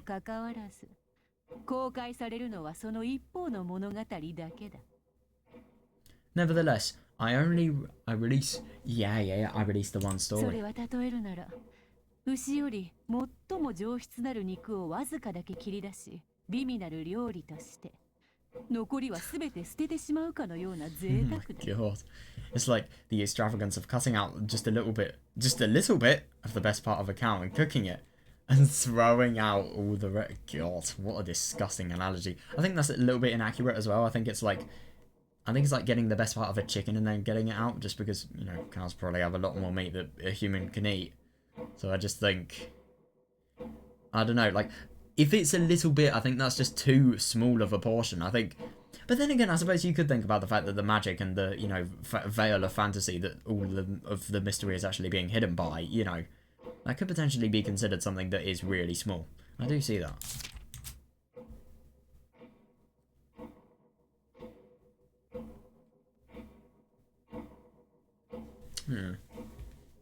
God, what an analogy. Yeah, seriously though, an extravagant comparison. Oh However, do you not have regrets? 惜しいとは Regrets, you say? Delano had returned the bundled manuscript to Berto. Berto had replied back as she was arranging it on the desk. あなたは倍の物語を描き、その上辺の半分だけを描写 That's really surprising. You paint twice the story and then you only cook the surface half. Oh, I like that, yeah. 贅沢に捨てられた残り半分を知る者は、その味と大胆な切り捨てに驚きと称賛を送るでしょう。 Oh, yeah, that's understandable, yeah. 世の中の人間すべてがあなたの望むほど舌が肥えているとは限らないのです。 No, I totally see what she's saying. Yeah, you paint twice the story and then you only cook the surface half. Yeah, because obviously the better parts of the story and, you know, the true understanding that can actually be gained from all of Umineko's stories.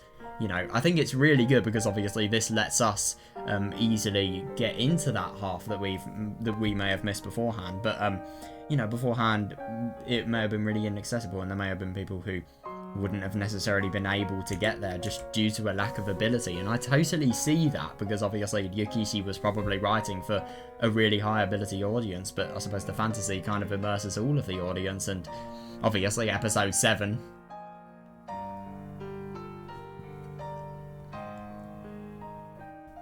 yeah, those who would know of the remaining half, so extravagantly discarded, would surely sing praise and astonishment.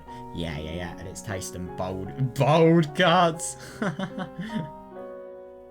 Yeah, however, among all the humans in this world, there aren't many that are as discerning as you desire. そういう Yeah, 輩 fair. も時にはいるであろうな。 But no, they are. Yeah. Sometimes there are such fellows. あなたはそれを1000人に1人と記しましたが、おそらくは逆です。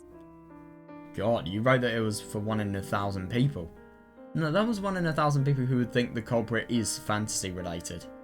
Yeah, but I think Delano's is accurate. Yeah, you wrote that it was 1 in 1,000 people, but I think it's the opposite. 1000人に1人を除いて全ての人間はあなたが本当に読んでもらいたかったにもかかわらず切り捨てて葬った残り半分の物語を察することもできないに違いないのです。 Yeah, I see that.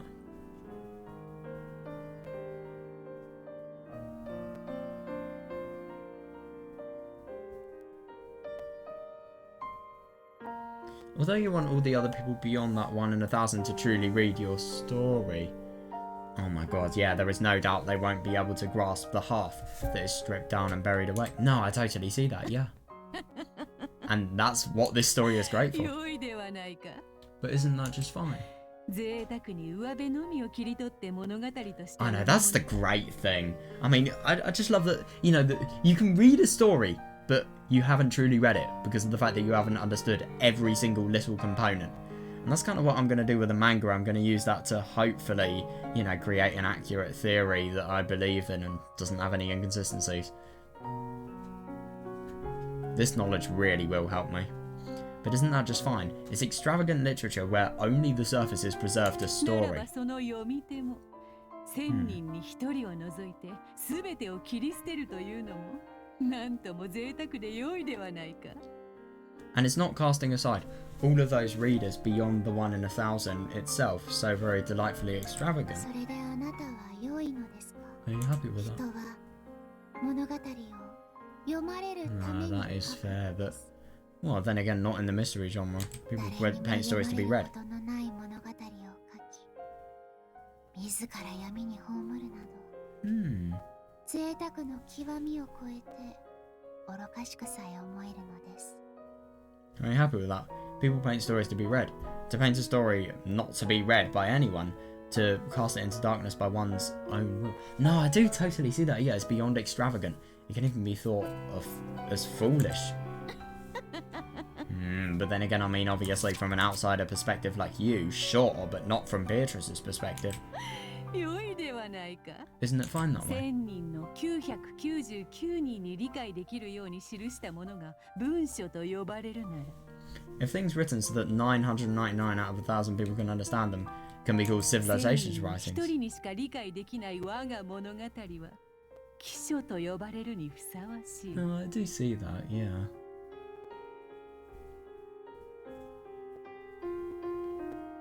that would be most fitting of my story, written so that only 1 in 1,000 can understand it, could be called oddity 魔女 writing. の描く物語なのだ。 Oh, yeah, that's good. Yeah, it's a story painted by a な witch. らば奇妙な味たる奇書で良いではないか。 Oh, I do see that, yeah. So if it has an odd taste, then should it not be called an oddity writing? 私の役目は戒律を用いてその奇なる物語 Oh, を yeah, fair 万 enough, 人に yeah. 理解できるようにすることです。 My duty is to, using the commandments, make that odd tale understandable to all people. そういうこと Yeah, だ。 they're kind of enemies. だからこそ本当はそなたの手に But yeah, 委ね that's たくはない understandable. And that's interesting. That's kind of giving a confirmation that sometimes the 10 commandments may not be followed. It's exactly why I don't want to entrust it to you. ですが、 What about episode 5あ though? なたの考えは分かりました。 However, I understand your reasons. 999人に理解できるようにはできませんが、せめてあと1人理解できるようにする手伝いをできるかもしれません。 Yeah. However, I understand your reasons. I cannot make it understandable to 999 people, but I might be able to help at least one more person understand. 手伝いとは何か。 Yeah, what do you mean by help? この未完成の原稿をいつの日にか公開したいのです。 Yeah, that's great. I mean, isn't it ironic to think about the fact that Delana has definitely helped a lot of my understanding? Oh my god. Yeah, I want to someday release this incomplete わらわ manuscript. が料理に使い捨てた腹綿をわざわざゴミ箱より引っ張り出そうというわけか。 So we intend to drag out from the trash can the uncooked guts I threw あ away. なたはおそらく誰にも理解されないでしょう。 God, yeah, fair. Yeah, you may not be understood しか by しな anyone. がらそれはあなたの本心とも思えます。 However, I cannot think that this is your true あなた desire. は999人への理解は求めていない。 You do not seek understanding from those し 999かし people. それでもたった一人への理解を求めている。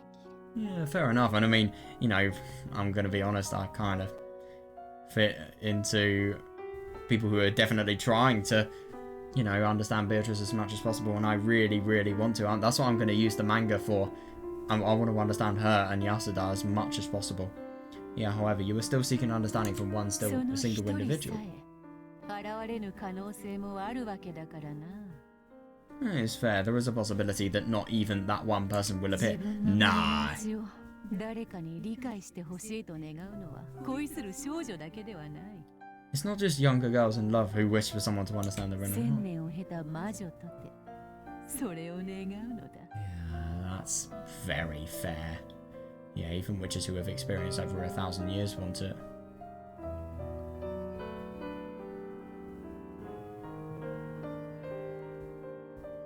Hmm.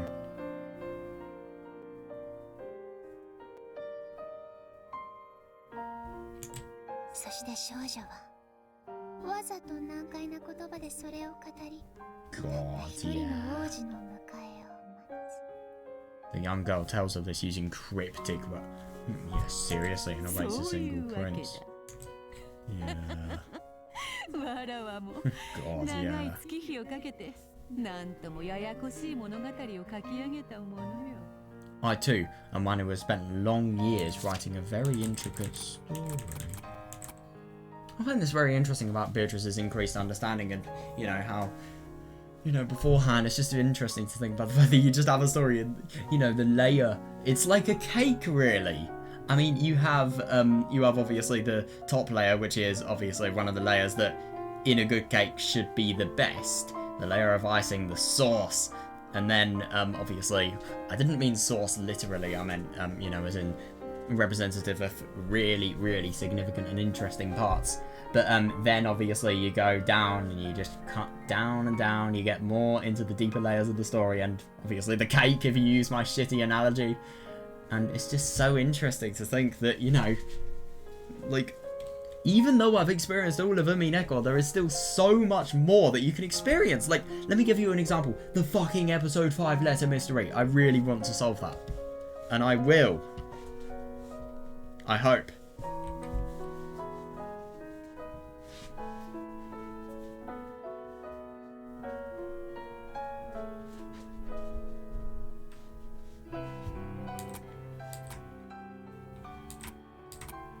Yeah, but that is also understandable because that would ruin the magical layers that would come from extensive understanding of the story.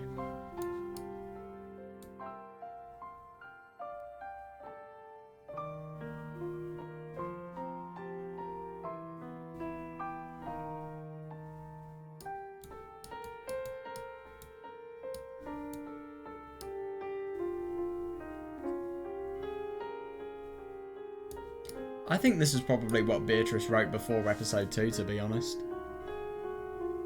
Well, why would it be after?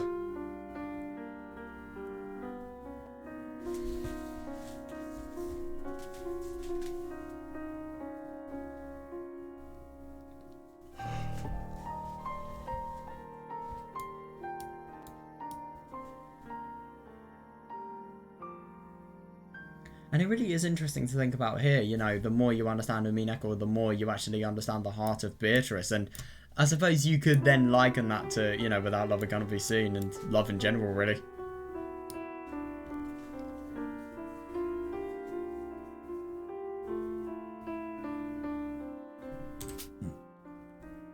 I too am one who has spent long years writing a very intricate story. Yeah, fair enough, yeah. If the time comes that the prince does not appear.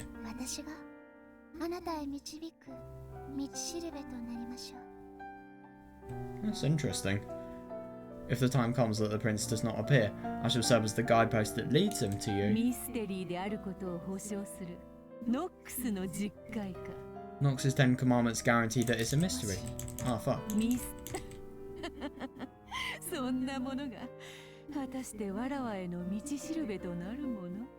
Could a thing like that really guide him to me? If it's not enough.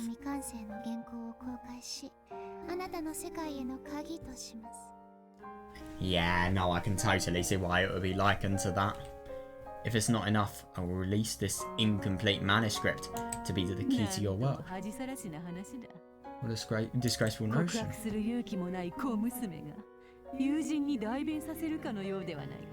No, I do see that. Obviously, in this case, it's no Beatrice having no desire to release the inner contents of her heart, I suppose. What a disgraceful notion. Isn't it like a girl with no courage to confess? Having a friend do it? Oh my god, yeah, I see that is disgraceful. But at the same time, you still realise the truth. I do totally see that, though. That too, in a way, is for love to be realised.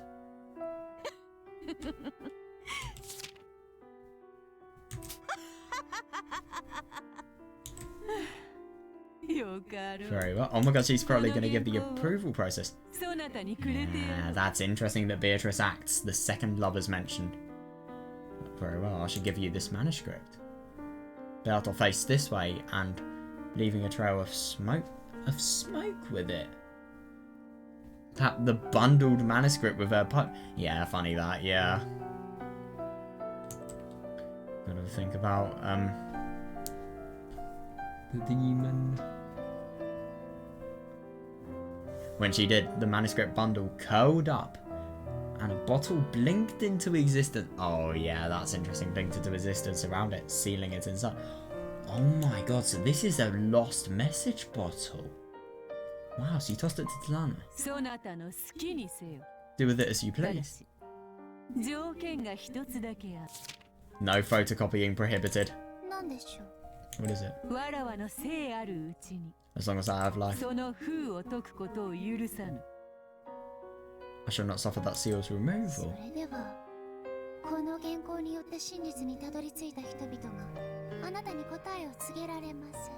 But then, people who reach the truth by this manuscript cannot tell you of it. Oh my god, yeah, understandable, yeah. The only prince I await is the one who arrives without reading the manuscript. Jesus Christ. One cannot love a cat after tearing out its guts. Yeah, that's interesting to think about how that relates.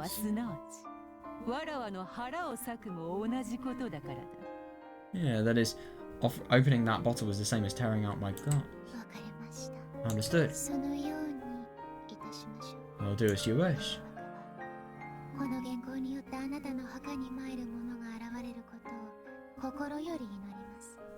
Cool, that's really interesting. I will do as you wish. You have my heartfelt hope that this manuscript brings you a visitor to your grave. I don't know. かけらの海の魔女諸剣は実に冷淡であるぞ。 Oh, fair, yeah. The Great Witches of the Sea of Fragments. Seriously.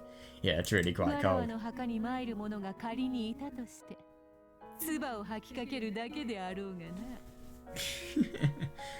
Even if we suppose there was a person who visited my grave, they'd probably just come to Jesus Christ, spit on it. あなたが愛あるものに見える物語を書いた。 Oh my god, if you painted a story that can be seen by the... Yep, this is before episode 2. また彼女たちを愛するべきに。 Yeah, then you should love those witches in あ turn. なたの求める王子とてあなたに愛がなければ見えないのです。 Yep, because even the prince you seek will be unable to see it without the love for you. どう Oh, か fuck. わらわのはあなたの God, yeah. これは一本 Seriously though, yeah. そなたの勝ちだ。 You win. さあ、そのボトルを手土産に帰るがよい。 Alright, take that bottle with you. わらわはまだ死なぬ。 I'm not gonna die just 書 yet. き終えねばならぬ物語はまだまだ長いのでな。 Fair enough, yeah. Oh my god, you do. You have blooming episode 3 to 8 to write. Still have much story writing to finish after all. それではこれで失礼します。 Then I shall take my お元 leave. 気で大ベアトリーチェ教。 Well, not episode 5, obviously, but quite a lot of them. And 7.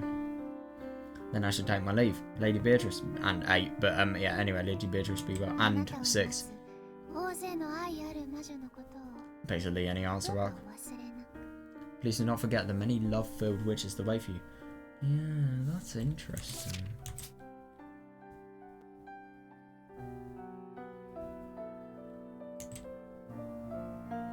そうであるな。 Yes, of course. それをそなたの置き土産と思い受け取ることにする。 I leave it to you in your parting ど gift. の上客人のお帰りだ。 Normal the guest is taking your 玄 leave. 関まで見送るがよい。 See you out of the その door. 後、わらわにはもう一度紅茶を。 Then get more tea for me. 久しぶりに甘いミルクティーを飲みたくなった。 It's been a while, but I've been craving for a sweet milk tea. かしこまりました。お Don't 嬢 think さ I've ん ever tried that, actually.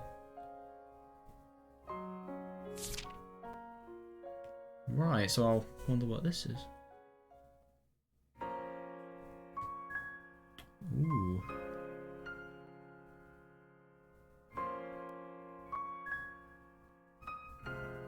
That's interesting. Don't think I've actually heard this song before. It had a very weird name. It looked like some sort of European language its original name was from.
As a result of Lady Beatrice's death, I am releasing this incomplete tale in accordance with her will.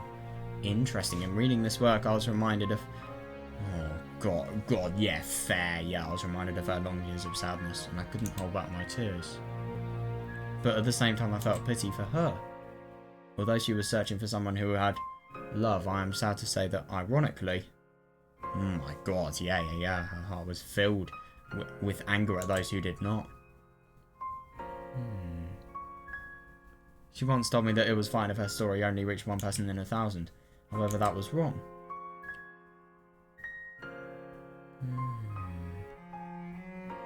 Out of those 1,000 people, she wished her story would reach even one more person. If you asked her, she would surely laugh and deny it. But those were, without question, her true feelings. Yeah, fair enough, yeah. In the beginning I was uncertain about releasing this manuscript. I thought that I should hide it. Yeah, fair enough, yeah. I thought that I should hide it so as to preserve her mystery for the one in 1,000 saviour she spoke so often about. But as I read and reread it... Oh, that's interesting. I began to realise that the manuscript was a message with no destination address. It was a wish that even she never realised she had. Yeah, that's interesting, but now I understand it and I think it should be granted. That is the reason I decided to release this incomplete manuscript.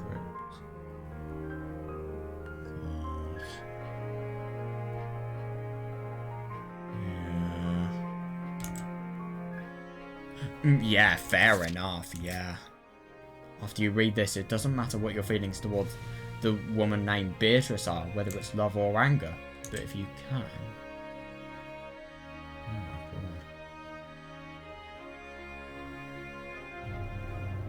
God. God, yeah, that's interesting. Try to reach her feelings buried in the deepest part of the story. So, oh, okay, yeah. Oh, okay, we've got quite a lot left. Okay, that's good. I keep on thinking that the last line's going to be present, so I'm just kind of paranoid I won't be able to reread. God, this is awful. I mean, I just totally see how everything, you know, how everything actually applies.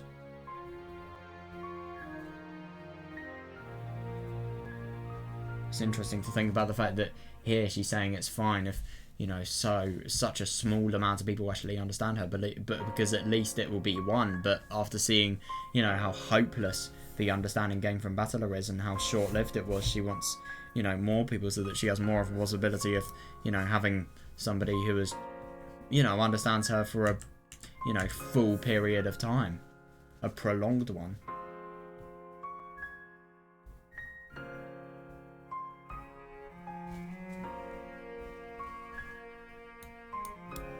Yeah, fair.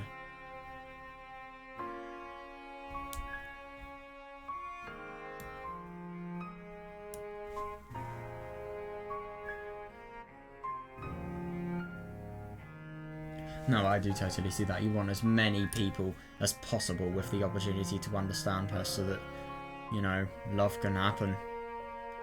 I think that's just how it simplifies too, because obviously everything with Battler, it never happened, and look at how much it hurt her, so obviously, even, it's just really interesting with Yasuda, you know, even after her death, it's as if she wants to live on and her spirit wants to be understood, and, you know, that's why these illusionary tales have been written. And then obviously Toya, you know, thinking about that is just another, it's just another way of thinking, really. So you can obviously have an entirely different point of view, because you think about Beatrice and then you think about Toya and then you think about why he chose that. And why he chose everything related.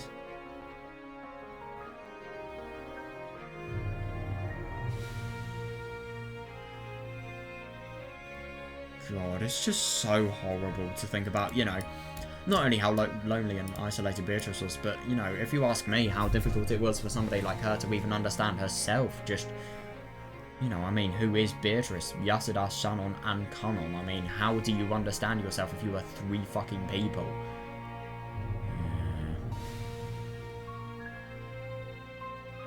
Yeah, but then again, I find it interesting. You know, you either preserve the mystery or you promote understanding and you promote love to actually be seen to Beatrice. Yeah, and it's interesting to think she never really realised how many people she wanted to be understood by. And, you know, obviously when we think about everything regarding Batello, of course, if she had understanding from another person and didn't just shoulder that immeasurable pain, then, you know, she would have been able to probably get through it better. It's horrible though. Oh my god, what happened to Yasuda? Jesus Christ. Yeah, but that is fair, yeah. Yeah.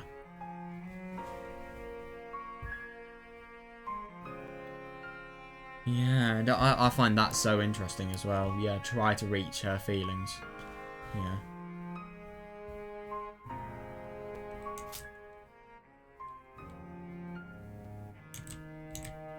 She said that she wrote 2 stories and revealed 1. However, that was also wrong. She wrote 3 stories and revealed 1. That's interesting. Yeah, but reading this incomplete manuscript, you will know 2 of these stories. Oh, that's really interesting, because I'm assuming the 3rd one is the one you create via your own interpretation and your own understanding of Beatrice. And then, obviously, the 4th story could be the objective version of your 3rd story, and whether your understanding is truly correct, if you have truly understood. I would like you to reach the 3rd and final one with your own power. As another woman, I strongly wish... that of those reading this work. Interesting. Oh yeah, I love that. Yeah, without love it cannot be seen. Yeah, think about the grave and Beatrice's legacy. Those are her words. But I shall repeat them. Love exists in everyone's hearts. Yeah, her true tragedy. Yeah, no, I do see that actually. Jesus Christ. Yeah, that is interesting.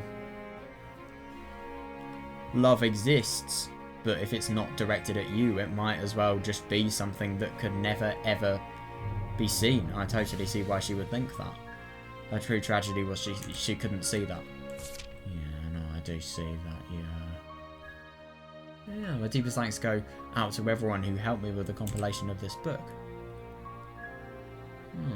Especially to my assistant, Anzu. Yeah, that's interesting. Wonder who Anzu is. Delana A. Knox. God, that's really interesting.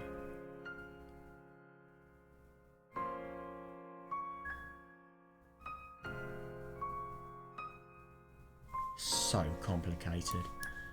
It's just so complicated. Beatrice truly is one of the most sad characters I think I've ever read something about, to be honest. No, she might be the saddest. I think the saddest thing I've ever read is that Yasuda scene with, you know, the She End song. Jesus Christ. I will never ever forget that. Yeah, interesting. So the chapter's ended, and looks like the story's ended as well, yeah. Yeah, God, that really was quite something, man. That was just...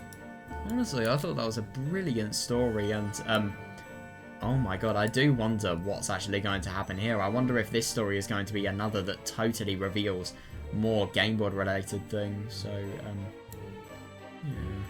I wonder who this is, by the way. So yeah, who am I? That indicates that it will be. But yeah, obviously, I'll read this now. I'll read this next time. Sorry. So yeah, I won't read the blurb now. But God, that was a really good story, and I just loved seeing behind the scenes of the mystery. And I thought it was so fun just to see more in terms of just how sick everything is, and just. It really gave me another layer of horror to the mystery, and just in general horror of humanity. You know, and I'm really grateful for, you know, how much this story has actually added to my overall experience of Umineko, I feel, and yeah, it's really fun as well. I thought, you know, obviously the mystery was done well. I mean, oh, what even was her name? The demon beginning with, it's like, oh my god, what was it? What? Okay, yeah, her name is fucking Flauros. So, yeah, man, that was great. That really, really was good. And I think the end was just so interesting because, you know, you just have one story, it's just the layer, and then it's kind of like a hole, you know, digging to find metal, for example. You know, you just dig more and more and more and more, and then you find the metal in the end, and then that metal is, you know, the reward. And I suppose in this case, the reward is actually seeking understanding and love for Beatrice. And it's just so interesting to think, like, you know, without love in the story, when you actually reach the understanding, you won't really view it with... I suppose you won't really view it without that special connection, so it's as if, you know... Well, I suppose in this case with Beatrice, you know, the love she had with Battler is just fully understanding. All of it is just based on, you know, a mutual understanding that they have to each other. So obviously, if you use that, then you could think about the fact that mutual understanding is love. I remember that idea being explored really, really well in episode 5 when we were realising about how the mystery, you know, complies with the Nox commandments, and I find it very interesting, this mystery here, and you know, it's just overall a really enjoyable read, I thought, and I do wonder what's going to happen in, you know, Last Note of the Golden Witch. I mean, Last Note, what the fuck is that going to be? Yeah, Beatrice is truly, truly tragic, and God, it's just, let's just say somebody never ever should go through what she has gone through. She really, really shouldn't. So, yeah, obviously, I mean, it's just, you just kind of feel a little bit sentimental because of how bad, you know, what she's gone through is. What I'm trying to say is you kind of feel as if it's your duty to find out, you know, everything that, as much as you can, to feel love and, you know, to seek understanding for, you know, this person who's just in such a tragic life, really. I mean, it's just really interesting how solving a mystery can be linked to, you know, having love that obviously from the person who was never able to know love. And it's interesting, by the way, what Delana was emphasizing about, you know, her wishing more than 1 in 1,000 could understand the true nature of the story, because, you know, she didn't even realize it, especially when, you know, that horrible love of Battler was occurring, but, you know, she just didn't realize how much she desired from understanding. And, you know, I think understanding herself, I bet you anything that's going to be a core part of her understanding that she would have wanted. Yeah, so, that was really fun, basically, and I'm actually quite impressed that we got such a high-quality story in the end. I didn't expect that at all. This is definitely on par. Well, no, this is the best extra content we've read so far, and I think it's genuinely on par with, it's not on par with the main content, I don't think it is, but I think it's the closest we're going to get to main content quality. No, actually, I think it might be on par with, like, maybe episode 1 or 2. It's really good stuff. So, yeah, I'll go now, and, yeah, see you in the next one, where we are going to be playing, let me just get it up, Last Note of the Golden Witch, the last story. So, yeah, I hope you enjoyed, and see you then.